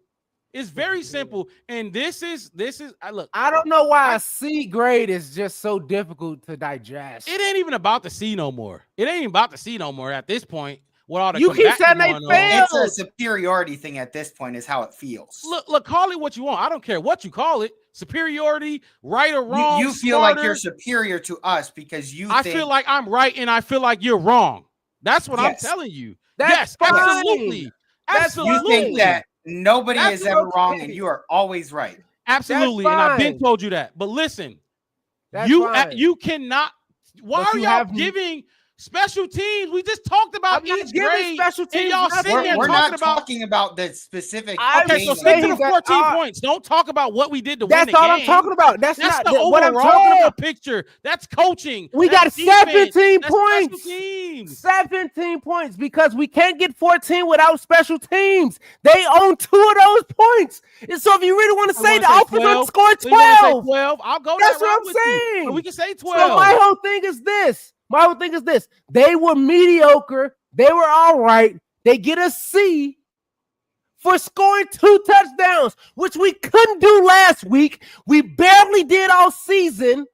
That's it. Most teams don't even get that either.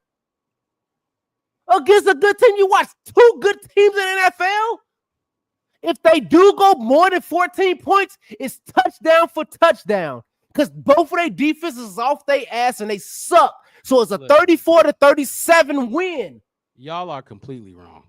Oh my God, you are just. Oh my God, get off the fence, bro.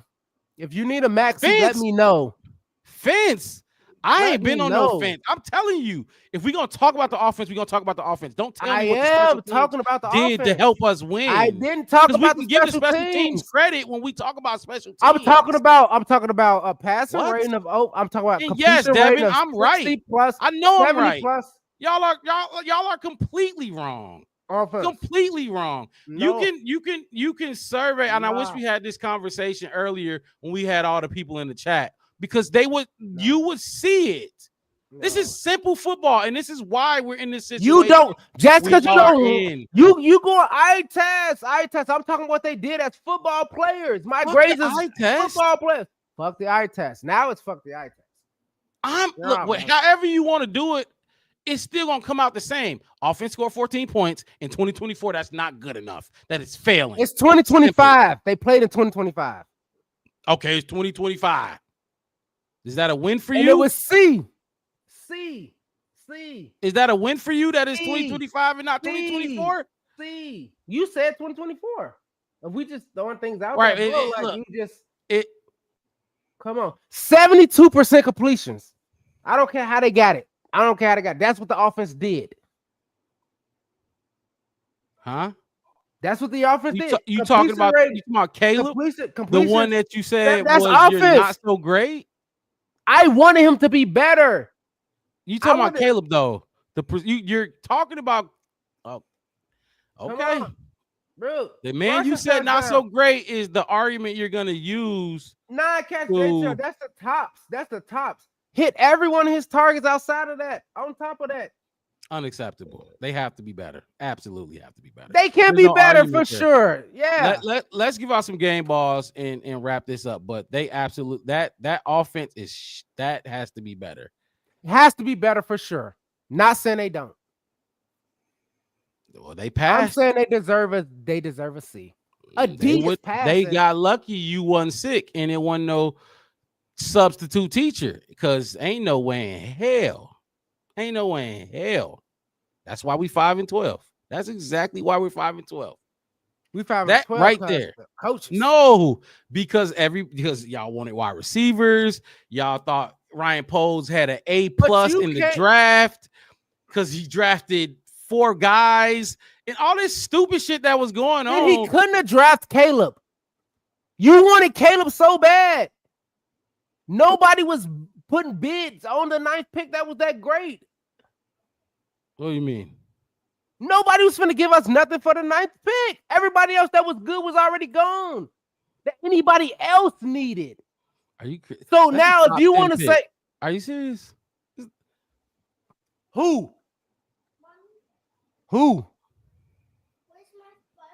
Anybody. Marvin Harrison. I live in Arizona. Marvin Harrison Jr. is mediocre. He's not even top 5. Him and Rome is at the same. Okay. Him and Rome is the same when it comes to receivers. That's top 10 wide receivers. As far as what? Numbers? Wide receivers as far as numbers. Okay, well, that's fine, but okay, cool. Michael Penix just got the plan. Mediocre. He's not mediocre. Let's not do that. His stats. Yeah, but that's what I'm saying. He's doing the same thing. I saw him drop it. Look, I watch him every week. I have to. It's just what it is. What does that mean? Just because you watch him? I see how he played versus what Rome does. The same shit. Eye test. That's what I'm saying. Stats, same. Who else top 10? No other offensive lineman in the first round besides J.C. Latham and maybe Joe Oat. It's kind of okay. The rest of them is mediocre.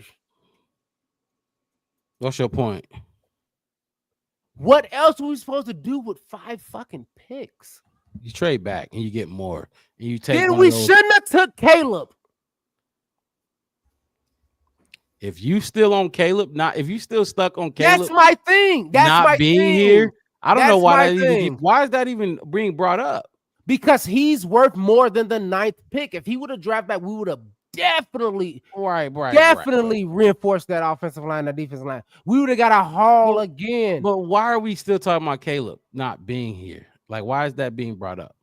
I thought we were well past that. You said you're past that. Why are you talking about? Because you keep bringing up why we shouldn't have traded back, and we only took 5 picks. We're 5. If we really wanted to beef our up the quarterback entire is team, sacked. Our quarterback has been sacked the most in Bears history. Because he don't know how to run. He don't know how to run. Like, come on, no, he's holding on to the ball too long, and he needs an offensive line that can help that can allow him to do that as he worked through these things as a rookie quarterback. What are you talking about? Yeah, it's bare truth. We won today, but we're 5-12 at the same time. And this is just what happens when you're 5-12 and you went all offseason saying these things, and Ryan Poles went against everything you said, and now you're 5-12. That's why I don't really care.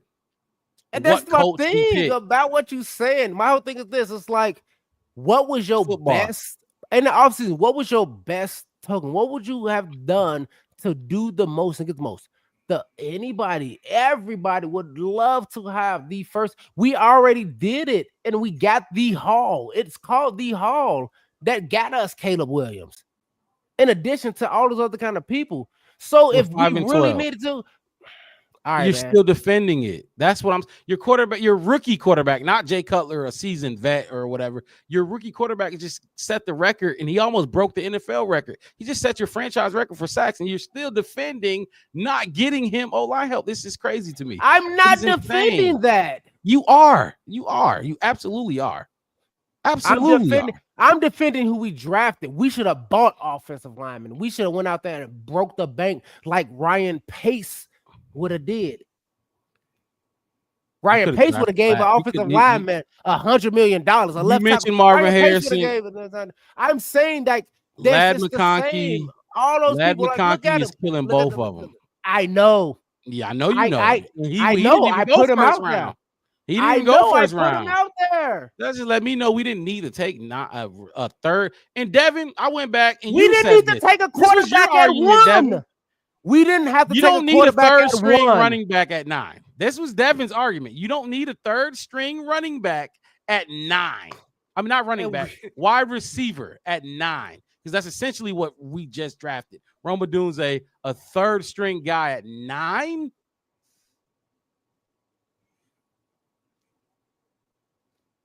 That's all I'm saying. We have to. Absolutely have to as fans, because it starts with us, because the McCaskey family gonna do what the fuck they want. But you're talking about the guy. That's where I kind of disagree with you. It doesn't start with us because we have absolutely no power. I just told you the McCaskey family gonna do what they want. I literally said that the very next line.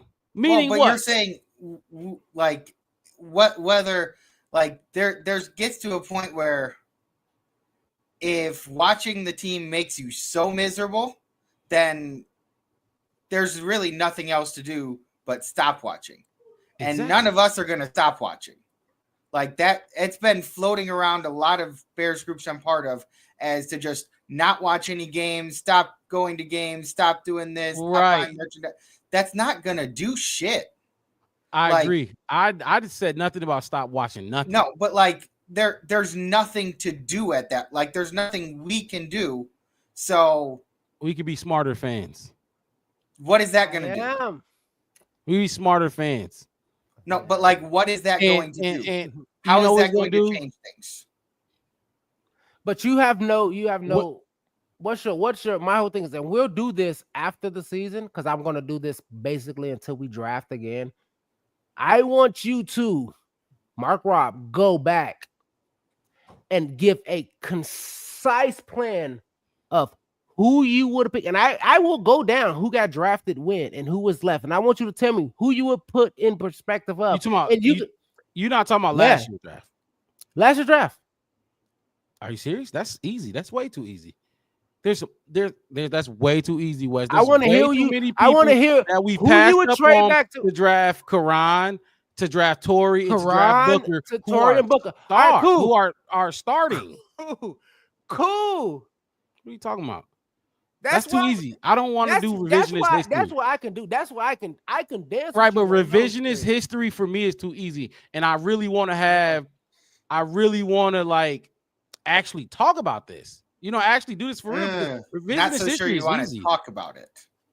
There's a like discussion and stuff like that. But if you think you're right and everybody else is wrong, I'm right. That's not really okay. When you say everybody else, who you talking about? Y'all too?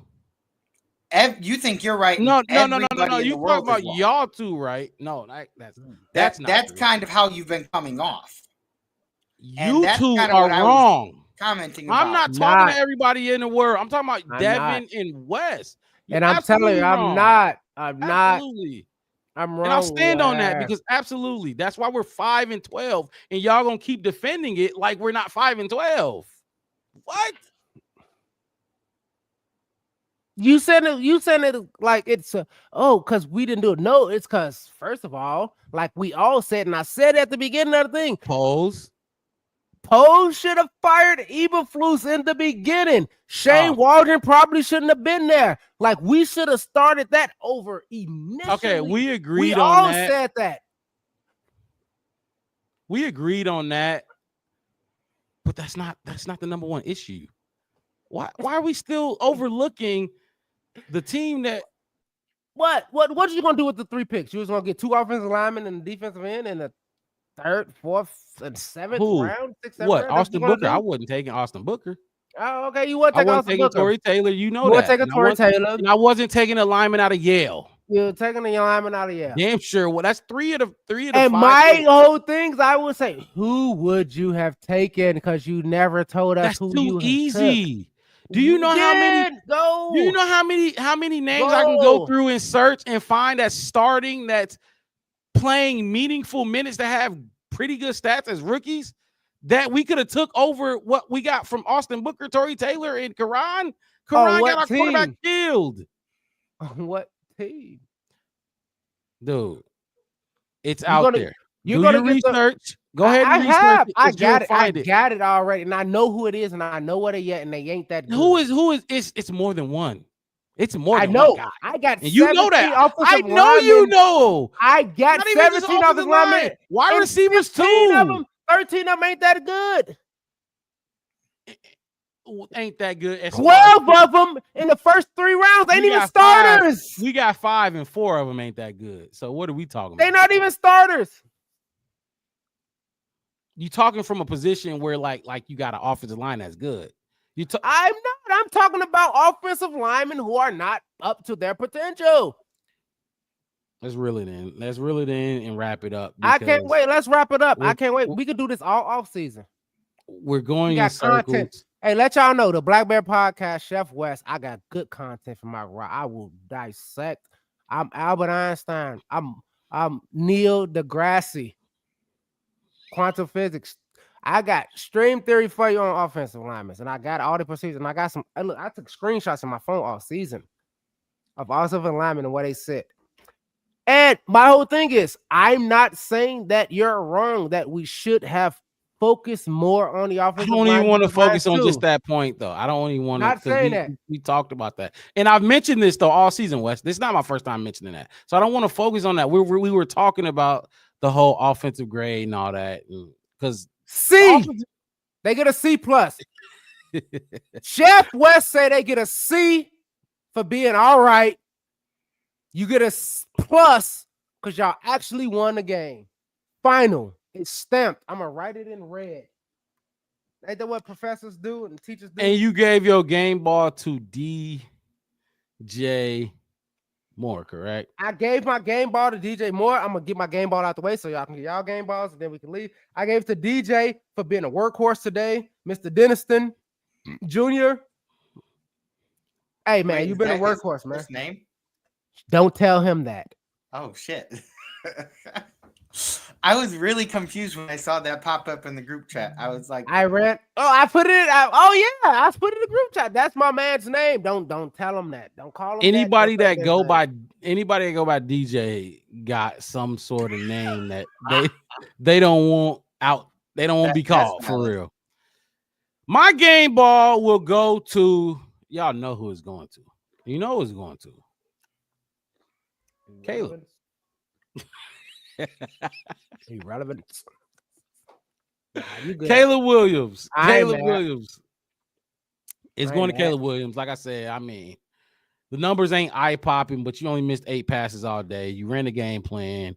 You threw sideline to sideline instead of north to south. But you got it done. You got it done and put us in position to win against that team up north again. And this time we didn't allow a blocked field goal to come into play. That's big. I think that's big. I was arguing with some Packer fans right after the game on social media, but I just hope Bears fans realize. Mama Blues. I'm just wondering what the Packer fans are saying. Oh, because they were basically just saying like, "Oh, how can you be 5-12 and talking shit like this and that?" But I never mentioned their team.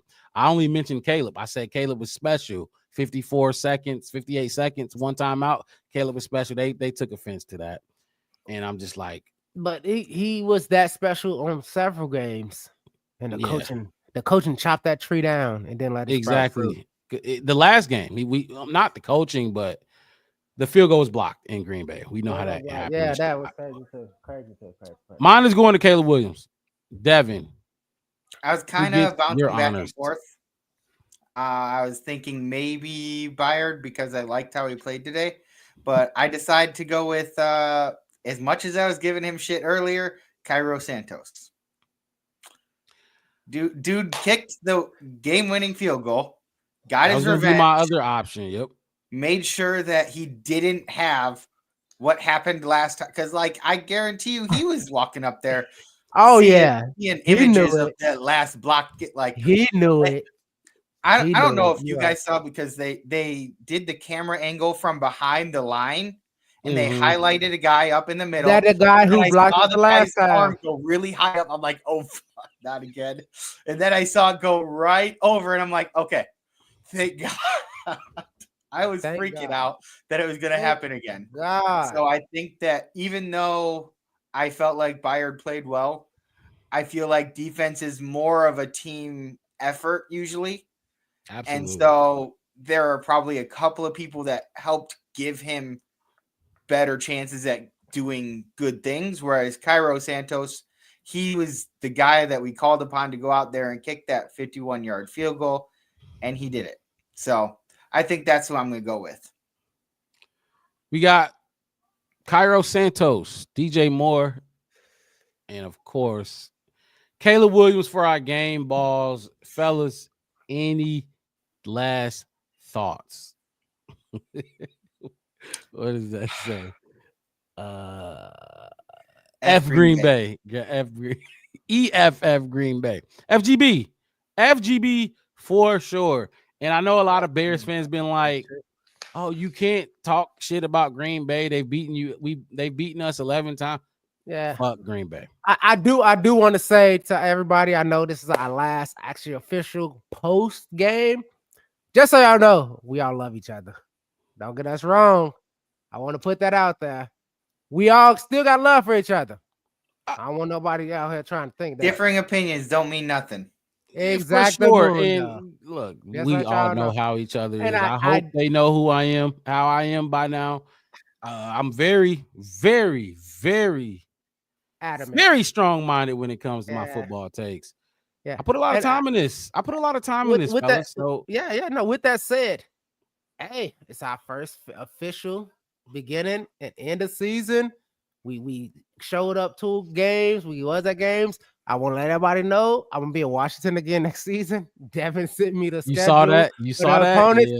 So I'm gonna be in Washington again next season, and I want people to know it wasn't my fault that we lost. By the way, it was proven it wasn't me. I put that It more wasn't on me. Tyreek Stevenson than West, but I mean But- it's hard to tell because West was also at the Cardinals game, so Yeah. I don't know.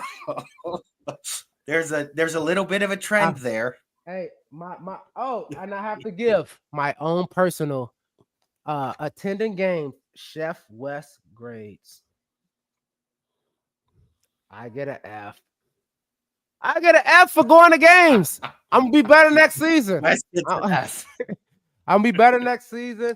But like I said, I did want to just Stop talking to Tyreek, but there's a Hail Mary, and you should be okay. I know You was talking to the players, everybody but Tyreek. Everybody but Tyreek. I barely got the thing is I talked like 80% of the players I talked to was offensive players. The only defensive players I talked to Tremaine really good. Montez was kind of like facing. I was like, damn, I kind of like coasted him to come over and Jack Sanborn to come over right behind him. And they was like, yeah, and I was like, man, dude, I came from over here. I'm gonna see y'all next week. And they was like, all right, man, okay, we got to get our stuff there. The offense was great, man. I talked to all of them pretty much. They was talkative. Yeah, I got to say what's up, Caleb. I got Swift. I got to talk to him. I couldn't bring my phone out enough. Like I sent y'all some pictures and stuff. Like I said, I got Roshan. I got to talk to Mercedes Lewis. I got to talk to Everett and who spoke the most? Who said the most words? To me personally, yeah. Roma Dunze and Shane Waldron. I had at least, I had a good 3-minute conversation with Shane Waldron. I told you he said he was gonna do something special, and then we fumbled at the 1-yard line, right? And then I told Rome, I was like, "Hey, Rome," I told Rome, I was like, "Man, hey, Rome, I love you." He's like, he pointed because I had my DJ Moore. DJ, he talked to me for like a little bit. I told him, I was like, "You gonna sign my jersey?" He's like, "If we win." And then he kept walking past. So I got pictures of him kind of walking past. He said that he got, like I said, DJ is DJ. That's why I can get who he is. I met him, so I understand his personality a little bit. And then Rome, I was talking to him. I was like, "Come on, man, you my favorite dude. I was rooting for us to draft you." And then my cousin, the Chief, she's like, "Yeah, he loves you. He got your jersey at home. He just wore this one today." And he was like, "Yeah, you do." He came out, I was like, "Just give me some dap or whatever." He was like, "Yeah." I was like, "You gonna sign something?" He's like, "Yeah, hold on." He's like, "Well, your marker, I didn't have it. My cousin was getting his signed by DeAndre Swift because we only had one Sharpie." And I went, he's like, "Man, I gotta go." I was like, he was like, "I'm a rookie." And he turned around, and as soon as he said it, I picked my phone up, I hit camera real quick, and I got a clean picture of him running off. But I got a picture right before he came over and everything. It was good. We're gonna do it again next season. I'm gonna make sure I got my Sharpie. I'm gonna get some. Yeah, I'm gonna see if we can get down there. I'm gonna get some stuff signed, and if God willing, I can mail out, something signed for you, Devin, something signed for you, Mark. Because this is a great season. To be honest, I love doing this with you guys. This was awesome. Oh my God, it was great, dude. It was. I do want to put that out there because we finna get back into it. I feel like he meant it was a great season doing the show, not doing the show for sure. No, for sure. Oh, doing the show. Doing the no. show with you guys. It was For a great sure. season doing the show. Not Bears. I saw Mark's eyes go really wide when you said that. So I that had was to make clear. sure If that was clear. DJ said if we win is crazy. That's crazy because we. Hey, dude, like I was talked to this him. I heard close him to talking. winning. I heard him talking and everything, and he was over to the right, and I was like, "Hey, DJ," and I had my white D. I was like, "Simon," he's like, "Where your marker at?" I'm like, "Oh, I don't got it." I was like, "You gonna sign?" He was like, "Come down if we win." And I was like, "What?" And you were like 2 seconds away from being hell and yeah. I was like, and look, and then when he said, I put my phone up. You get your iPhone, you can hit the camera right away, and I just kept clicking the picture button as he went past, and I got like 12 pictures of I got his neck tattoo clear as fuck. I'll send it to you. his whole neck was like right there in front of me, like all the way down. I was like, and he went and said hi to some other people and ran the fuck off. And then I saw Rome. It was great. Like I said, it was good. But my whole point was I wanted to finish this episode with saying, like, dude, it was great doing this games with y'all post, pre-game, during game, talking to y'all throwing the text. It was good, man. I didn't know what we were gonna be when we first kind of different experience for sure. When we first started talking about this, like I was more into this season than I have been in any other season. Like I watched the games, but like I didn't care much about like who, like the post game interviews and stuff like that. Like I'd watch it if we won, but if we didn't, I didn't really care. Yeah.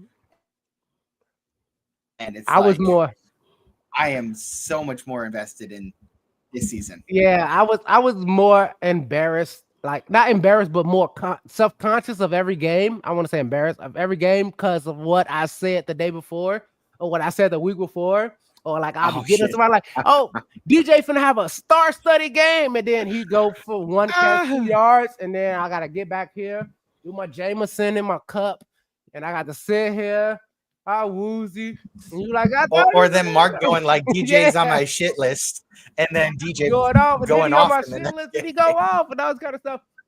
That's what I loved. I appreciate y'all for and everybody in the comments. If you're still on, if you're gonna rewatch or whatever, I couldn't wait to talk to y'all about this Bears team. So I did want to say that before we get into our off-season productions. Did y'all think we was gonna win today? Like for real. I tell you right now, I did not think we were. I was 65-35 to be honest with you. With the way that we played last game against the Seahawks, I thought for sure everybody would just crawl up into a hole and just kind of like give up. And I'm really glad that we didn't. You know, my whole take was I thought after halftime, depending on what the score was, Green Bay would be like, all right, cool. We're not destroying them. So we're going to pull Love and pull out. I thought that was going to happen. But to knock Jordan Love out the game and all that kind of stuff to happen, I was just like, okay, it's a little better. It's a little better than I thought. And it was good. I mean, with the special teams and it showed, even with like Jalen. Oh, I did want to put out there, and I did want to live on air. If nobody looking, I don't care. I would ask. I should have asked in the green one, but Jalen Johnson, the Pro Bowler. How do you feel, Mark Rob? I don't think if you're gonna go base it off numbers, yeah, he deserves it. You can look at it. Like but I mean, I don't think we should have had any. You know how I feel. I know you. I mean, you said that for the last month that we should have no Pro Bowlers, and I agreed. And I said like the only Pro Bowler that I think would come will be JJ because I was kind of thinking Caleb 10 good weeks. And even Jalen Johnson didn't expect it. He didn't think he was gonna make it either. No, he didn't think he is because my personal opinion, I don't think he deserved it as much because he had a lot of times this season. I felt like he was the one that we were counting on, and he slipped and fell, or he just kind of like he had an opportunity to intercept it and he just dropped the ball when it was right in his hands. Stuff like that, like things that make you into a Pro Bowler. Those are the types of things that he wasn't necessarily doing. But like the things that make you a good defender aren't necessarily the same things that make you go into a Pro Bowler. Like if you're a good defender, like Jalen usually is, people don't even throw to the guy you're covering. That doesn't make you into a Pro Bowler because that's not flashy enough. And I just felt like he did way better last year than he did this year. And I mean, I didn't think that he did as well this year, well enough to go to the Pro Bowl. I think he had like 4 picks last year.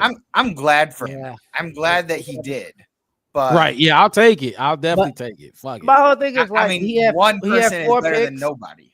He had 4 picks last year, but he was 6th in like percentage.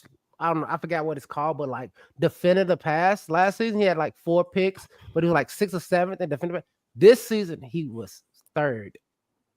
Yeah, which is why I'm saying that it's not necessarily that I think that he was worse off as far as like being a better defender or not.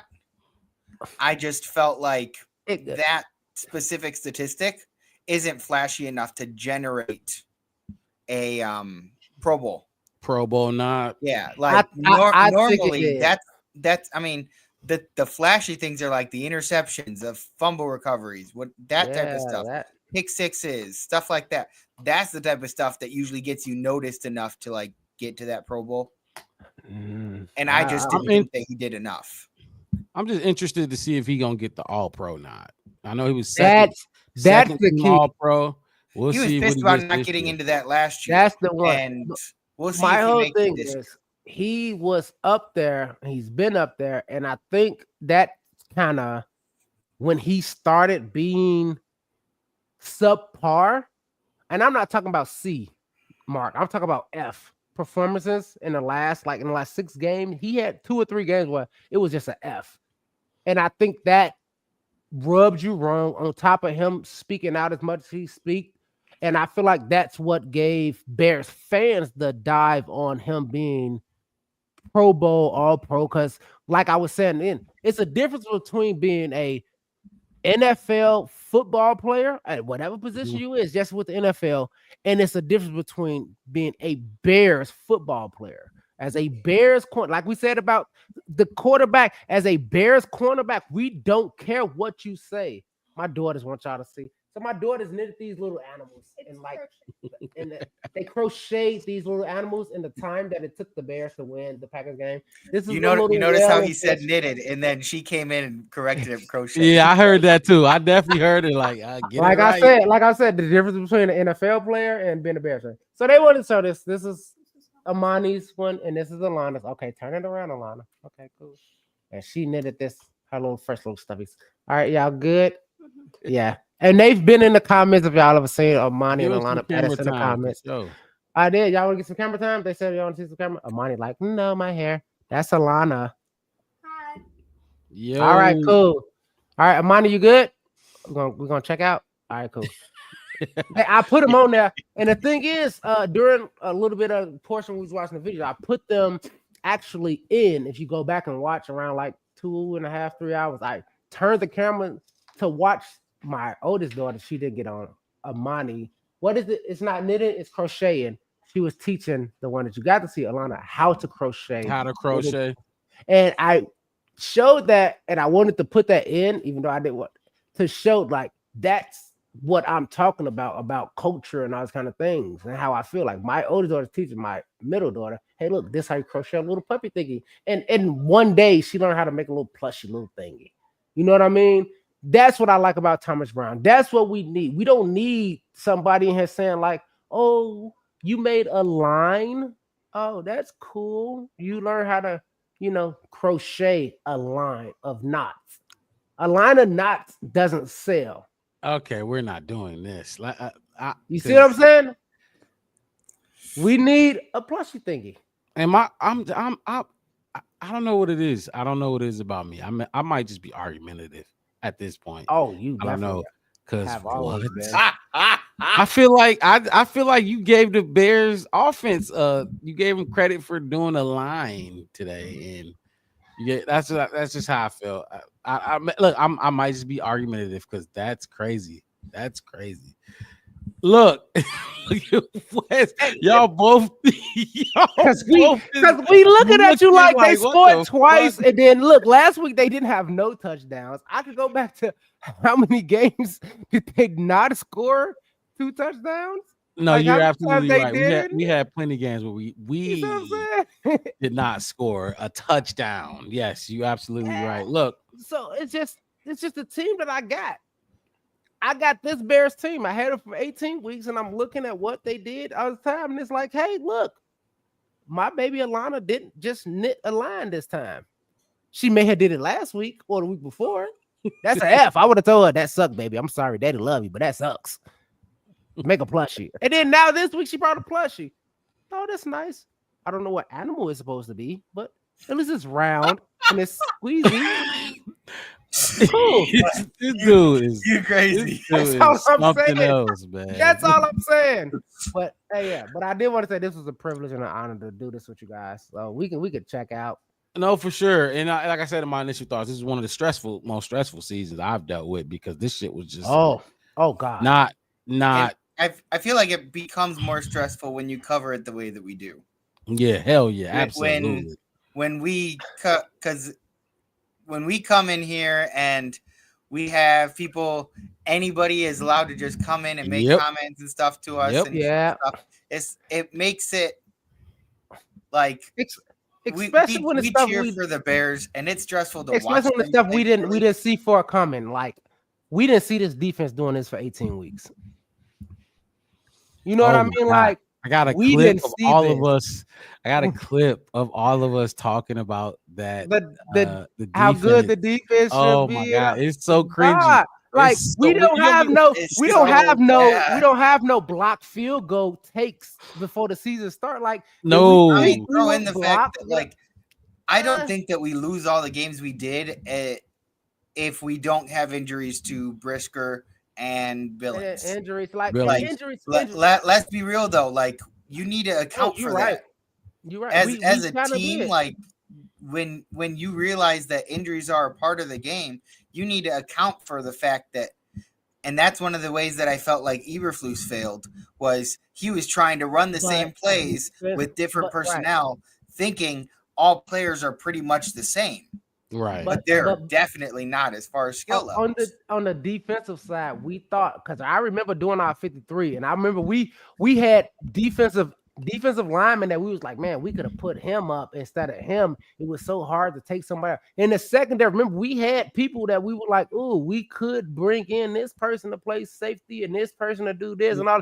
I'm talking defensive. Completely wrong this year. That's the thing that hurt my stomach constantly.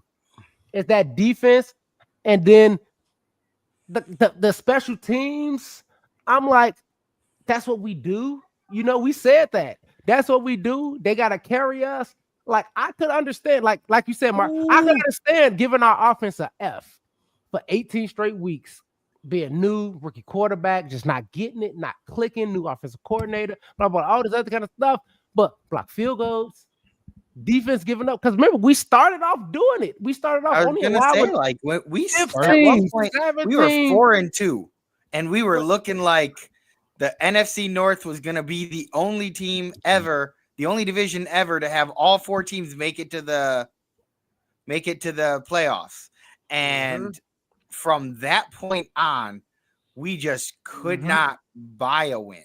All right, okay, guys. I'm gonna say this. Let's just save it. Let's save it because we need content for the offseason.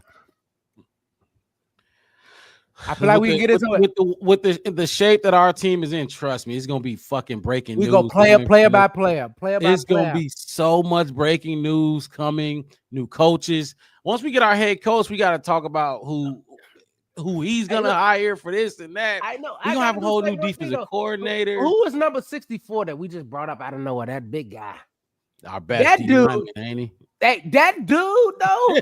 I ain't even gonna lie, man. I'm like, he's a load. Like the last 3 weeks, that's a run stopping big load, man. I've been meaning to look up who he is and see what gave him, but man, that's a good dude. I have to put that out Jonathan there. Ford. We signed him off the Packers practice squad. I got a question for you, Mark. So what's up? Changing up the whole style of the team. And so they say they bring in somebody that runs a different style of defense. What style defense would you prefer? Because right now we have the Tampa 2, and I mean, you don't like it? Doesn't always seem to work. I mean, it leaves too much. Like honestly, when I see us go out on defense, at least lately, it's more about reacting to people, waiting for somebody to catch the ball, then we tackle them to stop them. Exactly. As opposed to trying to stop them from catching the ball.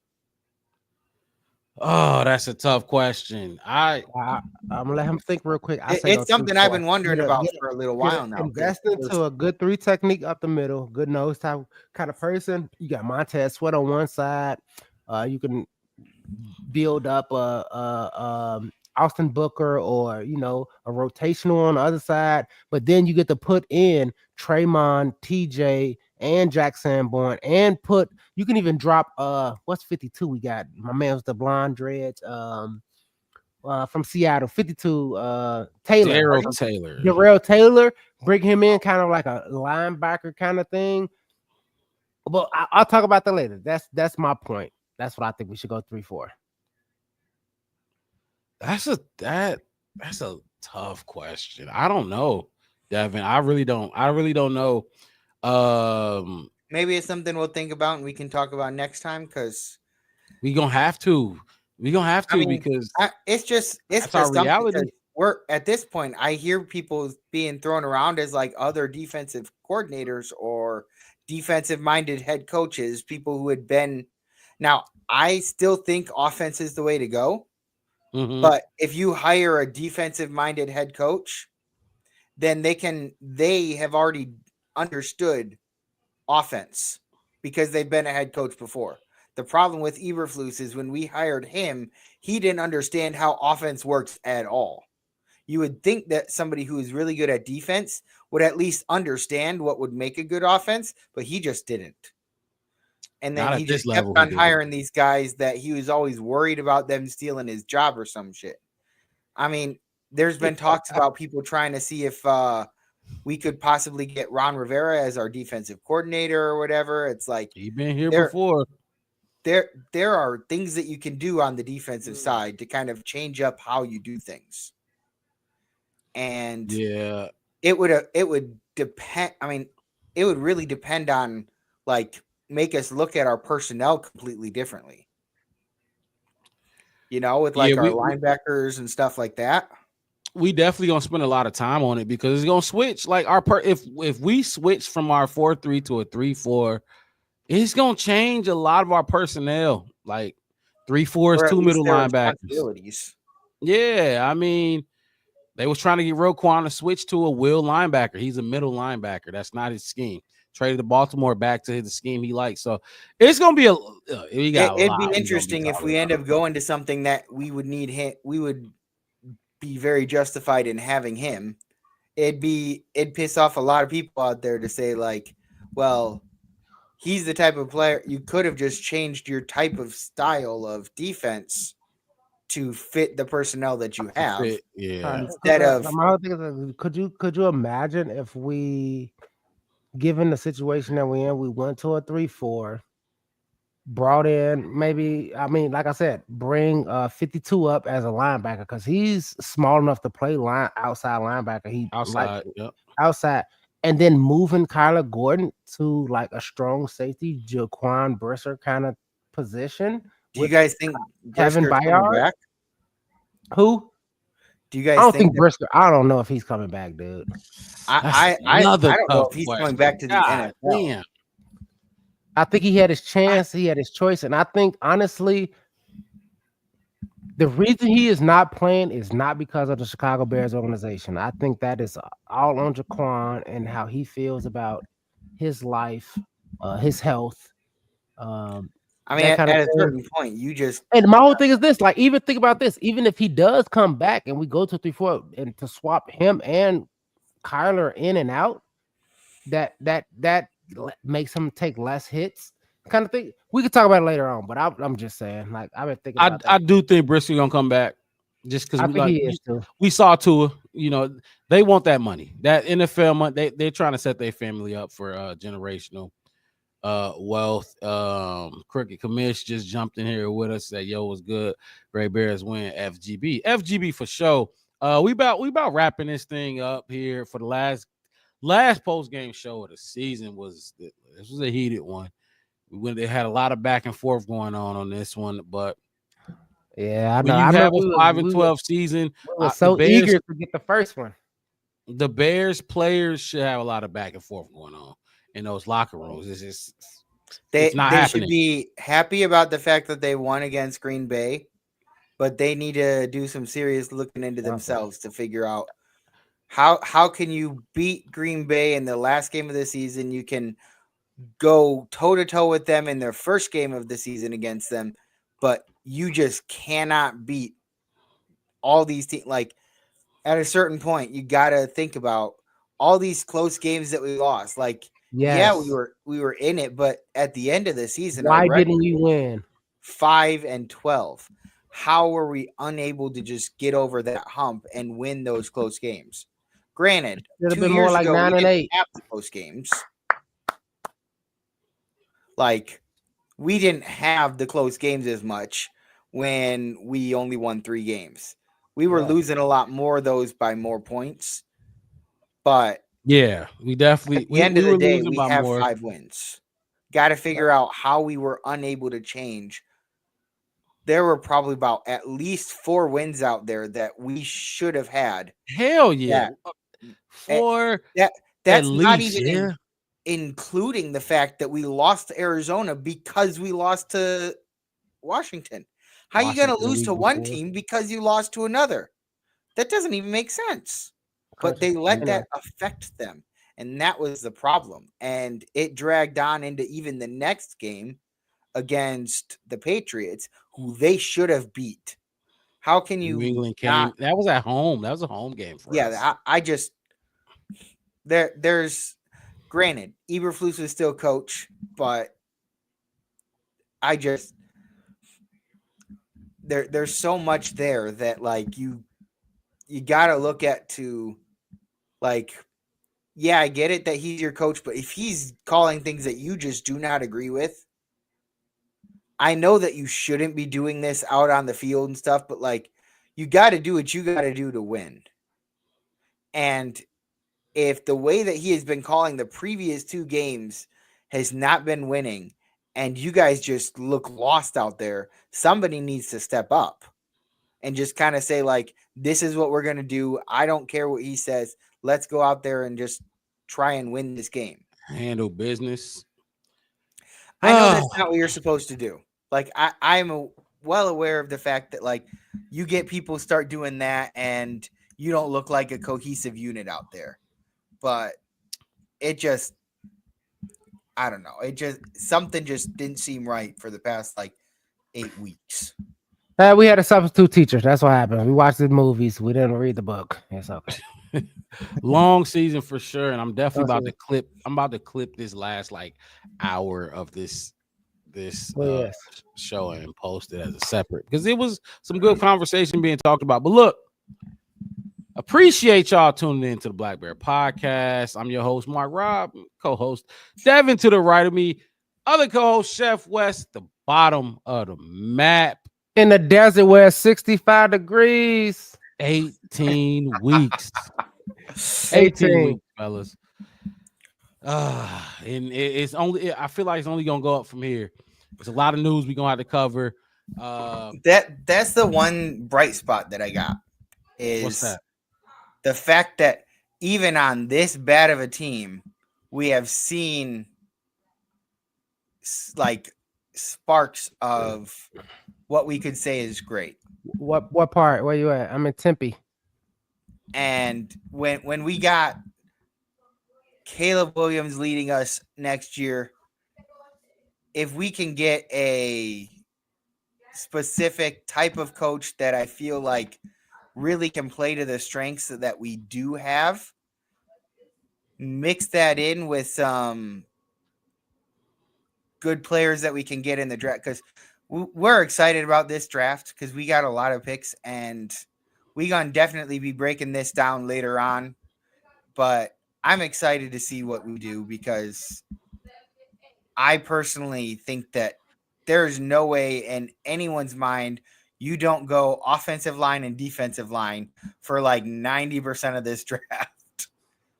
The draft, the free agency. We got exactly. I do feel like you need to go safety at some point. Get a safety, kind of look behind Byard because Byard's getting older, but he did well this year.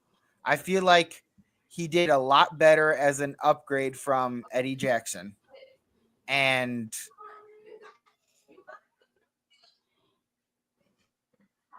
he froze. I was gonna say, quick comments. Hit my ad. I'm on X. Let me know if you want to hang out, man. I'm right down here in Tempe. But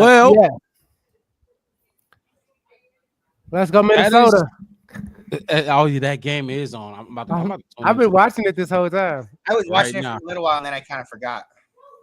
That is it for post game shows. The rest of the way until next year, September, we will be doing 3 the hard way. No more post game shows. No more posts. Just facts.